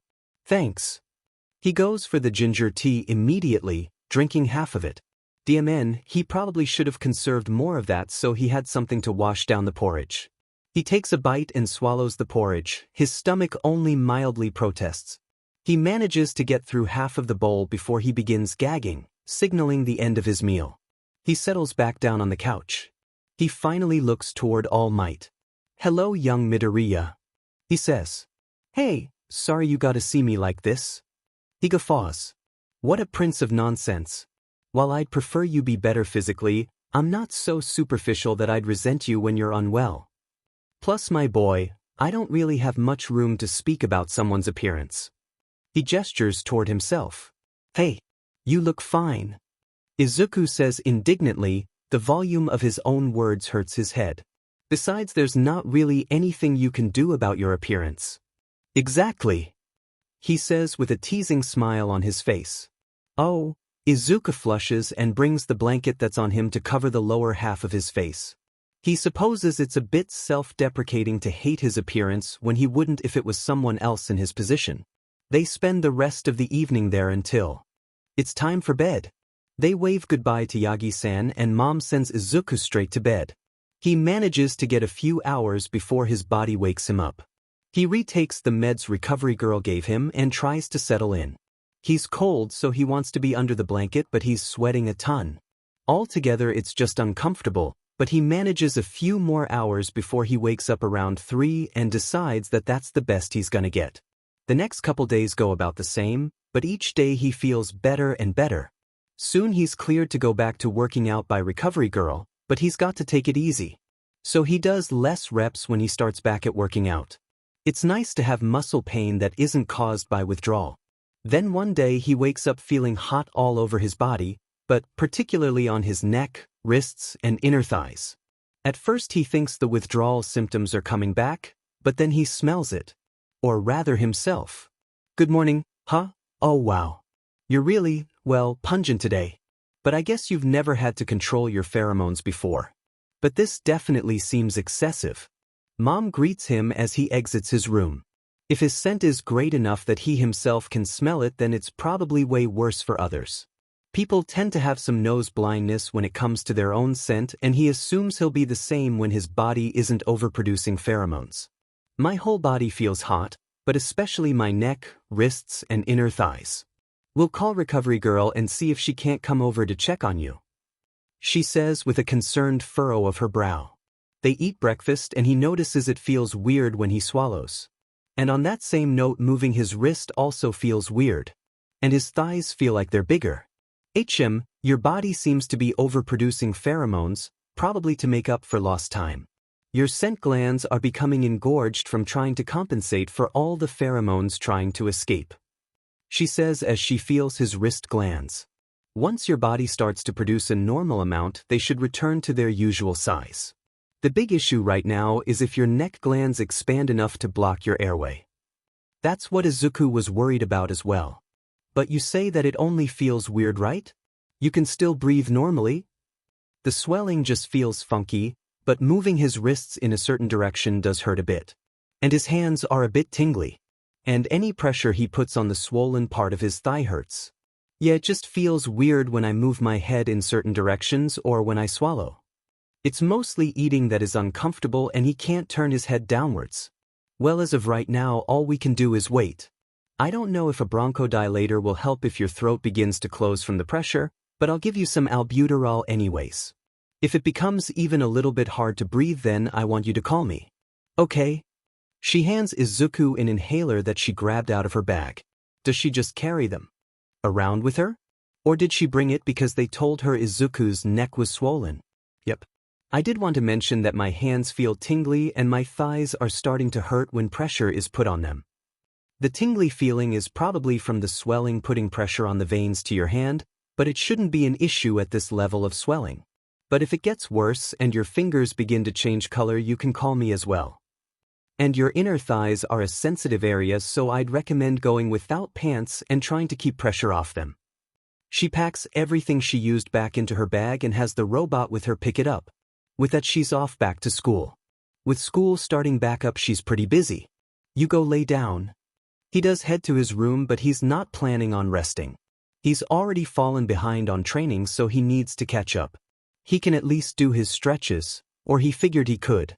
But as he set about his quads, stretch his thighs smart. His seated toe touches only continue his discomfort. By the time he gets to his lunges, his thighs are begging him to stop, but he's nothing if not persistent. The finishing pigeon pose is really all his thighs can handle.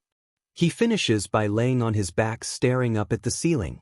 He lays there for a while before he decides to try and go to their gym. But Mom told him to lay down so he can't let her see him trying to work out.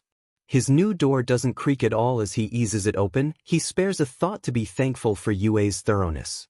Mom's in the kitchen, so he softly walks his way to the gym. He decides to save his leg workouts for last to allow his thighs a respite. Doing his shoulder presses clues him into what he should expect going forward. His wrists aren't going to survive this. He decides to have some self-preservation and skip some of his workouts. There's no way he'll manage push-ups or planks. I should have known that I'd find you here. Mom stands in the doorway with her hands on her hips. Hey, I was only doing some of my workout. I actually opted out of doing a lot of my workouts. I swear I'm taking it pretty easy actually. Well, I think that's enough. She says in a tone that suggests finality. Okay. Well, at least he got some working out in. He heads for a shower. He decides for a cooler shower to help soothe his swollen glands. Soon enough, he's in his room working on school. He's already completed today's work and a couple more days' worth, so he works even further ahead. It turns out school is easy when you don't have to worry about staying off others' radar and can go at your own pace. He's got nothing to do, so he may as well. It's around 3 when he decides he's done enough. But since he doesn't have anything to do, he's staring at the ceiling. He's irritated, and he has no clue why. Sure, he's a bit uncomfortable since his glands are swollen and his body feels all hot, but this is something different. And the awful thing is that the reason is on the tip of his tongue. He feels like it's just out of his reach, like he should know what has himself irritated, but he just can't get it. He's pacing now, trying to burn off the irritation. One of the remaining boxes that he has in his room catches his attention. He's unpacked most of his stuff, but he couldn't find a place for some of it, and the bookshelf they ordered hasn't come in yet. A lot of the stuff is just his books, but he couldn't find the right place for his stuffed toys. Now that he's 15, he doesn't really want to set those on his bed, even though they're all hero-themed. Now one in particular catches his eyes, a teddy bear in an All Might onesie. Mom got it at the same time she got Izuku a matching one. That onesie had long since been put in storage, but the bear remained. Which he's thankful for now. He rushes over and picks the bear up and takes it to his bed. He sits on top of his covers with it, but something isn't right. He shuffles around on his bed trying to think about what could possibly be wrong. His shuffling moves around his blanket and that's it. He starts messing around with his bedding, messing it up. He's not sure why exactly. Usually he prefers to keep his room tidy. But something is compelling Izuku to do this. He's not entirely satisfied with the results, but it's better than before. He's got something more important to focus on. He begins grooming the bear, rearranging its fur into a more appealing appearance. Afterwards he holds the bear close to himself and strokes it. Something about this satisfies him deeply. He doesn't get it, why? Then a new noise leaves him. A chirr. A noise a pup definitely can't make. Well, technically anyone can make any noise if they want to, but each designation has a set of noises that they do involuntarily. Any designation can purr, huff, grumble, growl, and snarl. Omegas, betas, and pups can all whine. And omegas and betas can coo and chirr. Omegas and pups can chirp. But only omegas can trill and hiss. And only pups can squeak and yip. The only alpha exclusive noise is a chuff. Each noise has its own meaning. Trilling, yipping, and chirping are joyful noises. Cooing can be for joy as well, but it's also for soothing, like chirring, which is exclusively for soothing. Purring is also done in joy, but it's a level of happiness that implies bliss. Huffing is for disapproval and squeaking is for displeasure or if a pup is startled. Grumbling, hissing, growling, and snarling are for varying levels of anger. Grumbling on the lighter side of noises while snarling is for a heavier level of anger, rage basically. Another noise leaves him, startling him from his thoughts. Right? No time for a biology lesson, he's got this to worry about now. That said, there's nothing to really do with this. He guesses this is good, right? This is what they wanted, right? He supposes it's a bit annoying but not awful. Plus things will probably level out. Lots of people deal with their instincts, he's just dealing with them later than others. On the plus side, he's feeling a lot better. He can barely feel the swelling, which Izuku doesn't know if that's a good or bad thing. The heat coming from his body is making him sweat a bit. He sighs in contentment as he nuzzles into the bear. The peace he feels is enough to lull him into sleep. You can check he should be resting. Words from his mother reach him as he hears the opening of his door. Who would be visiting? Actually, who else would it be besides? It's not what it looks like. Izuku shoots up and meets All Might's eyes. God, how embarrassing. To be seen at his age cuddling a stuffed animal. And his room ga. Izuku turns away and buries his face in his pillow. It's all right, my boy, it's nothing to be ashamed of. Finding comfort in stuffed animals isn't anything bad. Especially when you're feeling bad. He placates Izuku. It's my DMN instinct's fault. Making me want to pamper a stuffed animal, that's all. I'm more grown than this. He can say it's okay all he likes, but Izuku doesn't usually do things like this. He doesn't fault anyone who does or anything. But it's just not Izuku. And to have him, All Might, see Izuku like this, it's just too embarrassing. Izuku's supposed to make a good impression as his successor. It's your instincts making you do this? That's good news. Your body is repairing itself. He enthuses. Izuku hears him walk nearer and he grumbles at All Might. Crap, I didn't mean to do that. Why'd I do that? All he was doing was getting closer. I can hear your thoughts from here. I don't fault you for vocalizing your discontent. If you don't want me near, I'd much prefer that you tell me rather than me pushing your boundaries. I'm not upset with you or anything. I just don't feel good right now. Izuku unburies his face and flops down on his side, clutching the bear close. He knows he's pouting right now, but this is. He's never really been an instinct-driven person, but now they're rearing their head. He just has to learn how to control them. And I understand that, my boy, you're dealing with a whole new world. I'm not going to hold your behavior right now against you. He says kindly. Dinner's ready. Mom calls from the other room. Feeling up to eating at the table right now? I'm sure your mother wouldn't mind if you ate here. Izuku sighs and sits up, ignoring the ache it causes from his thighs. And, actually he's in my underwear. In front of a guest, in front of All Might. Honestly, whatever. He could freak out about this, but he's tired, even though he just slept. I can come. Izuku hops off his bed and his legs spasm. Maybe he shouldn't have worked out. He turns to leave the bear on his bed. But as he walks away, his stomach aches and a want fills him. You can bring the bear, young man. He offers, seeing how Izuku stops and shakes with his need for the bear. Fine. He begrudgingly says he doesn't want to have to carry around a teddy bear, but his instincts haven't gotten the memo. Yagi-san has gone ahead of him. He walks out with the bear and takes a seat at the table. He hears whispering from the kitchen. All Might is probably explaining the bear, which he's actually thankful for. He's embarrassed enough as it is. He doesn't want to have to explain this. Mom comes out carrying dishes of food and All Might follows carrying more. He should help. No, young man, you stay seated. I'm not going to have you carrying anything with those wrists. You've already exasperated them enough by working out. Mom chides as she sets down the dishes. He wants to argue, but she sends him a look. He doesn't want to upset her further, so he wisely stays seated.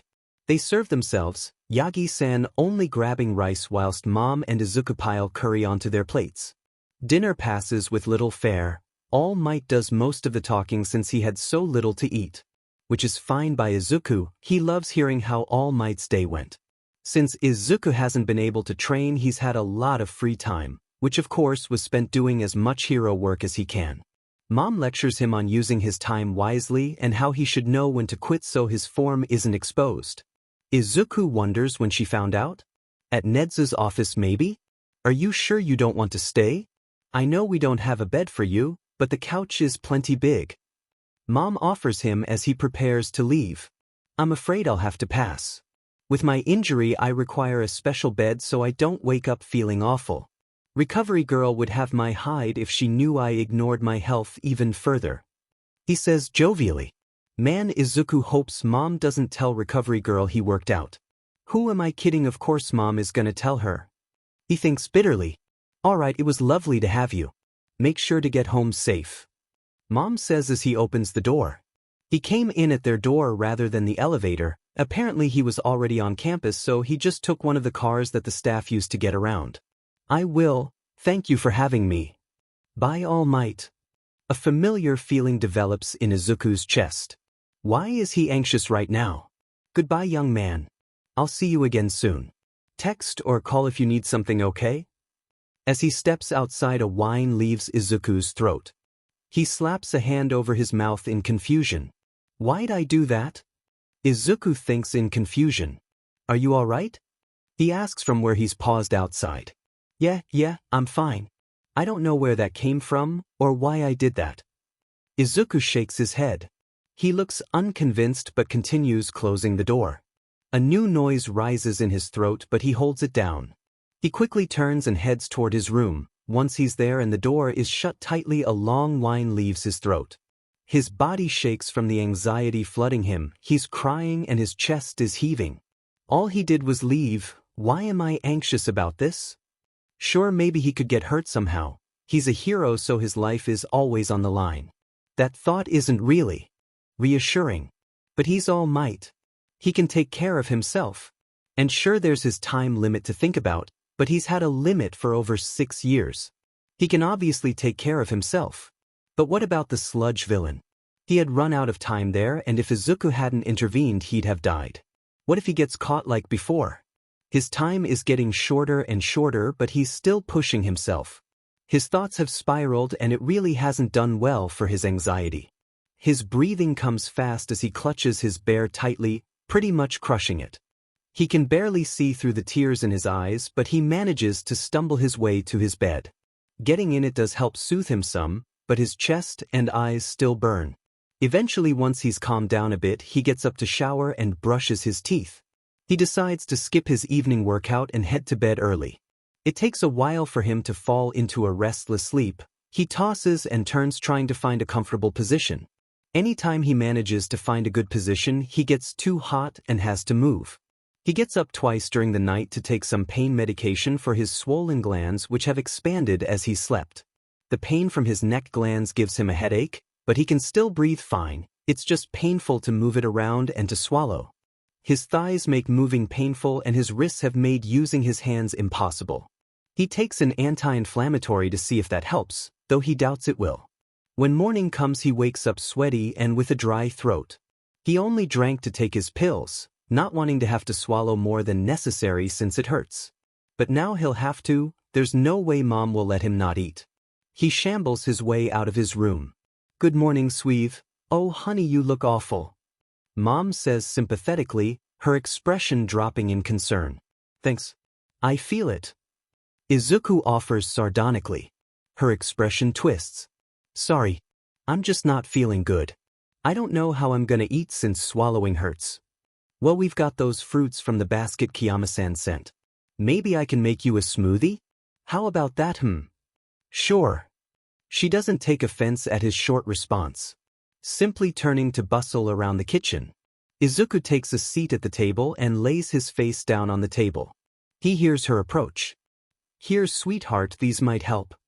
She offers him a couple bags of frozen veggies. It takes him a moment to realize what she means before it clicks. He rests one of the bags between his thighs and positions another bag so he can lay his neck on it. He holds the last bag between his wrists. He closes his eyes as he rests his neck on the bag of veggies, vaguely aware of what's going on. He hears the blender begin running, and soon after there's a thunk next to his head as the smoothie is set down. He lifts his head and takes a drink from the straw. Thanks, Mom. Swallowing still hurts some, but the cold from the veggies and the smoothie help. Also the meds he woke up and took around 3 this morning probably help. He sighs and rests his neck back on the veggies again. It's helping his headache some as well. Maybe I should stay home today. It's supposed to be Mom's first day back at work. She's put herself on the day shift to better accommodate the UA driver. No, I'm fine really. I can handle myself just fine. She doesn't look convinced, probably because he's saying this while laying on frozen veggies. Alright, I'll go to work. But I want you to message me every hour, okay? She says with furrowed brows and pursed lips. She's clearly not happy about her decision, but there's only so many days she can take off before she gets fired. She heads about her day as he lays on the veggies, occasionally coming up to get a drink from his smoothie. She finishes her breakfast and goes to get dressed in her scrubs. She comes back smelling heavily of perfume. She doesn't usually wear any perfume, let alone to this extent, so why? Oh, she's probably trying to disguise Izuku's scent. Since he's overproducing pheromones right now, she probably stinks of him. She'll probably have to field a lot of questions. Will they be able to tell it's from a male omega?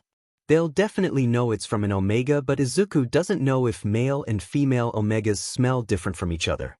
He's only ever been around female omegas. But he has been around female alphas aren't as rare as male omegas, but they're still not common. When he smells Auntie's pheromones, he can definitely tell that she's not only an alpha, but a female alpha. Or maybe it's because he's never had to guess if she was a woman who's an alpha. He's always able to see her when he's smelled her, so he's never really had to identify her by scent only. Alright, I'm off. You rest today, you hear, no working out. I put more of the smoothie in the fridge, so make sure to eat. He gets up and follows her to the elevator. I'm definitely not working out. But as she leaves, that anxious feeling comes back, making him whine. She turns to him and his face burns. Don't mind that.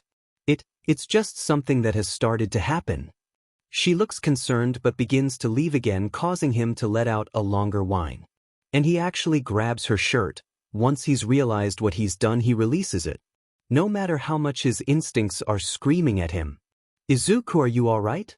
Yeah. It's just my instincts are making me clingy.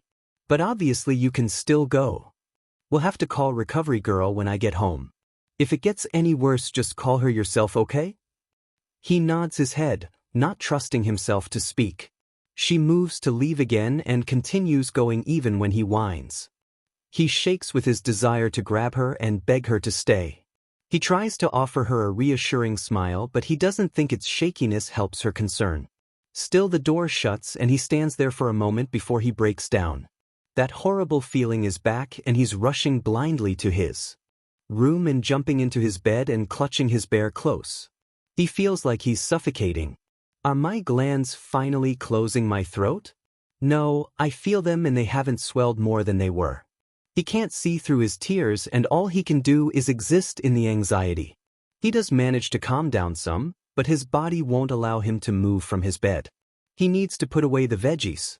Mom messages him every hour to see if he's okay, and the pressure eases as he reads and responds to her messages, but once the interaction is over, he's back to being paralyzed.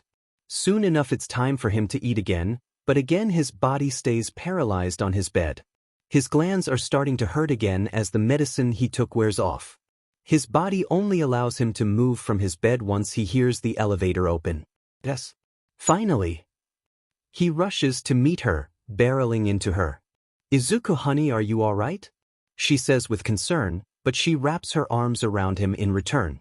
Yeah, I just missed you. Izuku manages to choke out. Okay, sweetheart, we should definitely call recovery girl. Yeah. But he doesn't release her and she doesn't make him release her, simply holding him as she rubs his back. It's alright, sweetie, I'm here. She whispers into his ear. Yes, she's here. Separation anxiety? Isn't that what dogs get? Yes, instincts often latch onto your loved ones, and when they're removed from your presence it can be distressing. And since you're already an anxious person, they just amplified that anxiety. Recovery girl states, I'll prescribe you some Prozac to help with the anxiety, and they should help with mood as well. So they should help any mood swings you may have. Mom takes the next day off to spend the day with him. It's spent cuddled on the couch. In the evening, All Might comes around. It's good to see you feeling better, young Midoriya. The swelling has gone down and his scent has begun to even out. There's still some swelling, but it should be gone by tomorrow or the day after. Besides the anxiety, he's been feeling pretty good. He's been able to complete a lot of his schoolwork. Yeah, I'm hoping to get back to working out properly soon. Well, make sure you don't push yourself too hard. It's good to push yourself sometimes, but you don't want to injure yourself. Of course.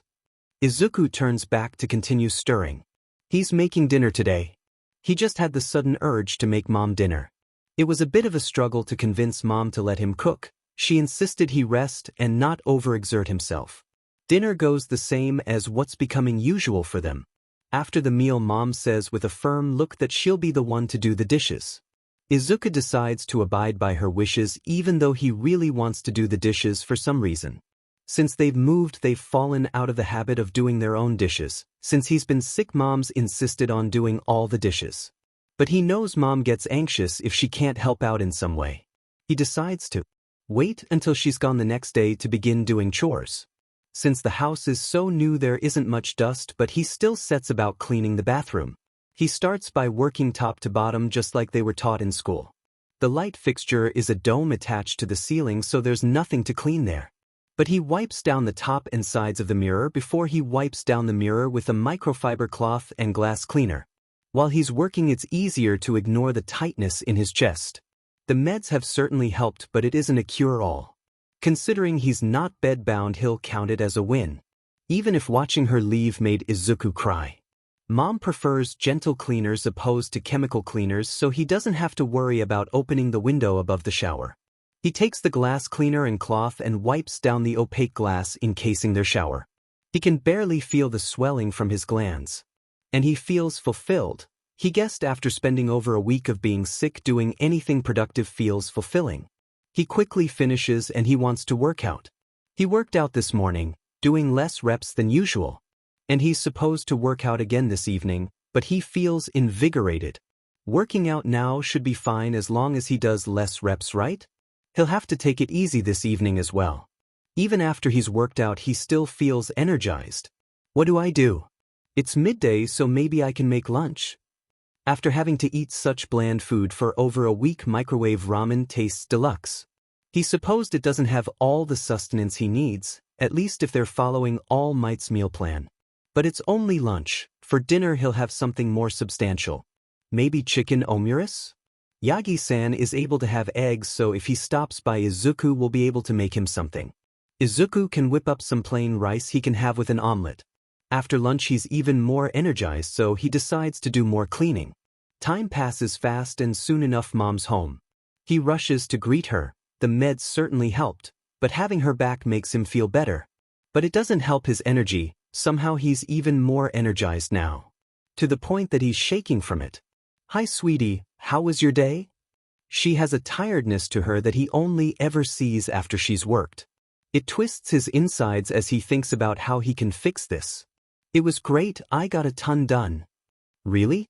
You didn't overwork yourself, right? She asks pointedly. No, Mom.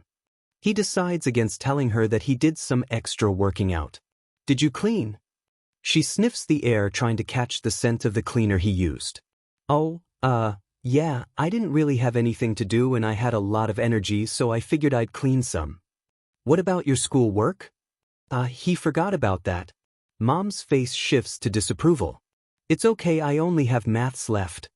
There's only so many times he can find a shape's volume and surface area before he begins to go cross-eyed. He's ahead in all other subjects, so he'll have plenty of time to complete maths. Especially since a lot of his classes aren't very extensive since they're online. Home economics, art, and music aren't very verbose because a lot of their curriculum requires in-person learning. Thankfully, he doesn't think the entrance exam will be testing those since they're usually subjective. Still, he'll be glad to return to those classes once school starts up again. Alright, but I want it done by the end of the day, okay? No working out until it's complete. Fine. Izuku says begrudgingly. Right, you go work on that and I'll get started on dinner. Actually, I wanted to make dinner. I want to make chicken omurice. I can make you omurice, honey. You go work. I'd really like to do it myself. He says awkwardly he really wants to make dinner tonight. He doesn't really know why. If he really wanted omurice, he could just allow Mom to make it. But instead he's insisting on making it. Maybe it's because he doesn't have home economics. He was really enjoying making food in class. I don't have home economics anymore, so I'm missing it. Especially the cooking. He gives her his best puppy dog eyes. Oh, all right. She throws her hands up and agrees with an exasperated fond smile. He starts by washing the brown rice and setting it in the rice cooker. They don't often use brown rice, but they have a lot in the cupboard, so he figured he'd use it. He brings out the chicken and coats it in spice before setting it in the buttered pan. He brings out a pot and prepares a sauce. He turns off the rice cooker and adds some of the rice to the pot. He keeps some off to the side for if All Might comes over. Yagi said he'll be stopping by. Mom says from the doorway, perfect timing. All right.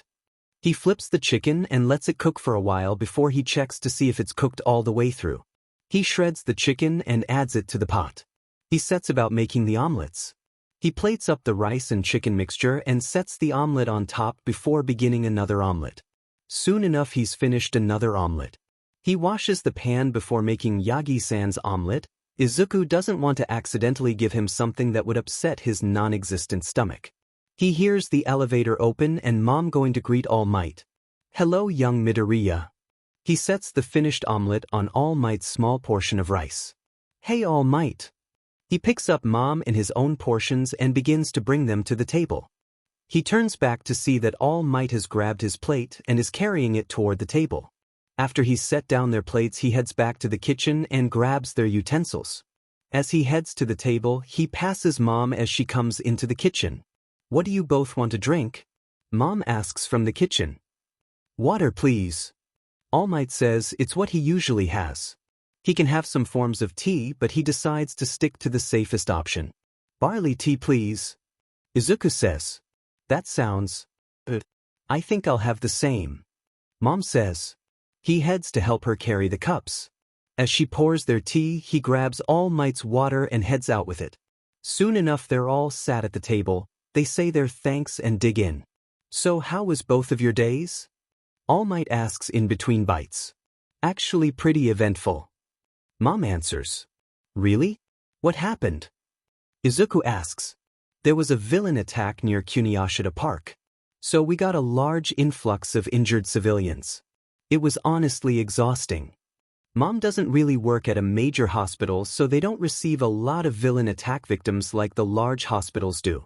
Izuku wonders why they received some. Were the major hospitals full? Then again, she's only worked the first shift for a little while, so maybe this is usual for the day shift? Most major attacks happen during the day while the more minor crimes happen at night. I believe I heard about that from the Hero Network, but I was out of time. He really needs to work on conserving his time. Izuku's still worried about him using up his time and getting caught by a villain. Izuku hopes he has enough of a reason now to fight back. I'll have to read about it at some point tonight. Usually he's more on top of villain fights, especially ones in their area. Since he's been sick, he's been glued to his phone, so he had something to do, at least when his headache allowed it. With being homeschooled, he should have plenty of time to check on hero fights, instead of only being able to check during lunch. I'm surprised you haven't read something already. What you been doing all day? All my jokes. He's well used to Izuku jabbering about recent hero fights. Since he's a hero, he offers good advice and analysis for the fights. I had a lot of energy today for some reason, so I decided to be productive and clean. I guess after being inactive for a while, my body wanted to take advantage of feeling better. That's the only reason Izuku can think of. Presenting isn't supposed to energize you. In fact, it can be pretty exhausting as your body changes. Well, I'm glad you're feeling so much better, he says. The conversation steers toward All Might's exploits today. After dinner, he begins washing the dishes, giving Mom a stern look when she tries to take over. Man, what is with Izuku today? These instincts, SCK. What kind of instinct is having to clean? They settle with having her dry the dishes. If you keep on with this recovery rate, you'll be able to start actual training soon. All Might says from where he leans against a counter. That makes Izuku bounce up and down on his toes, and he sends All Might a wide smile. Honestly, he's been dying to return to hero training. Even while he was feeling awful, all he could think about was getting back to training. And, you may be able to copy my quirk soon. He reads the undertone and knows he means Izuku will be able to receive his quirk soon. Really?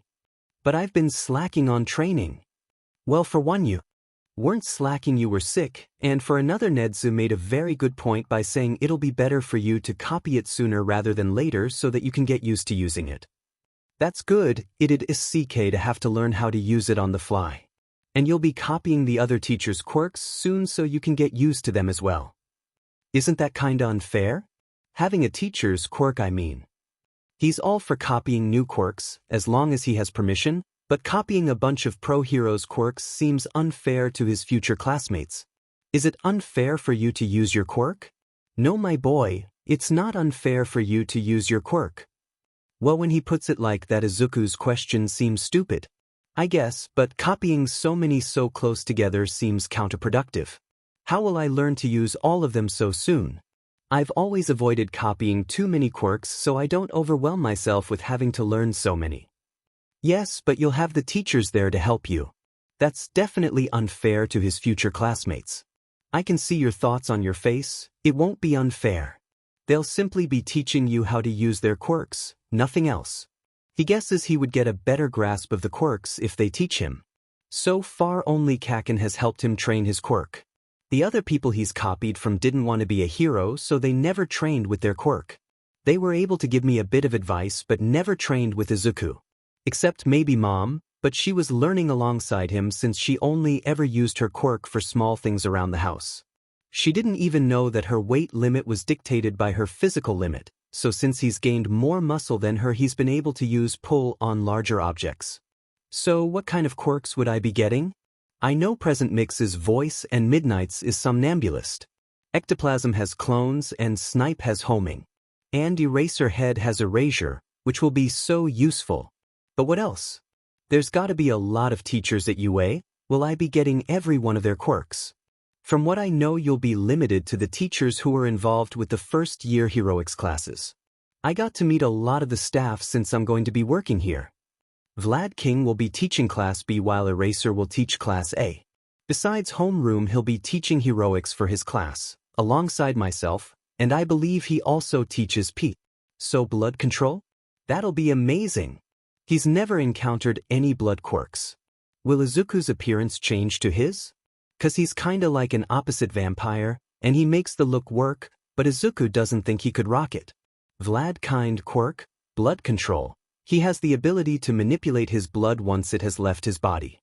He can control its flow and movement as well as harden it. Izuku's always wondered if he can lose a lot more blood than others. He has to, right? If so, how much blood can he lose until he collapses?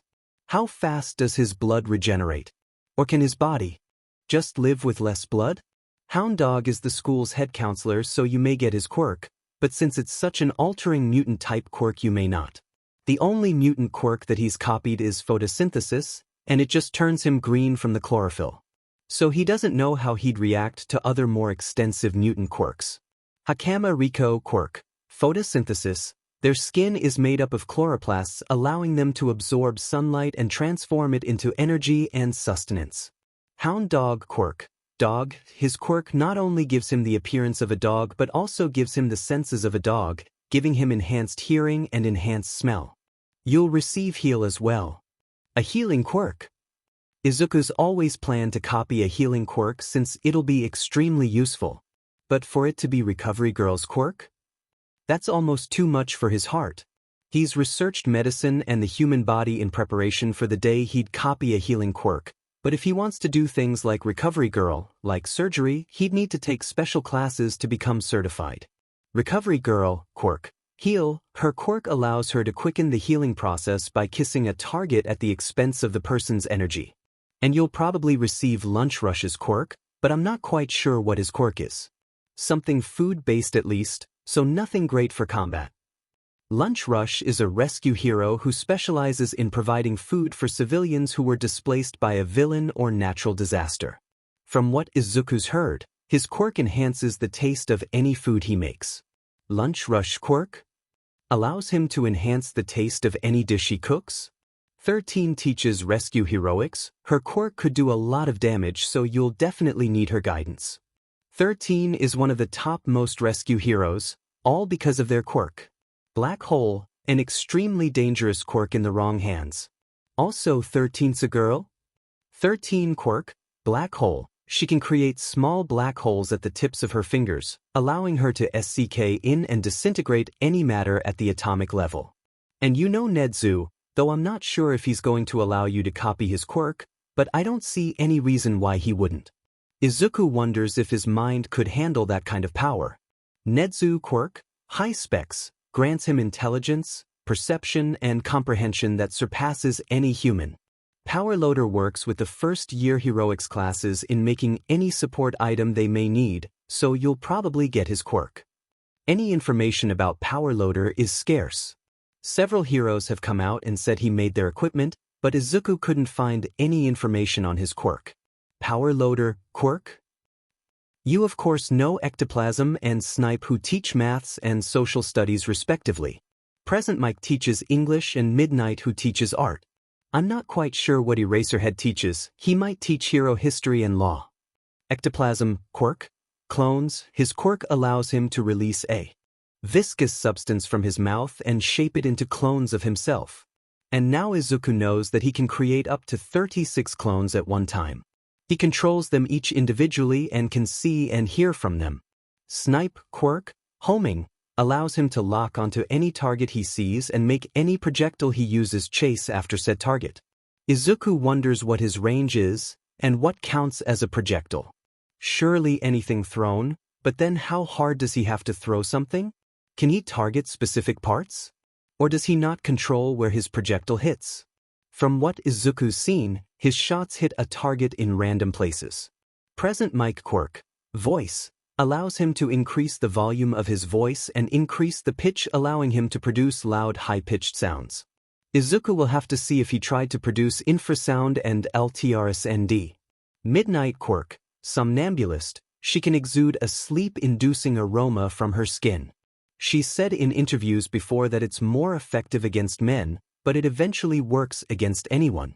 She has made herself the image of sexuality, and she uses that sexuality as a weapon. She's purposely provocative in an attempt to stun her opponents and make them underestimate her. Eraserhead quirk, erasure, his quirk allows him to cancel out the quirk of anyone he looks at. And he's super nice. He answered all Izuku's questions even though he seemed exhausted. Cementos teaches literature, I think.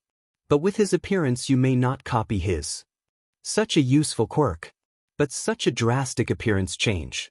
Cementos, quirk, cement, he has the ability to manipulate cement-based material by coming into contact with it. Izuku doesn't have a quirk like his, so it'll be hard to learn. But it'll be good to have practice with a quirk like his. And it's so cool. He can not only defeat villains but help the community. He probably allows UA to get away with a lot of destruction since he can just fix it. And 13 probably helps as well. And there may be other teachers who have quirks that help with that sort of stuff. Disease teaches science, which sorta makes sense considering their quirk. Yeah, he guesses it sorta makes sense. But Izuku would suppose it'd be more botany, since it's mold and all. Midnight's quirk would fit science better. But honestly, art fits her pretty well. Disease quirk, black mold, they can disperse black spores that cause sickness if inhaled. He wonders if it's a specific kind of mold? Izuku will have to have some sort of respiration since he's pretty sure disease's quirk affects himself as well. And adapter teaches computer tech, which makes even more sense. Adapter, quirk, universal adapter, he can turn his fingers into various cords. He can transform the flesh and skin on his arm into various different electrical outlets. Through those cords he can absorb information from devices. Through his cords and outlets he can charge devices using his energy. Such a versatile quirk, it'll be great for underground work. And Izuku's seen him use his cords to wrap around villains. It'll be Izuku's first transformative quirk, or does Shadow Claws count? Wheels. But isn't that more of a mutant type? He thought photosynthesis was the only mutant quirk he has, but he forgot about wheels. Tsukamoto a Yumi quirk. Wheels, she has wheels built into the bottom of her feet. She can turn the wheels on their side to store them in her feet. From what I know, Nedzu doesn't plan on telling the other teachers at UA. He trusts them, but he wants to keep this as contained as possible. And when it comes to their quirks, he probably doesn't want to overwhelm you. He says casually, Mom and Izuku dry their hands now that they're done. All Might sighs and stretches as he goes to join them as they leave. His body pops and creaks as he stretches. They're so loud and frequent that it worries Izuku. Are you stretching properly? I'm simply an old man, my boy. When you get to my age you'll pop and crack like I do. Yes, but if you were stretching like you should be then it wouldn't be this bad. Surely you learned that in physical therapy. He looks away sheepishly. You did get physical therapy after your injury, right? Again he doesn't meet Izuku's eyes and he rubs the back of his neck. Yagi-san. Izuku exclaims in disapproval. Well, I just never had the time. He says in embarrassment, but he seems more embarrassed about being called out rather than actually being ashamed of not attending. Alright, stand here and hold your arms out to the side of you like this. Izuku maneuvers him around to begin testing. He's had plenty of injuries from being overeager and straining his muscles. The best thing to do is rest, but they're past that point now, so the best thing to do is stretch it to help rebuild muscle mass. At least Izuku thinks so. He's not a medical expert. Right? You can see here that the arm by the injury can't be raised as high. Now I'm going to stretch your arms back. Tell me if you want me to stop. He grabs All Might's right arm and pulls it backwards to see how far he can stretch it. It has decent range, but he can't say the same for the other side. All Might's arm begins to shake as he moves it backwards. Once he hears him inhale sharply, Izuku stops pulling. Okay, now I want you to hold them straight up. He isn't able to straighten his arm fully and Izuku can see All Might's side spasm, which causes him to bring his arm down fully. I'm going to give you some exercises to do. You start by holding your arm as straight up as you can and then you bend your body and arm to the opposite side. It might be hard, so just go at your own pace. Then you can hold your arm straight out and helicopter it like this. Izuku demonstrates by twirling his arm around. And then this next one requires you to lay on the ground. You bend your knees until your feet are near your butt, then you bring your knees to the side while keeping the rest of your body straight. Izuku drops to the floor as he shows Yagi-san how it's done. Lastly, have you thought about a back brace?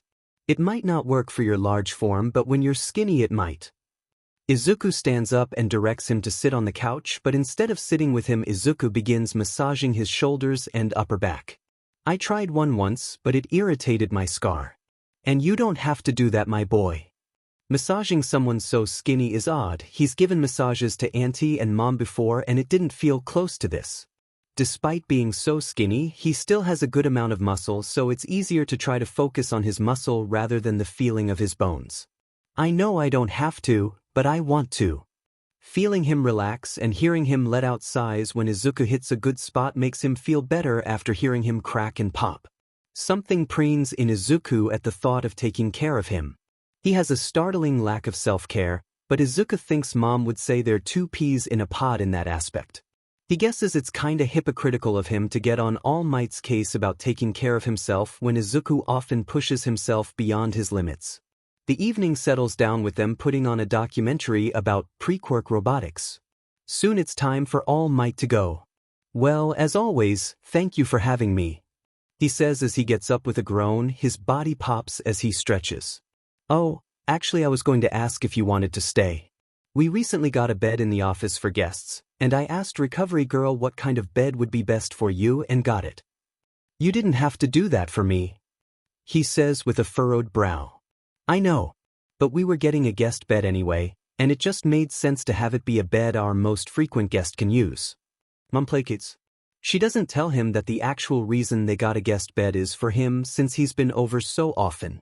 They don't really have any other guests. Maybe they could have the Bakugus, but back at their old place they always went over to their house since it was bigger, and they have a backyard for Kacchan and Izuku to spar in. Even though they could have guests, Mom has respected that he doesn't want people to see him like this. But hopefully she'll go to see the Bakugus soon. She's been too worried about him to go anywhere besides work. But she needs some socialization besides Izuku. Oh, she has Yagi-san, but it'd still be good if she could see her friends. That I guess I could stay, he says hesitantly. Izuku's noticed that he's pretty awkward when socializing. Being the #1 hero probably didn't afford him many friends. Sure, everyone likes him and he's friendly with other heroes, but were any of them close to him? Izuku heads to the gym to work out. After he's finished he takes a shower. Once he's finished there he decides to study, then do some analysis of any hero fights he missed out on while he was sick. Soon enough he's in bed ready to sleep. All Might's right next door, and Mom's across the hall. This satisfies his instincts to have them so close to him. It warms his chest and he can't help a giddy smile, and tears are rolling down his face. Why? The warm feeling in his chest quickly becomes overwhelming. His breath stutters and his ribs jump with hiccups. Why am I crying so much? He's always been an emotional person, but this is ridiculous. He shouldn't be so happy at just having Yagi-san and Mom near him. He shouldn't be in tears over this. Why am I crying over this? Why am I so upset about crying? His jaw shakes as he clenches his teeth in anger. He brings his hands up and grabs at his hair, pulling it in rage. A long, shuddery breath escapes him when he realizes he's stopped breathing. He spends the next hour tossing and turning, trying to escape the feelings pounding in his head. It eventually lulls him into sleep. He wakes with little fanfare and stumbles his way to the gym. He starts with his run, like usual, and hopefully it will help him wake up. He finishes his workout and heads to shower off all his sweat. The prickly feeling of sweat trickling down his skin is particularly irritating this morning. He passes by Yagi-san on his way to the bathroom. He greets Izuku enthusiastically, which he can't find the energy to match. Izuku offers him a vague mumbled greeting and quickened his pace. If he had to stay around him any longer, Izuku definitely would have snapped at him. His irritation continues as he closes the door loudly, not slamming it but close to it. He steps into the shower while it's still cold to try and shock away his irritation. He doesn't know if it's particularly effective. Either way, once he's out of the shower he's calmed down some. He comes out to see All Might has settled on the couch watching the news. He can hear Mom working in the kitchen. Izuku walks over and flops down on the couch with a sigh. Rough morning? He asks softly. Yeah. Izuku could say more, actually explain what's irritating him, but that just seems like it'd be more irritating. Luckily he seems to understand Izuku doesn't want to be bothered. Mom eventually calls them to eat. Plain rice and a fried egg for All Might, while Mom and him have pork fried rice. Izuku settles into his seat and begins scarfing his meal down. Mom and Yagi-san begin talking about what they'll be doing today. Mom tries to include Izuku in the conversation, but he can't help but keep his answers short and pointed. Sorry Mom, I'm just not in the mood today. Could you please just leave me be today? Izuku tries to be as polite as he can whilst he's so frustrated. Well, what's the matter? Mom asks, concerned. It's nothing. Can you just leave me be? I don't want to be rude. He manages to get out through his gritted teeth, his tone sharp. Did something happen? No, I'm just in a bad mood today. Is there anything I can do? She asks. She's just trying to help Izuku. He tries to reason. But it's just getting on his nerves. Yes, just leave me alone please. Izuku almost snaps out. He's losing his patience.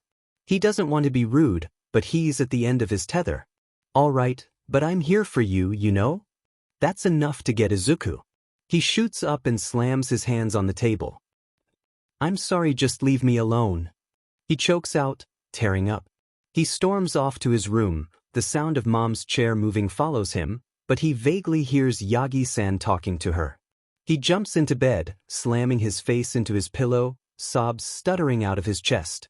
God, why am I like this? She was just trying to be nice. And I had to go and be awful to her. What's wrong with me? He turns onto his side so he can breathe. He harshly grabs his bear, squashing it to his chest. He occasionally brings the bear up to wipe his tears away. He lays there for a while trying to calm down. Eventually a soft knock sounds from his door.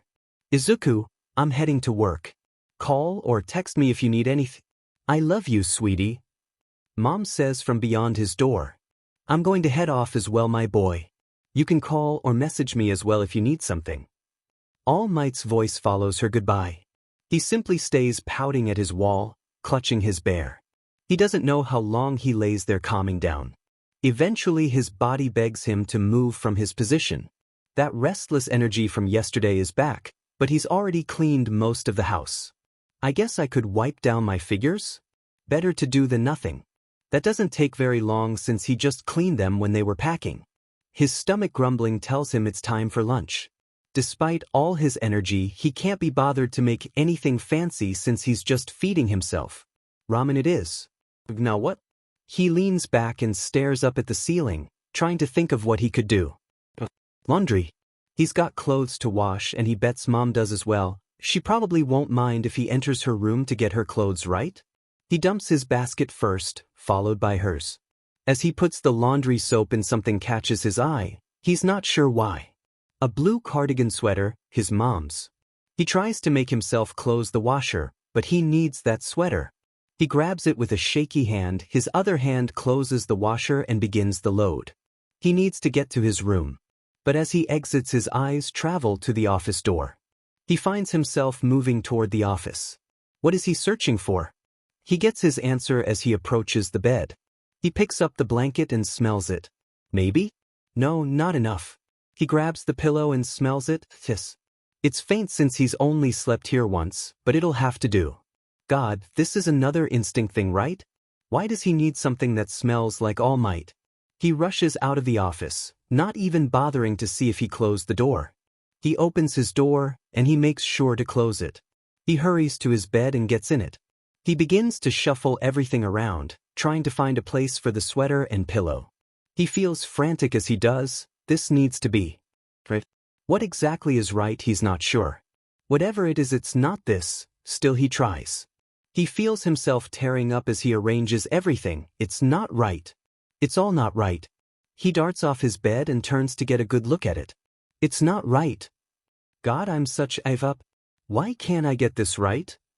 His breathing has become labored. It makes him dizzy, makes his limbs tingle. He falls to his knees. I need to calm down, damn it. Why am I freaking out about this? He grips his hair and pulls to try and bring himself back. His forehead thumps on the floor as he bends into himself. He could have been here for minutes or hours, he's not sure, but Mom arrives at some point. He hears her footsteps rush to his door and a frantic knock sounds from his door. Sweetheart, you haven't responded to me or Yagi. Thankfully I was allowed to leave early. Are you okay? A long drawn-out whine leaves Izuku. Izuku? I'm coming in okay? She opens the door and rushes to Izuku. She falls to her knees next to him. Baby, are you hurt? What's wrong? She asks frantically. He comes up from the floor to bury his face in her shoulder with another whine. Being near her is calming, at least until he realizes she's gonna see his sad excuse for a nest. His breathing picks up again. Izuku, honey, what's wrong? She asks as she wraps her arms around him and rubs his back. He thinks he mumbles something about not wanting her to see. It's okay, I promise. Whatever's wrong, I promise I won't be upset. She soothes. He struggles to release his grip on her, but he manages to get one hand off. He points in the general direction he thinks his bed is in. Oh, sweetie. It takes her a moment to understand, but as she does, shame fills him and he lets out another pitiful whine. No, no, it's going to be all right, we can get you some more stuff for your nest. She pets his hair and kisses the top of it. It's just not right. I tried. I'm sorry. He doesn't quite know what he's apologizing for. For not getting it right? For her having to see it? For breaking down? He's working himself up again. It's okay. Why don't we go and get some of my stuff for you? She pulls him up from the ground and starts to guide him out of his room, but he can't leave his stuff. He rushes back and grabs his bear, Mom's cardigan, and the pillow Yagi-san used. He darts back to her side, rubbing his wet and irritated face gently on his bear. Once they're in her room, he sets his stuff on her bed and moves to go through her closet with her. How about this one? You love to wear it. She presents him with a sweater he's in the habit of borrowing when it's cold out. She presents him with several other pieces before he decides that's enough and takes the items back to her bed and sets them with his other stuff. He gets on her bed, which was clearly a good idea since her bedding smells like her. He inhales deeply before he begins to arrange the clothes she gave him around himself. But he doesn't have anyone else's stuff. He's got the pillow All Might used, but it barely smells like him. And he doesn't have anything from Auntie, Uncle, and Kacchan. He buries his face in the pillow as he whines. What's wrong, honey? What can I do to help? Mom hovers by her bed as he works. He probably shouldn't be commandeering her bed, especially without her permission, but he can't make himself leave. I don't have anything from Auntie and Uncle or even Kacchan. And this pillow barely smells like Yagi-san. Izuku pouts. I'll talk to them and get them to pick out some stuff for you. He nods in satisfaction and settles in. Maybe he doesn't have their stuff right now, but at least he will soon. For now, his mom's stuff will do. Normally he'd be self-conscious about her asking the others, especially All Might, something so embarrassing. But he can only think about having their scent near him. Mom shuffles off after he closes his eyes and he lets out a long whine, and he sits up and looks at her. He makes a grabbing motion in her direction and she abides by his wishes by coming and sitting on the edge of her bed. He hears her making a call to someone, Yagi-san, he thinks. Her scent and her whispered words are enough to lull him into sleep. Having a breakdown is tiring. He wakes to a masculine voice nearby. He grumbles in warning. Izuku, that's not nice. Yagi even went to the Bakugus and picked up the stuff they picked out for you. Izuku sits up blurrily. His eyes find All Might, who has a box in his hands. He shuffles toward the end of the bed and grabs for the box. It's willingly handed over. He sets it on the bed and begins to go through it. Yagi-san's stuff has been placed on top, with the Bakugus below his. Izuku, what do you say? A question he hasn't been asked since he was a kid with no concept of manners. It's all right, Midoriya-san. He clearly has more important things in mind. All Might says jokingly. Thanks. Izuku offers shortly before refocusing on what he was doing. Everything had to be perfect. He idly hears them talking in the background, but he's got better things to focus on. Eventually he has it as perfect as he can make it and lays down in it. But unfortunately he's cruelly not allowed to sleep. Here's something easy to eat, honey. Mom says as she walks closer with a tray. He lets out a hiss at being disturbed. Don't you hiss at your mother. She scolds, but her tone is jovial. His nose scrunches up as his face twists with disapproval. That is until the tray is set in front of him. His stomach grumbles. The smell of the tonkatsu makes his mouth water and he begins to scarf it down. After the meal she comes and takes his plate and he's finally allowed to sleep. Later he'll probably be upset that he missed his workout, but right now he's content. He wakes up to more voices outside Mom's room. But he tries not to jump to conclusions after grumbling at Yagi-san. He hears a feminine-sounding voice, but it has a sultry inflection, so it's definitely not Auntie. And the loud, exuberant voice is definitely not Uncle or Kacchan. He can faintly hear a baritone-sounding voice intermixed with the others. Mom's talking to them, which means she's alone with strangers who have no reason to be in their house. He jumps up out of bed and quickly makes his way out the door, not checking to see if he closed it. He rushes toward the sound of the voices. He turns the corner and lets out a hiss at the intruders. But they're not intruders. They're 3 pro heroes. Izuku just hissed at pro heroes. He slaps his palm to his mouth. His face burns from embarrassment and he begins to curl inwards, landing in a ball on the floor. He definitely can't look at them right now. He brings his arms to wrap around his head and lets out an embarrassed groan. "It's alright, yo," Present Mike says jubilantly from his spot next to Izuku's mom at the table. "Yes, I like a man on his knees as much as any other woman, but you really don't need to be." Midnight teases while sitting on his mother's other side. "Though we get that you're still learning your instincts, it'd be illogical to judge you. We work with kids for a living, we're used to it." Eraserhead says dully from his spot on their couch. "Still sorry.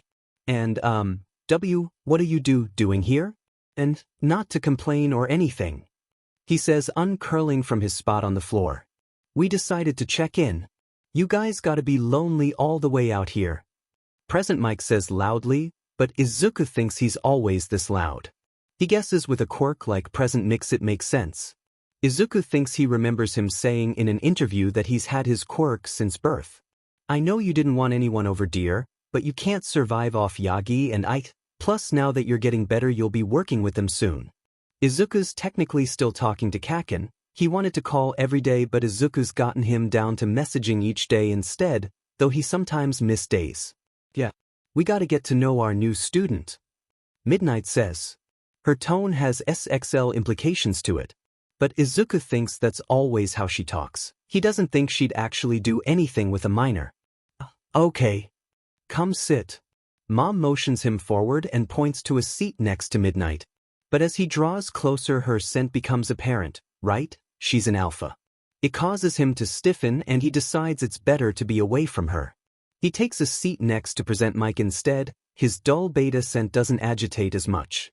"You're gonna make a lady cry," Midnight says with an exaggerated, yet somehow sultry, pout. She's probably mastered how to appear CC in every scenario. Well, it's your scent. I meant no offense." Izuku manages to stumble out as words race through his head. "Relax, sweetie, I'm just teasing. I get it." She offers him a teasing stuck smile that makes him feel like he's going to burst into flames from the heat of his face. "How about we actually talk about his training?" Eraserhead mutters out. Izuku's surprised he's awake honestly. He kinda looks dead to the world. "Right, listen up. The plan starts with you copying All Might's quirk. Apparently his quirk could be hard to learn, so he wants you to have time to get used to it. So he's enlisted the help of us teachers, including yours truly." He wonders how Eraserhead can look so dead with all the racket being made by Present Mike. Maybe he's just used to it after working with him. He's pretty worried about how your body will handle his quirk, but we've already got a working solution to that. In fact, I don't mean to brag, but it was me who came up with the solution. Present Mike says boisterously, while animatedly moving around. He's loud with his body language as well. "While you're working on that, we'll begin working on pheromone desensitization training.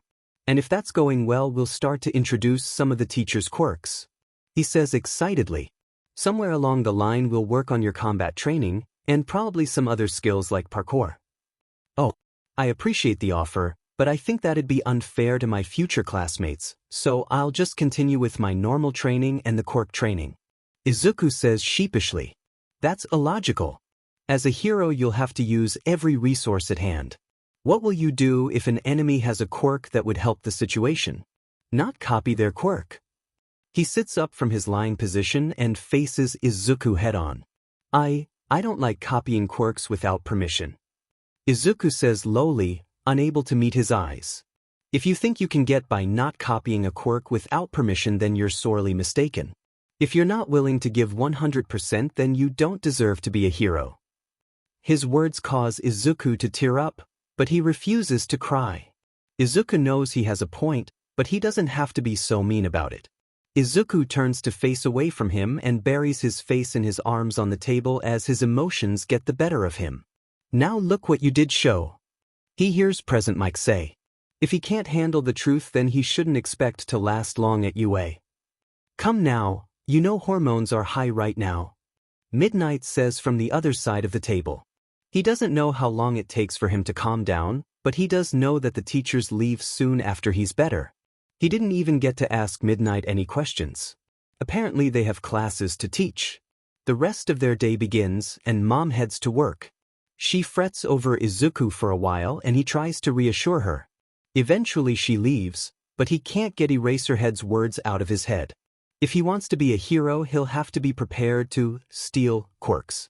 All the words that were slung at him from schoolmates over the years rush through his head. He's going to use his quirk to be a hero. But to do that he has to be prepared to do anything. As long as it's a villain's quirk he steals, it's okay, right? It didn't take much longer for things to even out for Izuku. That day after the teachers left and his mom left for work, he reflected back on what happened. He was immediately hit with embarrassment and spent a good while on the floor curled in a ball.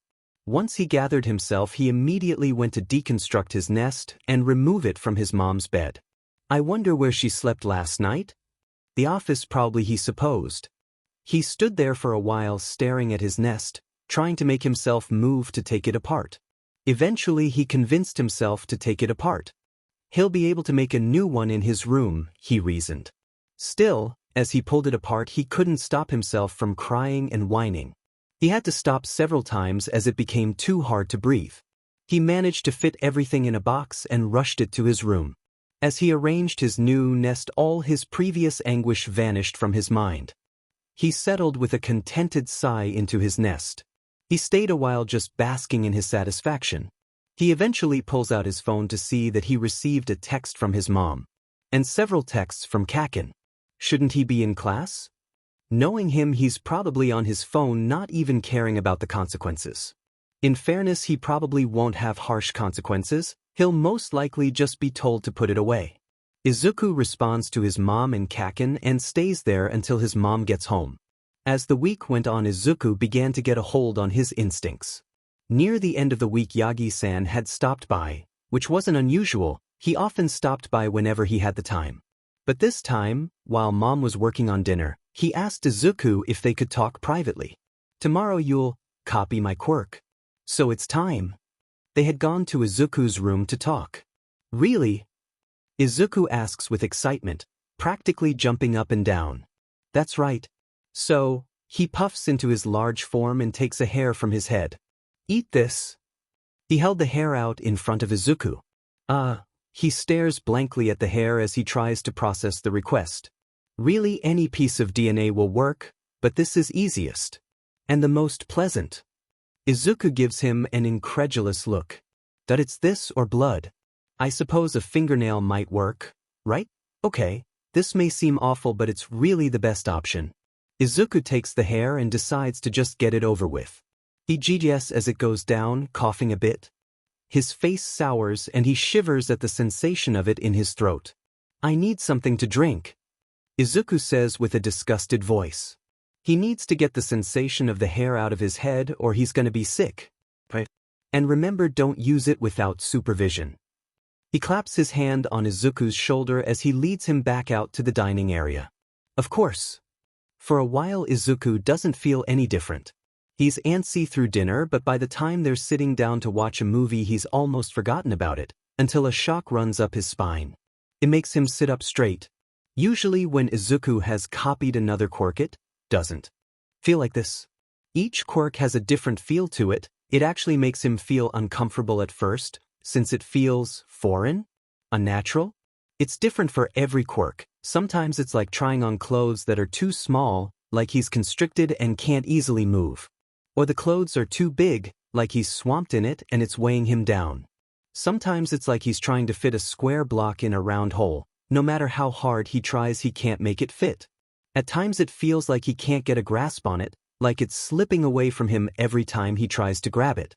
After a while of using the quirks, it'll become more and more natural. The clothes will stretch to fit him, or they'll shrink in the wash if we're staying with the analogies, like it fills all his cracks and crevices and molds into his shape.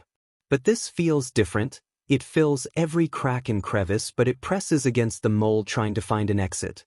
It feels like he can hardly breathe, but at the same time he feels like he's never breathed better. It weighs him down and makes him as light as a feather. And he's not even used it yet. "What's wrong, sweetheart?" asks. Her and All Might are looking at him. All Might has a knowing look on his face. "Oh, nothing, I just remembered something." That seems to satisfy her as she turns back to the TV. Yagi-san gives him a smile followed by a stern look that warns him against using one for all. Izuku offers him a smile that he hopes is reassuring. Yagi-san decides to stay the night. Probably because he'll have to be here tomorrow to help. It's Sunday, so they'll be able to start right away in the morning. Excitement and anxiety fill him at the thought of the training he'll do tomorrow. It makes it hard to sleep on top of the nest materials on the bed. His instincts had finally let up and he found himself now irritated at the mess of clothes on his bed. Don't people usually get another bed specifically for their nest? Yeah, he's not asking for another bed. Mattresses are expensive. He'll have to get a box to put the clothes in for when he wants to use them. For now he just pushes the stuff to the side of his bed. He manages to fall asleep eventually. And he dreams of red, lots of red. And of chunks of concrete. Trees and fire. Two hands held together that make his chest ache with love and despair. A hand with a hole in it reaching out that makes him want to run, but his body won't move, can't move. Words that are far away and muffled like he's underwater, but they somehow feel familiar. And dull, dead eyes that fill him with terror. He shoots up with a gasp. His room, it's his room, nothing else. He thumps back down onto his bed. What was that about? He's never had dreams like that before. Maybe it was because he went to bed anxious? But he's gone to bed anxious before and never had a dream like that. Whatever, it's probably just a one-off thing. He turns his head to his clock. 3, right before he usually wakes up. He'd been sleeping in when he was sick, but he's trying to get back on track. He lays there until his alarm goes off. He gets up and changes into his exercise clothes. He does his workout, which does nothing to quell the energy his excitement is giving him. As he heads for his shower, he passes Yagi-san and matches his energy with an enthusiastic greeting this time. As he showers, he hums a tune. He doesn't know where it came from, he can't think of where he heard it, let alone what the song's name is. He spends a while trying to recall what it's from and only ends up getting frustrated. He lets out a sigh and focuses on his shower. He can figure out where it's from later. It's probably just something he heard on a show or movie. He gets out and heads to the kitchen to see if Mom needs any help, but she sends him to sit down. There's no reason to hurry, we won't be able to start until 8. All Might says when Izuku tries to hurry through eating. What do you mean? Izuku asks in a whiny tone. We need to wait for the others to be up and ready, and there's no way Aizawa is waking up earlier than he has to. Aizawa? Oh, right, you don't know his name. I mean Eraserhead, he prefers to be referred to as Aizawa. Izuku begins eating at a normal pace. Once they're finished, Mom puts on the news and Izuku gets his notebook to write about any hero fights he sees. He quickly becomes engrossed in writing, and before he knows it, it's time to go. You'll do wonderful, sweetie, you don't have to worry. Mom attempts to reassure him in face of his nervous expression. But given how nervous she is, it does little good. She's right, you'll do great. It may take a little while to get it, but most quirks do. All Might says as he pats Izuku on the back. They wave goodbye to Mom. She says she's too nervous to watch, and make their way toward the training grounds.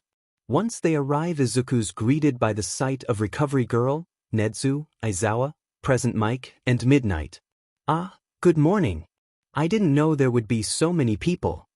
Izuku says nervously as he shuffles around. Yes, Recovery Girl is here in case you hurt yourself. Aizawa is here to cancel your quirk if it goes out of control, and Midnight is here as backup for Aizawa. Nedzu and Present Mike just wanted to be here to help. All Might explains. That's right. I came up with the idea for using his quirk after all. So I just had to be here to see my plan in action. Present Mike says jubilantly. I'm simply interested in seeing such a promising young man in action. Nedzu says from his place on a bench. Next to him is a tray with a teapot, cups, and saucers. He's holding one of the cups in his paws and is taking small sips from it occasionally. No pressure or anything. We should begin, of course, by having you copy All Might's quirk. Nedzu instructs, nodding in All Might's direction. Nothing remarkable happens when Izuku copies a quirk, so it's easily faked. Right, done. He nods in Yagisen's direction as well. Alright. So I was thinking about what would work, then I realized that you just have to turn the volume down. I don't go around full blast all the time. I could seriously hurt someone if I'm not careful. So just gotta turn that dial down, listener. You dig? Present mic jabbers out. Turn the volume down? So, use less? You want me to use less of the quirk? Izuku supposes that would be a good start. He of course wants to use the quirk in its entirety, but he'll have to work his way up, it seems. You got it. He gives Izuku an exaggerated thumbs up as he speaks. I think I can do that. He's had to learn to regulate explosions, so he has some experience to draw on. But explosion is wildly different from one for all. Whenever you're ready, my boy.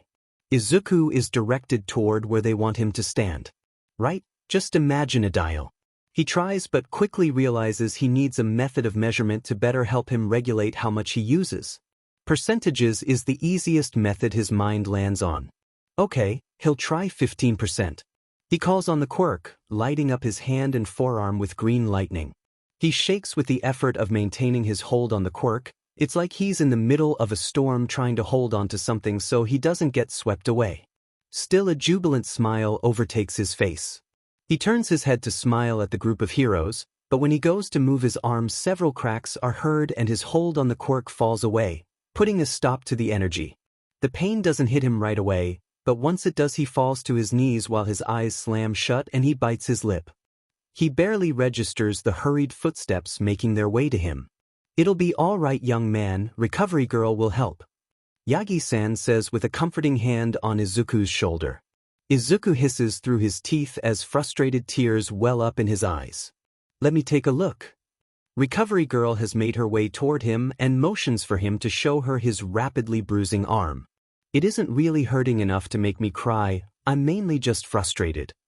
Izuku offers through the tears that he can't help but let escape his eyes. He doesn't get why he's crying over this. He knew there would be a learning curve. The more powerful a quirk is, the greater the drawback. And he can't just automatically know how to use a quirk. Quirks take years to learn, and now he has 5 months to learn this, plus the others he'll have to copy. It's stressful to think about, so it's best he puts it out of his mind. All he can do is do his best. From the look of it, I'd hazard that it has several breaks, but nothing too severe. I'd need to X-ray to know which bones are broken, but since it's not too severe, I should be able to heal without further examination. Even though she said it didn't need to be X-rayed, Izuku still activates X-ray to get a better look. It's good medical practice. Tiama quirk? His quirk allows him to see behind objects at varying levels, example, under clothes, under skin, under muscles, under nervous system. He can see what's in a room over or what's in 2 rooms over. When the quirk is active, his eyes glow blue.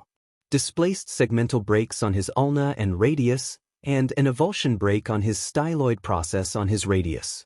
Fissure fractures on his hamate, pisiform, triquetrum, lunate, trapezoid, and trapezium. Impact fractures on his capitate and scaphoid. Displaced oblique breaks on his ring and small metacarpals. Non-displaced transverse breaks in his thumb, index, and middle metacarpals. For his thumb phalanges, his proximal and distal phalanx have non-displaced oblique breaks. His index, middle, ring, and small phalanges all have displaced oblique breaks on their proximal and middle phalanx. His distal phalanx on his middle phalange has a non-displaced oblique break. But his index, ring, and small distal phalanx have non-displaced transverse breaks. So fairly terrible, but at least he got some medical experience from it. He feels his energy decrease as Recovery Girl uses her quirk on him. He activates photosynthesis to help himself recover energy. Feeling his bones snap back together is odd though. They shift around as they're pulled back together. Presumably his nutrient artery and vein pulls themselves back together, restoring blood flow to his central artery and vein in his medullary cavity, restoring flow through his cortical bone and periosteum. He should get some sort of microscope vision so he could see this happening. Either way, he can tell that the platelet clot that had begun to develop at the ends of his breaks broke off, causing the bleeding to resume, but it's quickly stopped when the bones seal back together. Hopefully the internal bleeding can be reabsorbed fully so he won't have any complications. The numbness that had developed from his broken arm has gone away, and he wiggles his fingers around to test his newly healed bones. Well, let's brainstorm what went wrong. Do you know how much you used? Half. Present Mike asks from next to Izuku. He's still in leather despite it being unbelievably hot today. Whatever Quirk made his cooling patches must be amazing. I've been thinking about it in percentages, so around 15%. Izuku answers. So not a lot then, your Quirk must be extremely powerful, man. Present Mike says as he smacks All Might's back. It's why I'm so large, my body adjusted to fit my Quirk. Izuku wonders if that's true. Would All Might be as tall as he is if he never got one for all? Probably, but maybe he'd not be as wide and muscular as he is. You'll probably have to use even less, and I'd try using your whole body when you activate the Quirk. All Might's entire body shifts when he uses his Quirk after all. Midnight suggests. That seems reasonable. Izuku supposed that putting so much power in one limb instead of his whole body could be the issue. Maybe it's like trying to fit something in a hole that's too small. You could try and force it, but the best thing to do is widen the hole. Right? Izuku says with a determined expression. A hand lands on his shoulder. Are you sure you want to try again so soon, my boy? We can wait and have you try on another day. All Might says with a concerned expression. But they really can't afford to wait for another day. The next day everyone is available is next Sunday. Maybe we could make it work with only Eraserhead, Midnight, Recovery Girl, and All Might since they're the only ones that technically need to be here, but even with just the 4 of them, finding a day where they're all available will be hard. And Izuku can't afford to lose any more time. He has already lost a month or so to being sick and then to adjusting to his instincts. I'm sure. Izuku affirms. He thinks he hears Recovery Girl mutter something about reckless kids. They all move back to where they were standing previously and he retakes his position. He breathes deeply and closes his eyes while he focuses on drawing out the tiniest bit of one for all that he can. As he pulls it outwards, he focuses on spreading it through himself. The power washes over every inch of him. He shudders as goosebumps rise on his skin and the hairs on his body rise on end. He doesn't open his eyes as the Quirk seemingly dances across his skin. It feels like someone is dragging their fingers over his skin. It kinda tickles. The weighted feeling is even greater than before. It's accompanied by the weightless feeling again. He feels like he's floating while also holding up a great weight. He has to force himself to breathe and each breath is heavy but full. The smell of ozone travels through his nostrils. He feels like he's floating in the sea, the current lapping at his skin, but the water is pulling him down as he tries to fight against a weight that seems to be dragging him down. If he lets up his struggle for just a moment, he'll be pulled under. He'll lose his hold on the Quirk. Using 100% of the power was easy, as was not using it, but letting out only a little bit is hard. The Quirk lashes against the confines of his skin like a torrent against a seawall. Everything in the Quirk wants out. It's almost like it can't stand its own power, so it's trying to expel it at any expense. It wants to be free. The Quirk wants to be used. Isn't there some sort of sentient part of the Quirk? Izuku completely forgot about that. What does the sentient aspect have to do with it being transferable? Maybe it decides who gets to use it? But then why did All Might say he decided Izuku is worthy? Is he influenced by the Quirk? Or is the Quirk influenced by him? Does both he and the Quirk have to decide together who gets the Quirk? As he ponders this, his eyes finally open. He'd forgotten that he closed them. He's greeted by the sight of his arms encased with green lightning. He looks down to see that his body is covered in it as well. That would explain the smell of ozone. Is it actually electricity though? Can it produce a charge? He watches as it dances across his skin. That would explain how he feels like he's being touched. Fantastic! You've already made such progress, and on your second try. All Might calls out as he and the others approach. Great job, listener. Knew you could do it. And it's my idea that helped. Present Mike says flippantly. Yes, but it was my idea that actually made it work. Midnight boasts as she fans herself with her hand fan. Right? Whilst Present Mike has cooling patches, she doesn't. It must be boiling to her, but then again her costume seems to be made to be easy to tear, so it's probably pretty thin. Izuku wonders about Eraserhead's costume, all black in this weather hell, but then again he doesn't look too bothered, so maybe he has cooling patches like Present Mike. This is great and all, but shouldn't he try actually moving before we decide he's done good? Eraserhead drawls out blandly, looking at Present Mike and Midnight like he'd rather be doing anything else but dealing with them. The three of them came over to Izuku's house together, so maybe they're friends. I can try. He holds his breath as he moves his arm, anticipating pain, but none comes. He becomes braver and moves it around more. He begins moving the other as he watches the lightning flicker about on his skin. When he brings his arms closer together, electric arcs form, bridging the gap between them. Moving feels light, but his arms shake with exertion. Moving his legs is even shakier. He shuffles them around at first before finally taking a step. Once he started, he can't seem to stop, his giddiness getting the better of him as he starts to quicken his pace. An excited smile overtakes his face as he begins to run around. He's never ran this fast before, and he's only at 1%. Wait, can he use more? Well, he could find out. An image of himself laying on the ground in a heap of broken bones enters his mind. Just a bit more, he'll stop if it starts to hurt. But just as he was about to raise his level, he feels his quirk disappear, stopping the lightning. Wow, he didn't realize how much One for All was pressing down on him. He moved so freely, if a bit shaky. Yeah, you're not doing that. Eraserhead says as he releases his quirk and his eyes settle into a glare. Well, I have to learn it at some point. He tries lamely. You can do that another day, my boy. You already made such progress. All Might cuts in, walking over to Izuku and clapping a hand on his shoulder. Indeed, you should give yourself some time to adjust to the level you're at. Once you have some more experience, we can think about raising your percentage. Netsu says from the bench. Since you can use it without injuring yourself, you shouldn't need me anymore, at least not until you want to go up a level. When that time comes, make sure to call me. She directs a stern look toward Yagi-san, who wilts under her gaze. But until then I'll be available if need be, but I don't want to see any frivolous injuries, young man. Recovery Girl says with a glare and a wave of her cane. Why, yes ma'am. Izuku bows toward her. Thank you for your help. It's no problem, it is my job after all. She says as her glare falls away into a warm smile. And that'll be a wrap on my part, listener. But don't you worry. Once you're ready to copy my quirk, we'll get to work together then. Yeah. The ending is quieted by a quirk-infused glare from Eraserhead.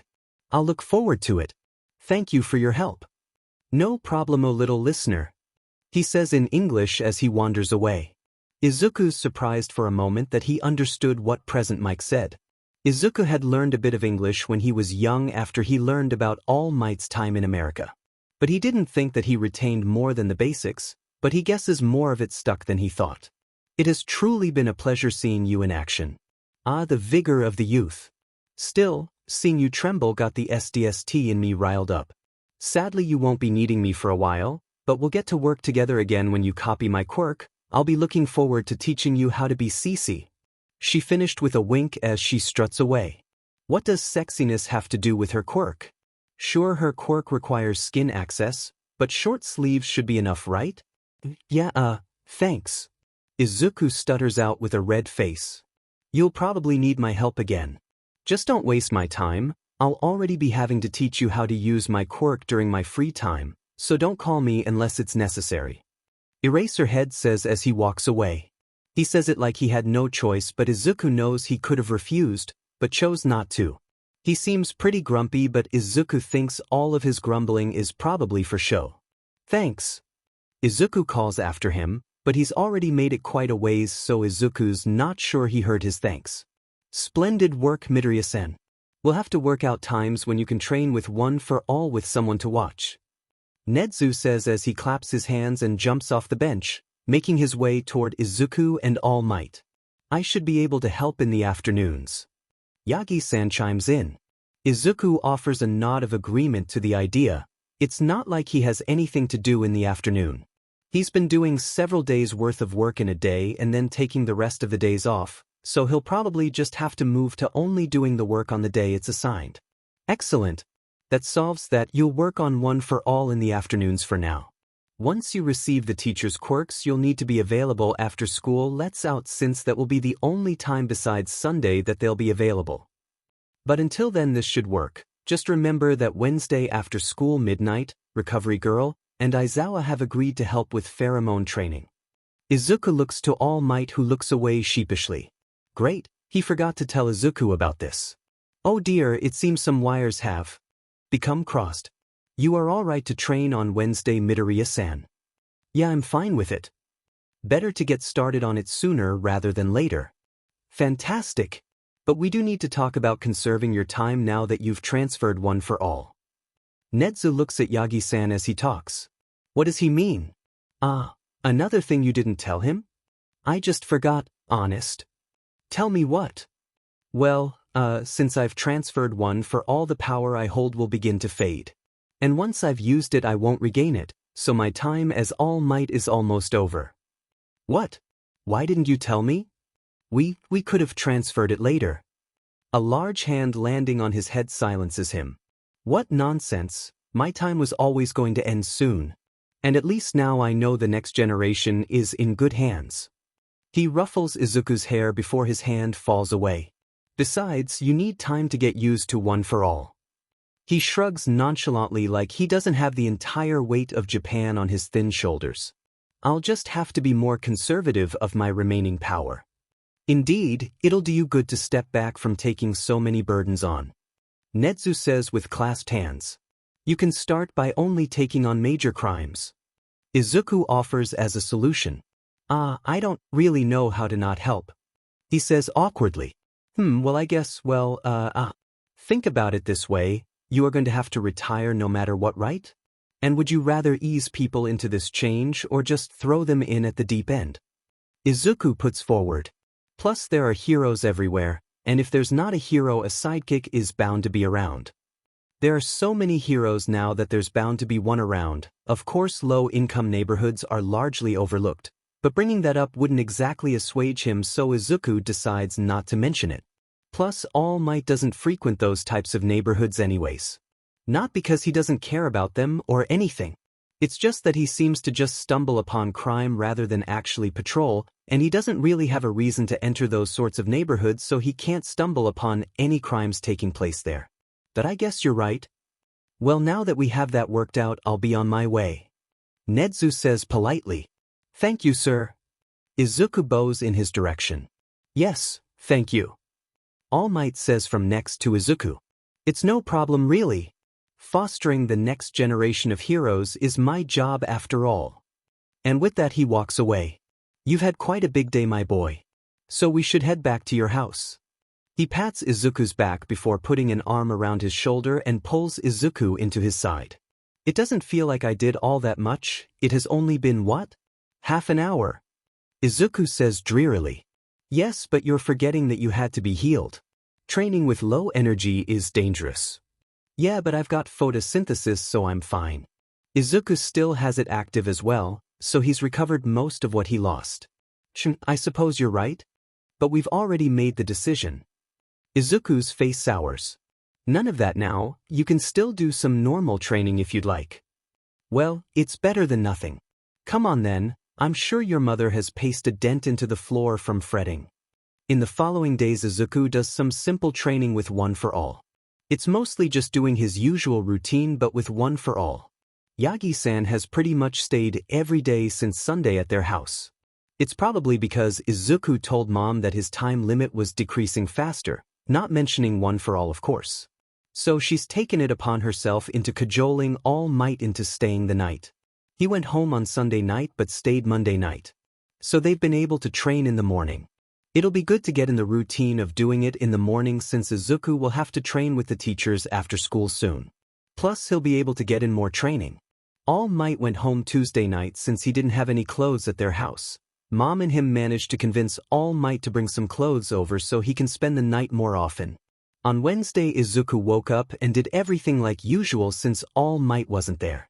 He's too distracted to get any of his homework done, but it's fine, he completed half of the week on Sunday and even more of it on Tuesday. He only has one more subject to do, so it should be fine to do it tomorrow.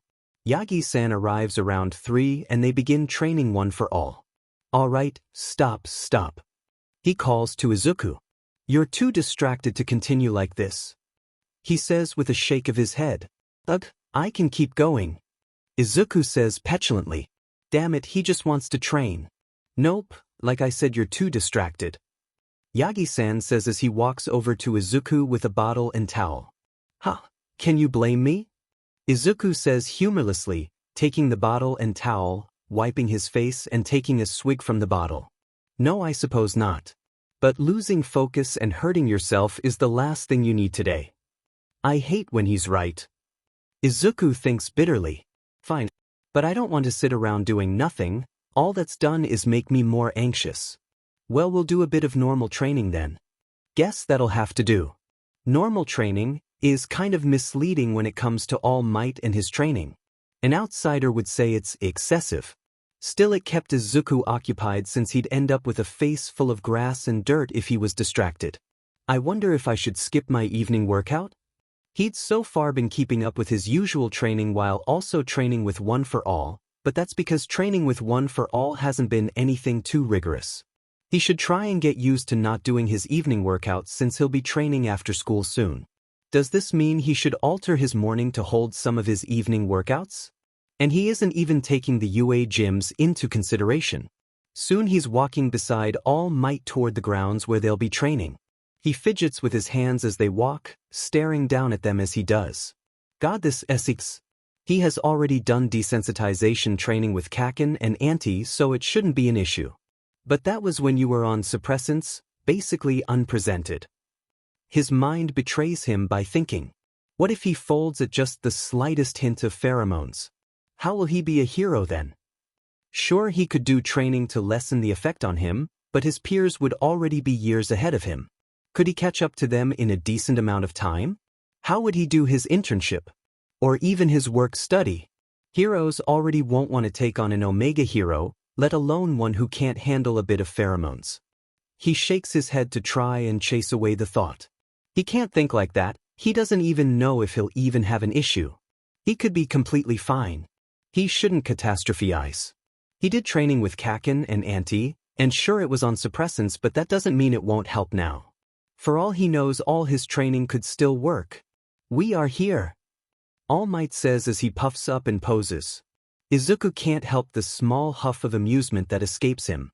Great. Aizawa says deadpan. Izuku's got to get used to calling him Aizawa since it's what he prefers. His miserable expression mixed with his suffering tone actually gets a small laugh out of Izuku before he quickly covers his mouth and wilts under the unamused gaze of Aizawa. His expression and tone just don't fit the situation. You're here as well, sir? All Might says as he looks at Netsu. That's right. It's me. The one who may be a dog or a mouse or a bear, but most importantly I'm the principal. Izuku doesn't know why he's introducing himself to a bunch of people who already know who he is. Does he always do it? Then why didn't he do it on Sunday? Or did he, and Izuku was just too distracted to notice? I simply couldn't miss out on seeing such a bright young man's growth, he says joyously. He seems pretty interested in Izuku. He was available to help them move in, and then when he was using One for All the first time, and now here. He has to be busy as the principal, so why? He did put a lot of money into housing Izuku and his mom, so maybe it's to make sure the investment was merited? Okay, Sonny, we're going to start with some positive emotions. Sometimes positive emotions can cause an Omega to let their guard down, particularly the pheromone let off to calm others. From your reaction we'll decide if we need to look into other positive reactions. Recovery Girl explains. Izuku hadn't really thought about the effect positive emotions would have, but he guesses it makes sense. Positive pheromones can often change someone's mood. It's more often than not used on fussy children. Once you get older it isn't as effective, though it still alters your mood, especially at higher pheromone levels. It's considered rude to attempt to alter someone's emotions without consent. Most people don't even alter their child's emotion because activists have claimed it's child abuse. Izuku doesn't really think it's child abuse in most situations, but that doesn't mean he thinks it's okay. It just seems unnecessary. Kids are gonna be fussy, so just let them be fussy. The only time he could see it being needed is if a child is in pain or sick. Having a reaction to the calming pheromone isn't necessarily a bad thing. It can actually be beneficial when working with an alpha hero. You'll just need to make sure a villain alpha's pheromones don't affect you enough that you or others could be hurt. In stressful situations, it could really come in clutch, not only for fellow heroes but for civilians as well. Actually, wouldn't Izuku be particularly effective with calming civilians? Omega pheromones are said to be especially calming. It's part of the reason why most Omega heroes are rescue heroes. We'll start with Aizawa's pheromones before moving on to Midnight's, since a female alpha's pheromones can sometimes affect people differently than a male's. Then we'll try with All Might's pheromones since you're familiar with him. She explains, gesturing toward the heroes who have lined up in a row. Yagi-san waves awkwardly from his spot. Midnight poses and blows a kiss at Izuku, and Aizawa has his usual tired deadpan expression on and stares unblinkingly at Izuku. Thinking about it, didn't Midnight mention we'd next see each other to train her quirk? Did she forget? Or was she not told at the time? Right? To begin, Aizawa, please stand near Midoriya. Recovery Girl instructs. Izuku was near him on the car ride, but this is the first time he's actually noticed the man's scent. Maybe it's because Izuku's off suppressants now? Whatever the reason is, it doesn't matter. What matters is the scent that he's just now taking in. He could almost mistake it for a cologne. In fact, it takes Izuku back to the time he'd gotten into his dad's stuff. His father had a lot of different colognes, so recalling which it smelled like takes a moment. The brand escapes him since he only took in the largest letters that spelled out patchouli. Or he thinks that's it, it was in katakana. Izuku doesn't know what does? It's a flower? Why does he know that? Where does he know that from? He's never been interested in flowers, so where did he learn it? Suddenly he's dizzy, his vision blurs for a moment and all sound fades. He feels himself sway as he tries to keep his body standing, but as quickly as it came on it goes and he's left blinking as his eyes regain focus. He looks up and around, meeting Aizawa's slitted eyes as the man looks him up and down. Right? He can't let them know what happened, they'd make him reschedule. Just got lost in a memory. He says quietly so only Aizawa can hear.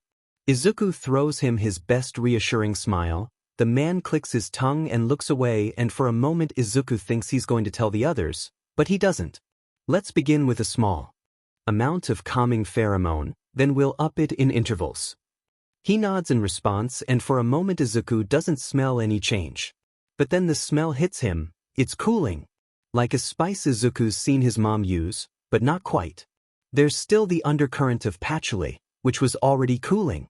Izuku brings his hand up and rubs his nose. It's irritating him. He scrubs it roughly and then huffs in frustration when the irritating feeling won't go away. Because the feeling may originate from his nose, but the feeling's inside him now. Great. Why is he irritated? Explain what you're feeling, my boy, because you certainly don't look calm. All Might asks. His face had subconsciously pulled itself in as his brow drew inwards into a furrow and his lips thinned as they pinched together. It's irritating. That isn't good. Perhaps you just don't like Aizawa's scent. Midnight, dear, could you step in and try? Recovery Girl calls over the woman. Aizawa leaves Izuku's side and stops letting off the calming pheromone. He didn't realize how tense he had gotten until his body eases in the absence of the pheromone. Midnight saunters over and Izuku has to wonder if keeping the act up is exhausting. It must be an act, or at least exaggerated, right? Hopefully she gets a break from her persona when she's out of uniform. Izuku can easily identify her scent, lavender. Or some flower that smells similar to lavender. As she releases calming pheromones, Izuku is again hit with a cooling scent. It's certainly different from Aizawa's though, more minty maybe. Still, as he takes in the scent, his nose itches and the irritated feeling comes back. Still no good then? All Might asks, and Izuku shakes his head in the negative. Alright, we'll try your scent now. Recovery Girl says as she faces Yagi-san and gestures him forward. He settles into a spot next to Izuku, giving a small smile to the boy. His familiar scent fills Izuku's nostrils. His scent quickly gains the cooling fragrance, his smells more pine-like. Izuku waits a moment, expecting the same irritation to take effect. But no such feeling sets in. I feel fine, not calm necessarily, but when I was sick his soothing pheromone affected me. That's a more typical reaction. Every person has a different reaction, but I've never heard of someone becoming irritated, only of someone being unaffected by calming pheromones. Izuku's never heard of it either, and he did a lot of research after he presented. He knew pheromones would be an issue he would have to overcome as an Omega. Since you were affected by his soothing pheromones, it may just be that calming and soothing pheromones only affect you when it's needed. Since you're not distressed or in pain right now, they have no effect. Though that's just a theory, the only way to test would be to upset you, and we're not doing that. But next time it happens naturally, you can test it if you're so inclined. He can't decide whether he'd like or dislike someone using their pheromones to calm him. He enjoyed it when he was sick, but at the time he was lucid enough to protest if he didn't like it. If he was having a panic attack or something, he doesn't know if he'd be cognizant enough to consent. Maybe if he had the forethought to agree to it with someone, it'd be okay. But there's still some testing to do. Aizawa, stand by him again, but this time output a larger amount. She instructs. All Might leaves his side and is replaced by Aizawa.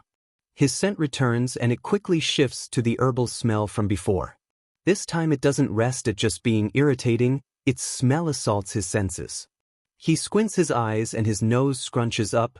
The irritation builds and builds until a noise he didn't realize was building in his throat escapes him. A growl. His eyes widen and his hand slaps over his mouth. He's never growled before. The scent eases down and his irritation eases with it. Very concerning. Recovery Girl states with a worried furrow of her brow. I've never growled before. Izuku tells her. I've certainly never seen this type of reaction before, at least to the calming pheromone. If it was to a negative pheromone, it'd be understandable. More often than not, an Omega only really growls when they're defending their young, but it's not uncommon for an Omega to growl at the anger pheromone of a stranger. But you have no reason to be growling at the calming pheromone. You growling implies you see this as a dangerous situation, where fending off an attacker is necessary. Izuku looks at Aizawa. He can't understand why his body would think he's in danger. Izuku doesn't see any of these people as threats, well, no more than a person's usual threat level. They're heroes, he has no reason to fear them. Let's try All Might then, you're more familiar with him and weren't irritated before. His scent re-enters Izuku's nose, taking on the pine-like scent soon after. Like with Aizawa's, the scent doesn't stop at the previous level. Izuku expects himself to be fine, he wasn't irritated before, and this is All Might. Izuku definitely doesn't find him dangerous. But as the scent builds, a familiar irritation sets in. That it's making me irritated. He says grumpily he doesn't understand, this is All Might, his mentor. Why is he irritated? He doesn't want this. Can't he just be normal for once? A large hand lands on his shoulder, startling him. He looks up into Yagi-san's kind eyes. Don't worry, my boy, it's not an issue. It's just the way you are, it seems. Izuku's face reddens. This is, how come stuff like this always happens to Izuku? First his quirk didn't come in when it was supposed to, then he turned out to be an Omega, and now this. Izuku doesn't know what he did in a past life to warrant this, but he'd appreciate a break. And he's not complaining about his quirk or anything, but it would have saved him a lot of grief if it had just came in at the right time. He is somewhat complaining about being an Omega. He has nothing against them or anything. It has just made his life a hell of a lot harder. It, in combination with his stupidly broken quirk, has made his life unnecessarily difficult. Well, it's not actually their fault, it's the Hero Commission's fault for Izuku's plight. Them and society in general. They're the reason Izuku is now struggling, but Izuku's been struggling since his quirk didn't come in on time. Japan's bigotry toward quirks that don't fit the cookie-cutter mold they've made is the reason for a lot of Izuku's struggling. And of course the bigotry against quirkless people. He's right, dearie, whether this is because of the suppressants or if you were always going to be this way, or for any other reason, this is who you are. Recovery Girl says. At least you won't have to worry about succumbing to your instincts if an alpha tries to use his pheromones against you. Yagi-san says, well, at least he has that going for him. Don't get too excited, we still haven't seen his reaction to negative pheromones. Aizawa says roughly. Of course, we were going to focus on positive pheromones today, but given your reaction, I'd like to test your response to negative pheromones. We'll come back to positive pheromones later. Recovery Girl states. We'll start with sadness. She nods in Aizawa's direction and his scent shifts to have a more sour tinge to it. It enters through his nose but his mouth waters as it coats his olfactory glands. He can almost taste it, but it doesn't seem to have any effect on him. Nothing. Izuku tells them. Aizawa, could you up your output please? She asks and the smell intensifies. It's just a bit uncomfortable. He offers, she nods as she makes notes on her clipboard. It makes him feel a bit like a test subject, but he reasons with himself that clipboards are proper medical equipment. We'll try Midnight then. Aizawa begins walking back to his place near the others as Midnight makes her way over. Again, once she's settled next to Izuku, her scent sours as well. No effect. Nothing again. He says to them. Then we'll try upping it again. Midnight nods and her scent becomes overwhelming. The floral scent mixed with the sour scent makes him want to cover his nose. Again, it's just a bit uncomfortable. Recovery Girl nods and makes a note about it. All right, your turn, dear. She directs All Might forwards and he stops at Izuku's side again. At first Izuku thinks that just like the others it'll cause no reaction, but soon enough a whine escapes him and his hand shoots forward and grabs Yagi-san's shirt. Distress fills him and another whine escapes him. But the sour scent fades back to Yagi-san's usual scent, and as it goes so does Izuku's distress. As reason takes hold of him, he realizes what he's doing. He releases All Might's shirt in embarrassment. He ducks his head and brings his arms up to cover it. He can't believe he just did that. It's all right, my boy, it's nice that you were worried. Yagi-san says in an attempt to placate Izuku, but his face continues to burn. I don't think we'll have to up the pheromones since you already had such a reaction. Recovery Girl says, well, at least there are some graces. We'll move on to displeasure. Without prompting, All Might walks back over to them, patting Izuku on the head before he leaves. Aizawa takes All Might's place at Izuku's side. It's just a tinge acidic, if that makes sense? Like vinegar maybe? It's a bit different but their scents are pretty close. It's not that awful, like a freshly cleaned bathroom. I don't think I'm feeling anything. It's not even uncomfortable, but then again it's at a lower amount. Once it's increased it'll probably be worse. Alright then, up it please. It's like he stuck his nose in the opening of a vinegar bottle while also smelling a cologne. Not exactly pleasant but not bad by any means. Just smells a bit gross. With Midnight it goes the same, though her natural scent mixed with the acidic scent of displeasure was a bit more pleasant than Aizawa's natural scent mixed with the acidic scent. Next is All Might. His scent becomes more like Aizawa's than Midnight's, which makes sense since their natural scent isn't floral like hers. It's upsetting to smell. No, not upsetting necessarily, saddening maybe? Again, no reaction until All Might. I see no need to upset you more, so will not increase the output, but it seems your instincts aren't too worried about people you don't know well. We'll see how they fare against irritation. The process begins again, and it goes as usual with no reaction to lower levels, but once it's raised a grumble leaves him, not quite growling but close. It's almost like irritation, like he's answering in kind. The smell is slightly smoky. Irritation in return to irritation isn't unusual, though it is rarer if an Omega does it, especially against an Alpha. It is interesting that you were more bothered by calming than by irritation. Oh, Izuku must be letting off irritation in return. He hasn't really learned how to control his pheromones yet. Or how to know what he's letting off. Since it's difficult for someone to smell their own pheromones, you usually have to rely on feeling. It makes sense that he can't control his pheromones considering how little time he's had to learn how to. Even though we pretty much know how you're going to react to Midnight's scent, we still have to check. As expected, Izuku's reaction to her is the same reaction Aizawa received. It seems Izuku's body just doesn't care about which gender someone is. All Might's turn is where it again takes a turn. Nothing, no reaction. No feeling agitated or upset, or even sad. Just nothing. Interesting. Nezu finally chimes in after being silent for so long, though Izuku supposes that the mammal could have been talking quietly to the people around him, but Izuku just didn't notice. Yes, interesting indeed. You seem to care enough to be sad for him but don't seem to care if he's irritated with you. Anger next then. I'm interested in what your reaction to All Might's anger will be. Recovery Girl says as we all take our positions for the exercise, well, they retake their positions. Izuku just stays where he is. Aizawa's scent is once again joined by the smoky scent that irritation brought about, but this time it's greater than before.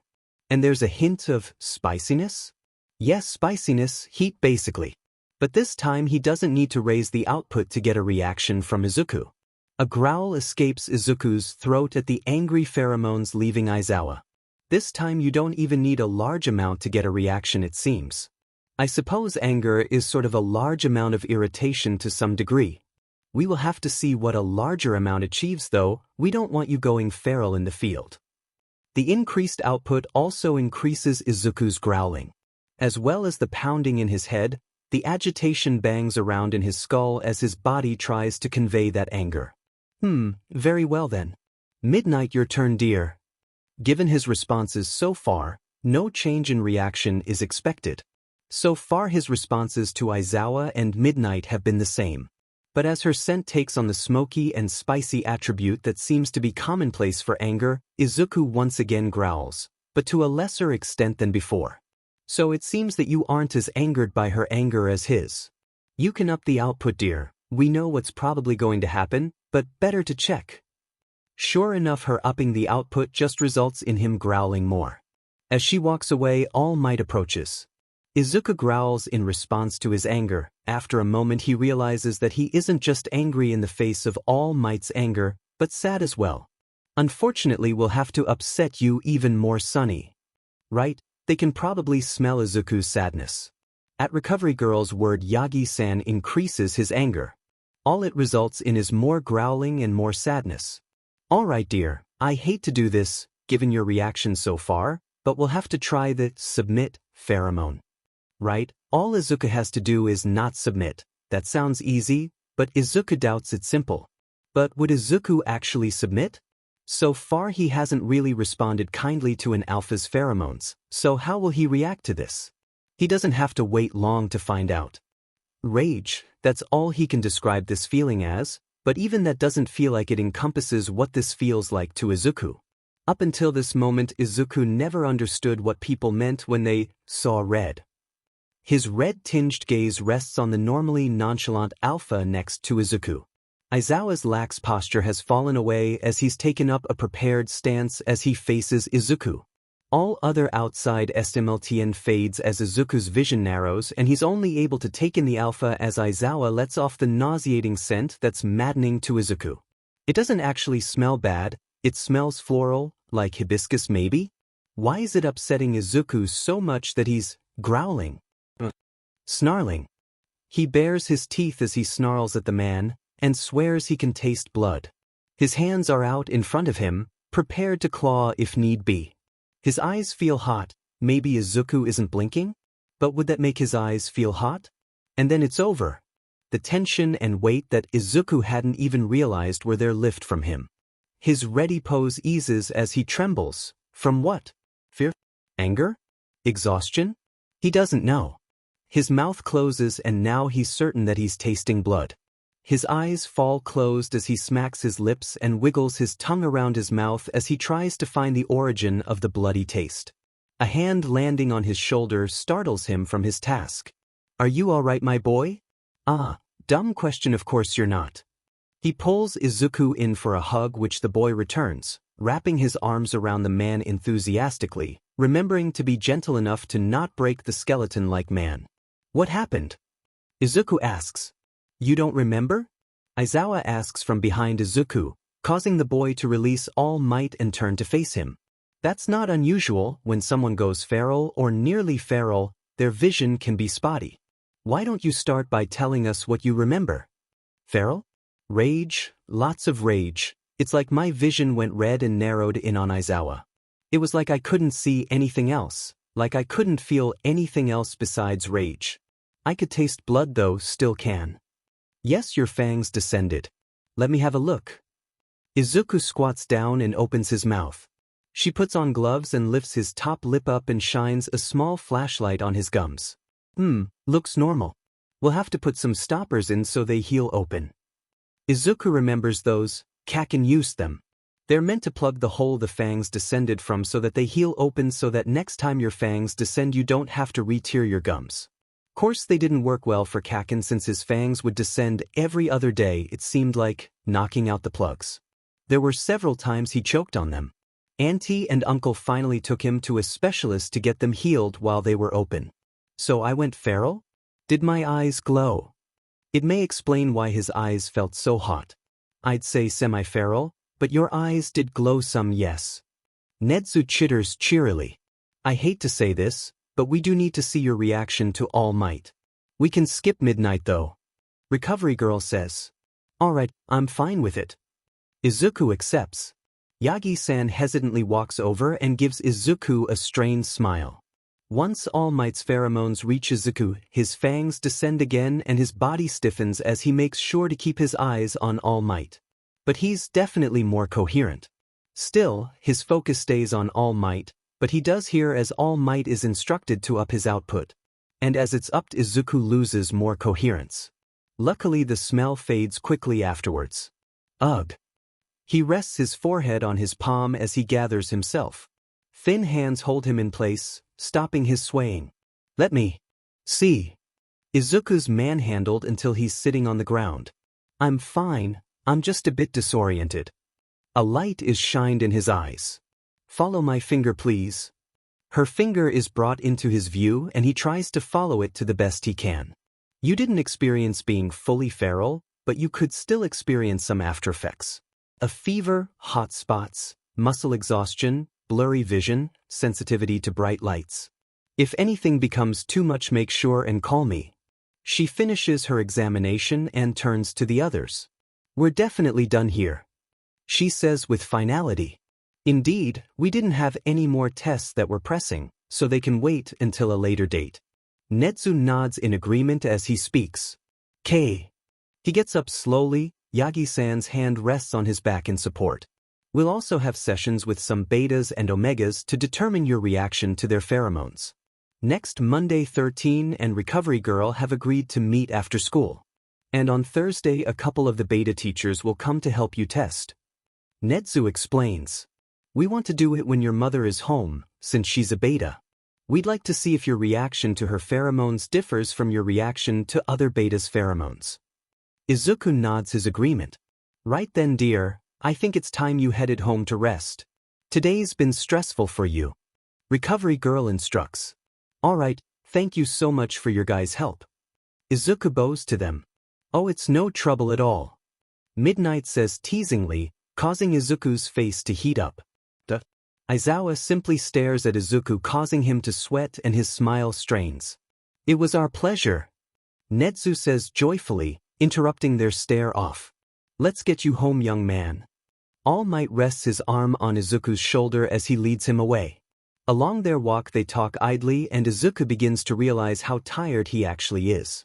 How could he be so tired after so little physical exercise? Your mother must be home by now, you ready? Yagi-san asks. Izuku hums as he nods. Yagi-san pulls open the door. We're home. They both yell. Mom's nervous questions soon fill his ears. A tired but full smile takes over his face. It's only a couple days later that they meet up to finish getting his reactions to alpha pheromones. Since he had such an odd reaction to the calming pheromone, they skipped over other positive pheromones in favor of seeing his reactions to negative pheromones. This time round they only have Aizawa, Yagi-san, and Recovery Girl there. They'd wanted Midnight to be there, but she wasn't available until next week. The soothing pheromone does nothing when at low levels, for both the alphas. But at higher levels he becomes irritated by Aizawa's pheromones. He should probably start referring to him as Aizawa-san since they're gonna be around each other. Yagi-san's pheromones offer no change, which sort of lends credence to Recovery Girl's theory that Izuku is only affected by All Might's pheromones when they suit the situation. Says, a person's reaction can change depending on circumstances. Someone who's having a bad day is bound to give greater negative reactions, and someone who's happy can give more positive reactions. Izuku was more stressed last time, so that may have lent itself to his odd reactions. Pleased offers no reaction for either man's scent, even at higher levels. Excitement and happiness are harder for both men to call upon. Usually you rely on feeling the emotion in order to output the pheromone. So it's kinda concerning that they have a hard time with it. More so happiness. Some people just don't get excited often. In fact, Izuku certainly can't see Aizawa-san being excited. With Yagi-san, Izuku can sorta see him actually getting excited, but it seems like something that would be rare. Still, they get through them. Excitement offers no reaction, just like pleased. Yagi-san's happiness does make Izuku happy. Compared to the negative pheromones, everything is over quickly.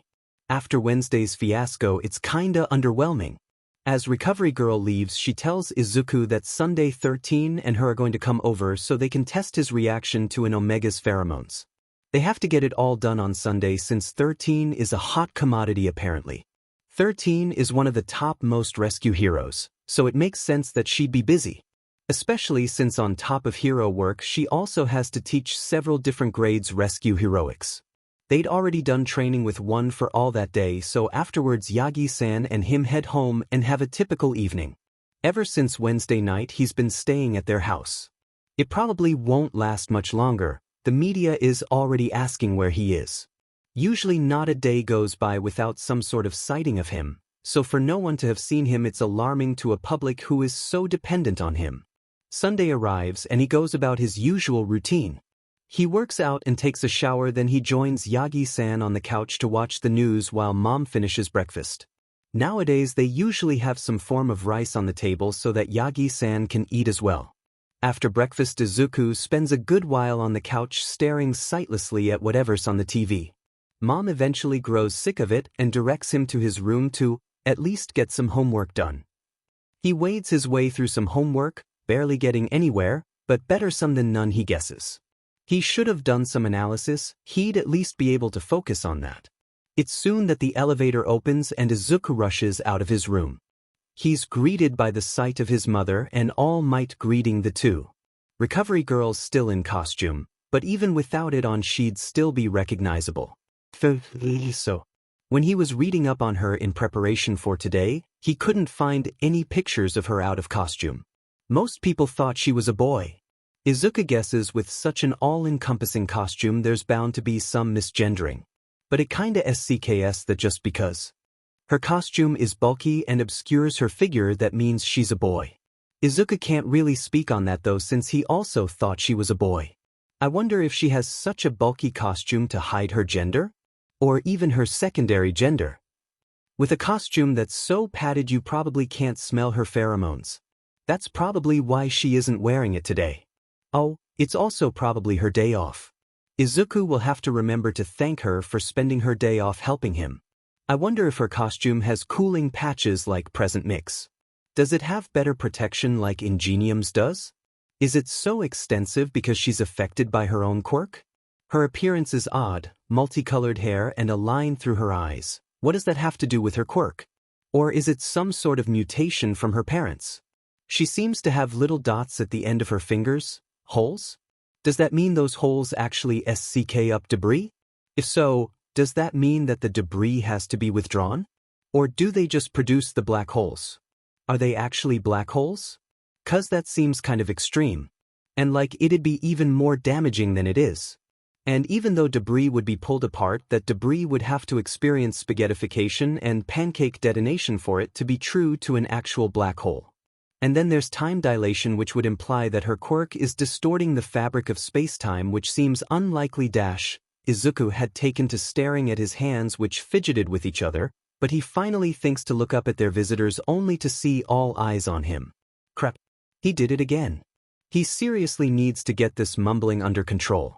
But he's been trying to control it since he was a kid, so at this point it seems to just be a permanent feature of Izuku's. Wow. You know a lot about black holes. Are you interested in space? 13 asks cheerily. Izuku's face flushes. A bit, not so much anymore. We were covering space in school, and I, did my own research. It was a passing interest. It's a habit of his to become interested in something and put weeks, sometimes months, into learning it only to lose interest and drop it. Well, why don't we take a seat? Would you prefer the couch or the dining table? Asks. The couch will work best, please. Recovery girl responds. They each take a seat on the couch. Yagi-san and Mom are sat next to each other near the corner, and Izuku is sat between the two women. He sniffs the air as he takes in their scents. He's already familiar with Recovery Girl's rose-like scent, but 13's peachy scent is new to him.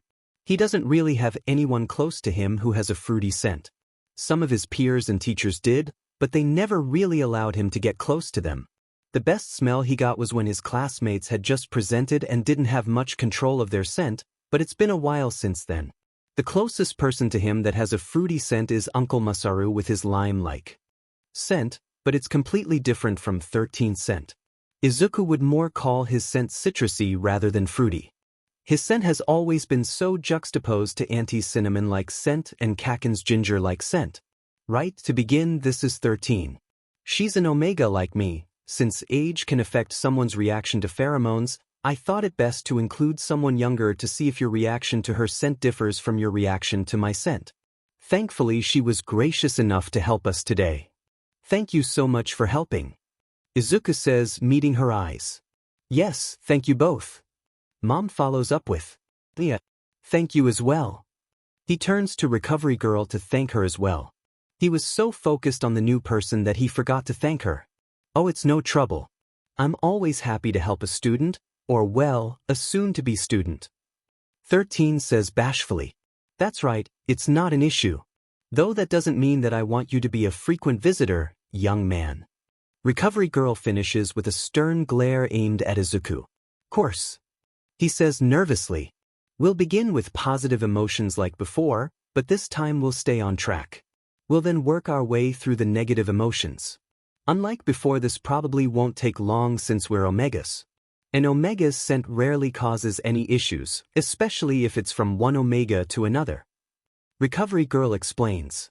Then again, so far your reactions have differed from the norm, so who knows?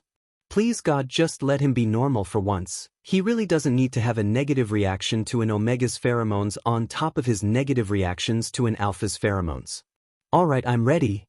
He says, moving on quickly from the reminder of his abnormality.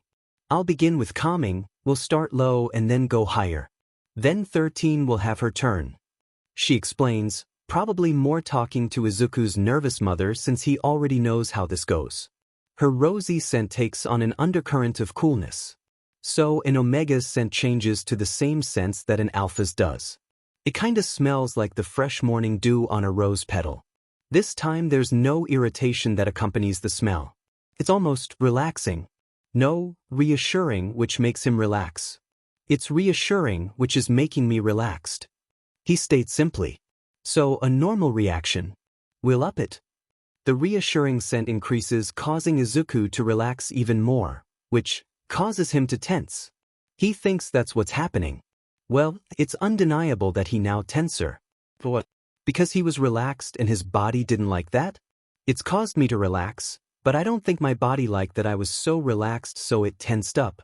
At least that's the only explanation I can come up with. He shrugs as he explains, honestly he's just kinda over this. He honestly doesn't know what he expected. Of course this would happen. That's very concerning. She says with a worried tone. 13 dear, how about you try? Izuku turns his eyes toward the newer woman. He's been trying to forget that she's there since having a stranger so close is making him anxious, which could affect the test results. She nods in answer and her scent changes. It smells more like a peach that was picked too early. He unconsciously tenses his body in preparation, but he quickly relaxes when he realizes it's not having any effect on him. Nothing. He turns back to Recovery Girl as he speaks. Really? You seem to tense and then relax. Oh, yeah, that was more me being tense about if the pheromones would have an effect, but once I realized it didn't have an effect I untensed. Izuku explains sheepishly. Alright, I'll take your word for it. Please up your output. She says, addressing 13. His posture relaxes before tensing up once again. Same effect as yours had. Your familiarity with me and possibly my age likely contributed to your positive results with me. But your instincts must believe that being relaxed from our pheromones is dangerous. He can't imagine why. Well, maybe with 13 he can, she's a stranger after all. But he spent time with Recovery Girl countless times, but he reacted the same way with Yagi-san's hormones, who Izuku is even more familiar with, so Izuku thinks his instincts are just kinda stupid. We'll move on to soothing. A sweetness enters his nose alongside her usual rosy scent. Again, it just feels reassuring and relaxing. None of his reaction to her scent or 13th's scent differs from his reaction to calming, probably because they're so similar. Pleased's fresh scent offers no emotional changes to his behavior. We'll see if excitement has any effect. The citrusy scent doesn't complement her natural floral scent. Still, smelling it has him feeling happier. It's making me happier, he tells them as he fidgets in discomfort. Having his mood changed artificially like this isn't pleasant. The only times he's really had his mood changed by pheromones has been when he has been sick. And he understood the discomfort when it was in response to negative emotions, or even to pheromones like calming and soothing, which only purpose is to change someone's emotional state, but it's weird that it's to something positive like excitement. You're supposed to feel happy when someone is excited, and he does feel happy, that happiness just feels uncomfortable.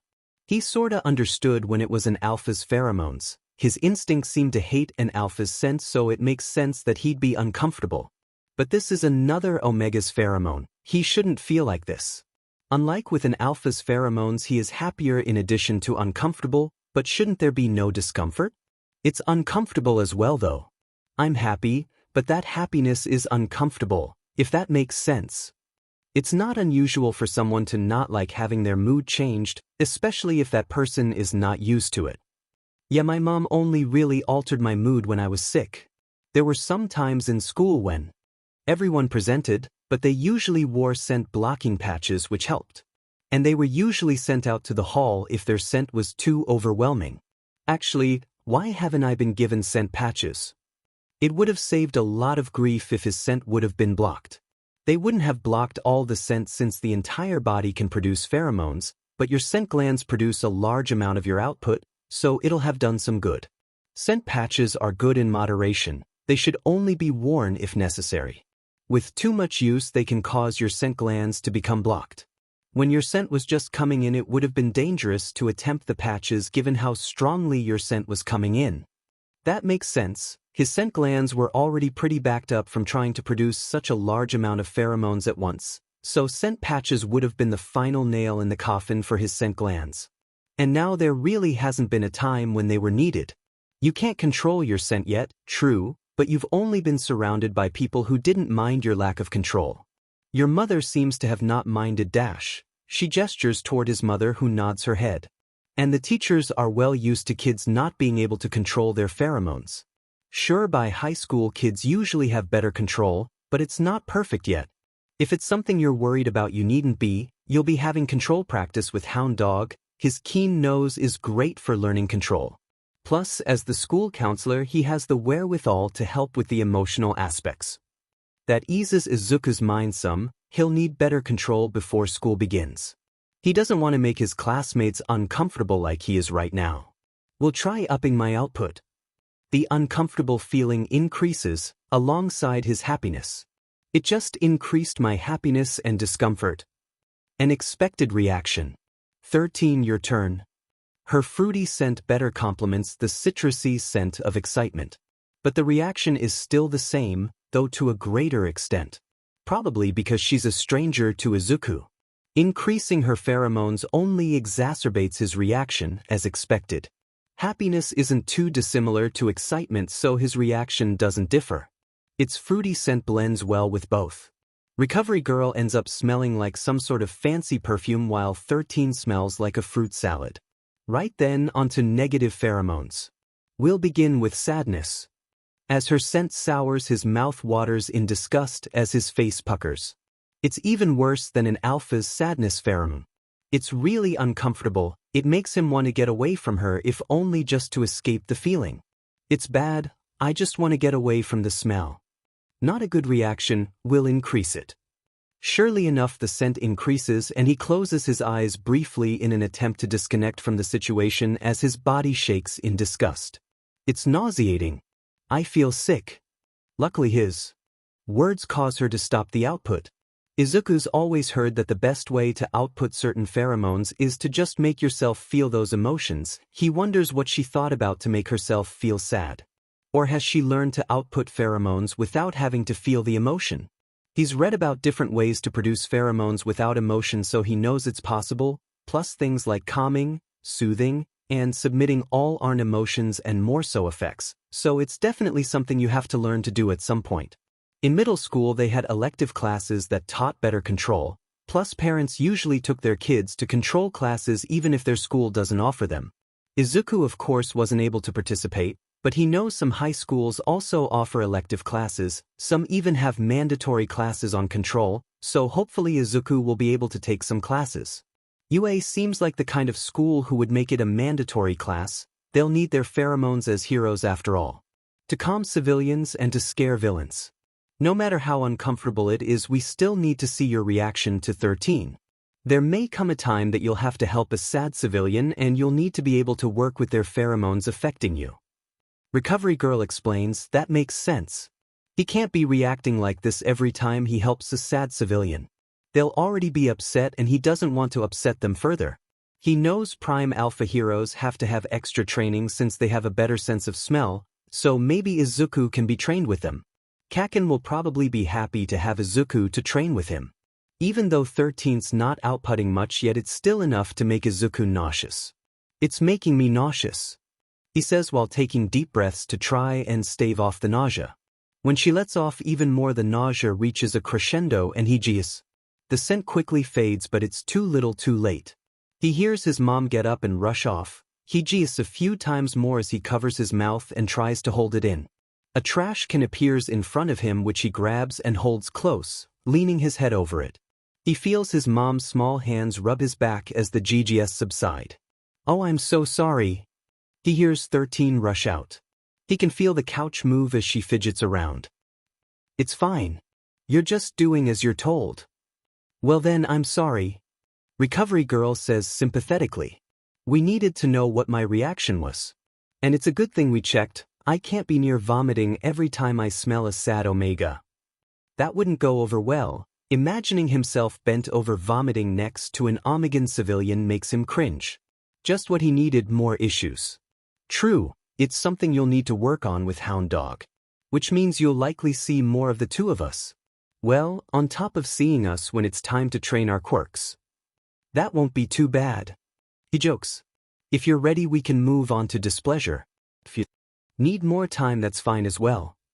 Recovery Girl offers. I'm fine now, I think. His mom and Yagi-san still look worried though. They look like concerned parents, which in mom's case is true, but Yagi-san certainly is not a parent. Izuku doesn't think he's ever been with a woman. Don't get him wrong, All Might can charm ladies, but that's All Might. Yagi-san acts differently. Izuku's seen how Yagi-san has interacted with his mom. It's kinda sad. The life he's led just hasn't awarded him social graces. Not that Izuku can talk much about social graces or even relationships, but he's 15, it's more expected that he's never had a partner. As her scent becomes more acidic, his nausea comes back. He slaps a hand to his mouth and her scent cuts off. We may have to reschedule. No, I can keep going. I probably just can't handle displeasure right now. Irritation and anger don't have as bad a smell, it's just displeasure's acidic scent that's getting me. She seems apprehensive. Fine, we'll mark it down as having made you nauseous like sadness. But if the next one makes you nauseous, we'll reschedule. He nods in determination. He honestly does think that he'll be fine as long as the scent isn't assaulting like sadness and displeasure are. Sure enough, the smoky scent of irritation isn't nauseating like the others. He takes a couple deep breaths, and it's just uncomfortable. No irritation in response, no anything besides discomfort. Even when the level is raised, it's just uncomfortable. It's the same with 13th scent. Omegas have the ability to let off a pheromone that lets others know that they're submitting, and even if it won't be particularly applicable to you as an Omega, I'd still like to see your reaction. It's typically used to inform an alpha, or even a beta occasionally, so it won't be something he smells often. It has a natural sweetness to it, like maple syrup. It quickly makes him uncomfortable. He shifts around some and reaches to scratch his arm. But his other arm is also itchy, as are his legs and face, and everything. It's all itchy. It feels like when he'd gotten into poison ivy when he was young, a painful sort of itchiness. My boy, tell us how you're feeling. You're gonna hurt yourself by itching yourself like that. Yagi-san asks in a concerned tone. Izuku can hear him and Mom shuffling closer. It's uncomfortable, but it also feels like I've touched poison ivy. It's painfully itchy. The scent finally leaves, and with it some of the itchiness leaves. But not entirely. Still, it's easier to finally pull his hands away. His skin buzzes with the residual itch. Let me see you, dear. Recovery girl gets off the couch and grabs his hands and pulls his arms forward. The skin is red where he's scratched, so she instead focuses on his calves, which are untouched. I can't see anything right now, but I'd like to wait a moment to be sure. I'll get us some tea then. Mom says anxiously as she shoots up, happy to have something productive to do. She'd already had the kettle warming water in anticipation of their guests, so she only has to leave the water to cool some while she puts the suncha in the kyusu. It's soon enough that the boiling water is cool enough for her to pour into the kyusu, and she finally brings the pot out on a tray that also holds their cups. She pours each of us a cup. Hives are developing. Recovery girl sets her empty cup down as she gets off the couch again and takes in the state of his calves. Sure enough, there's little red swells developing along his body. Another reaction I've never seen nor heard of, and even odder than the last. The question is if you're truly allergic to the pheromone or if it's a psychosomatic response. Since I didn't bring anything to do an allergy skin test, we'll have to do it at a later date.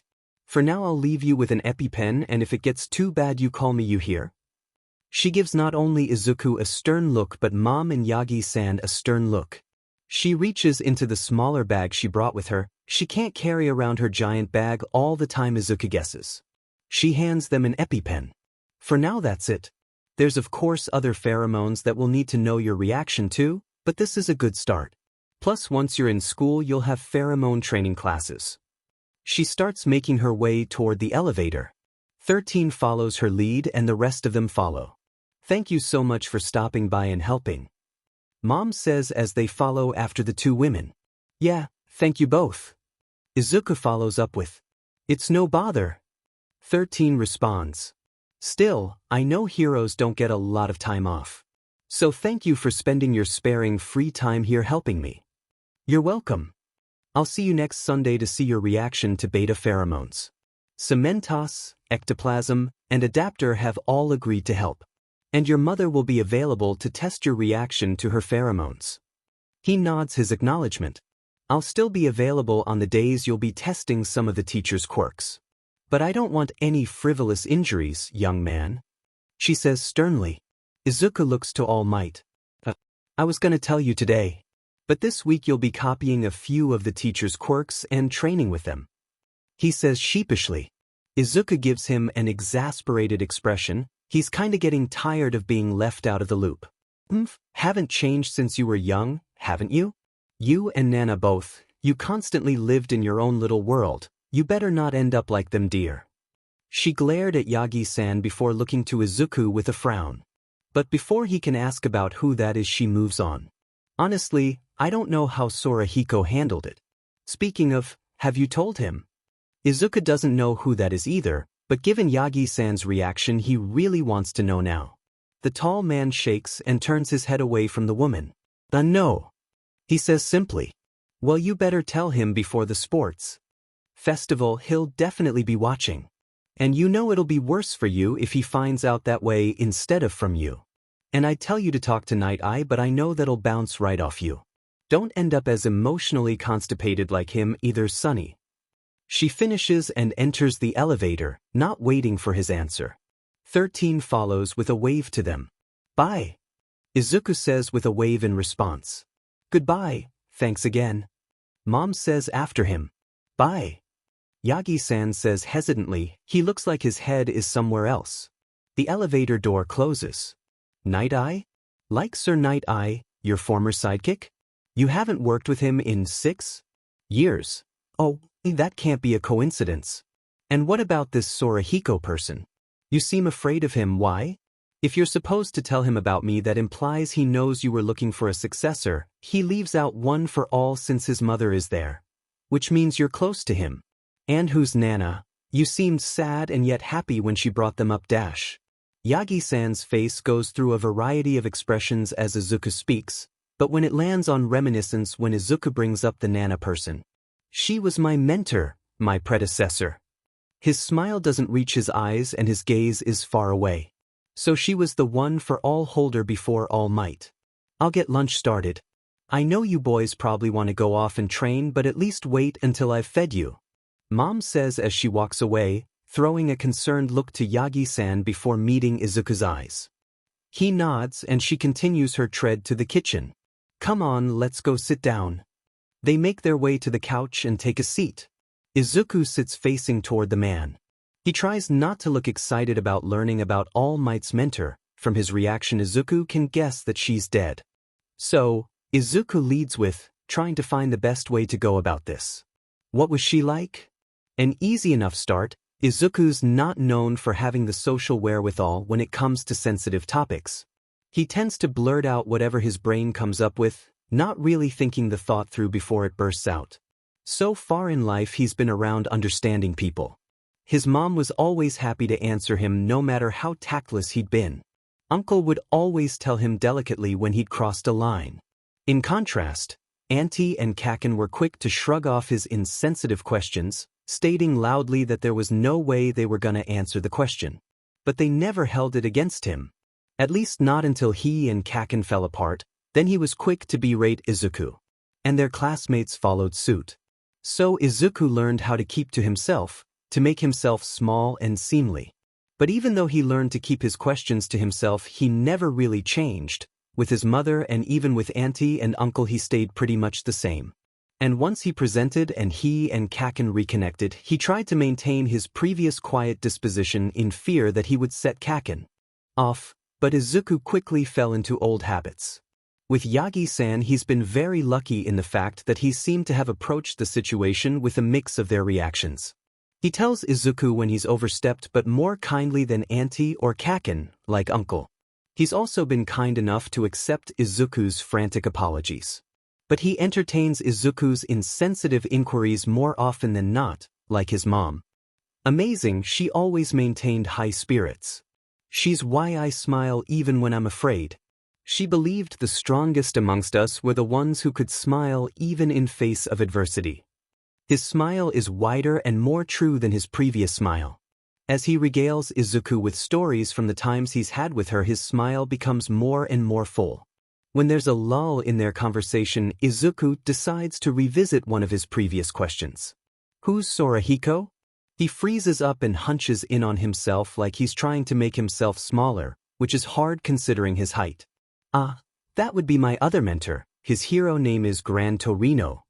The name doesn't ring any bells in Izuku's head. Then again, if he was All Might's mentor, then he probably isn't a hero anymore.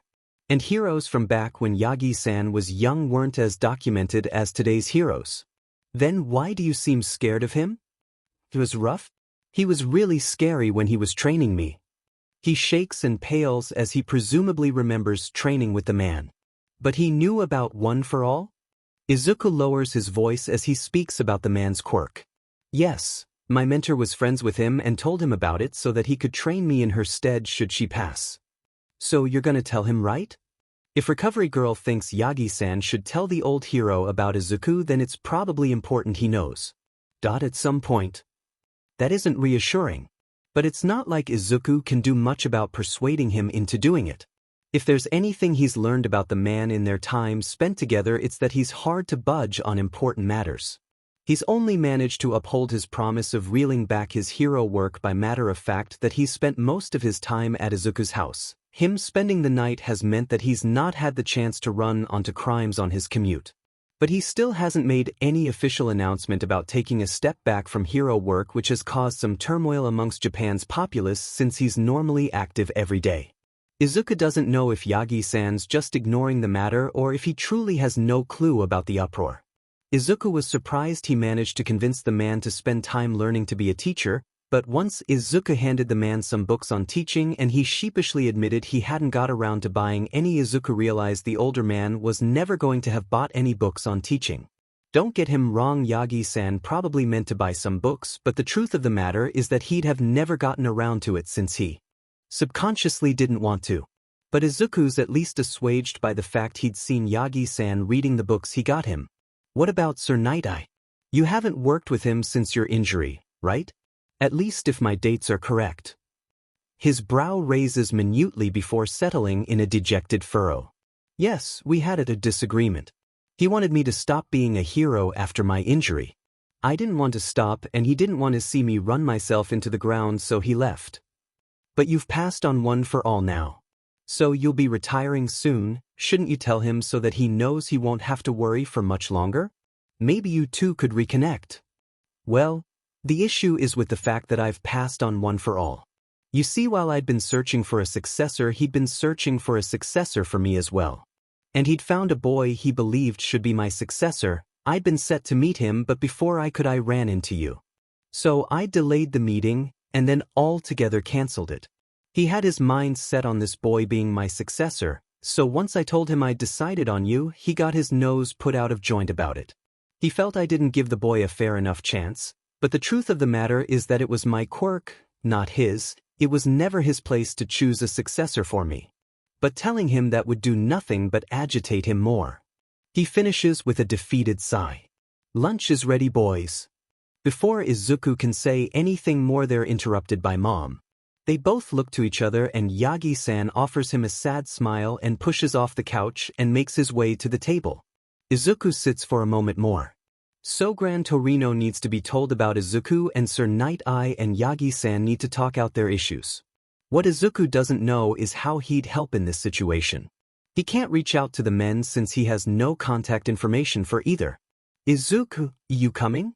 He gets up and walks to the table to have a seat. He can't just do nothing, right?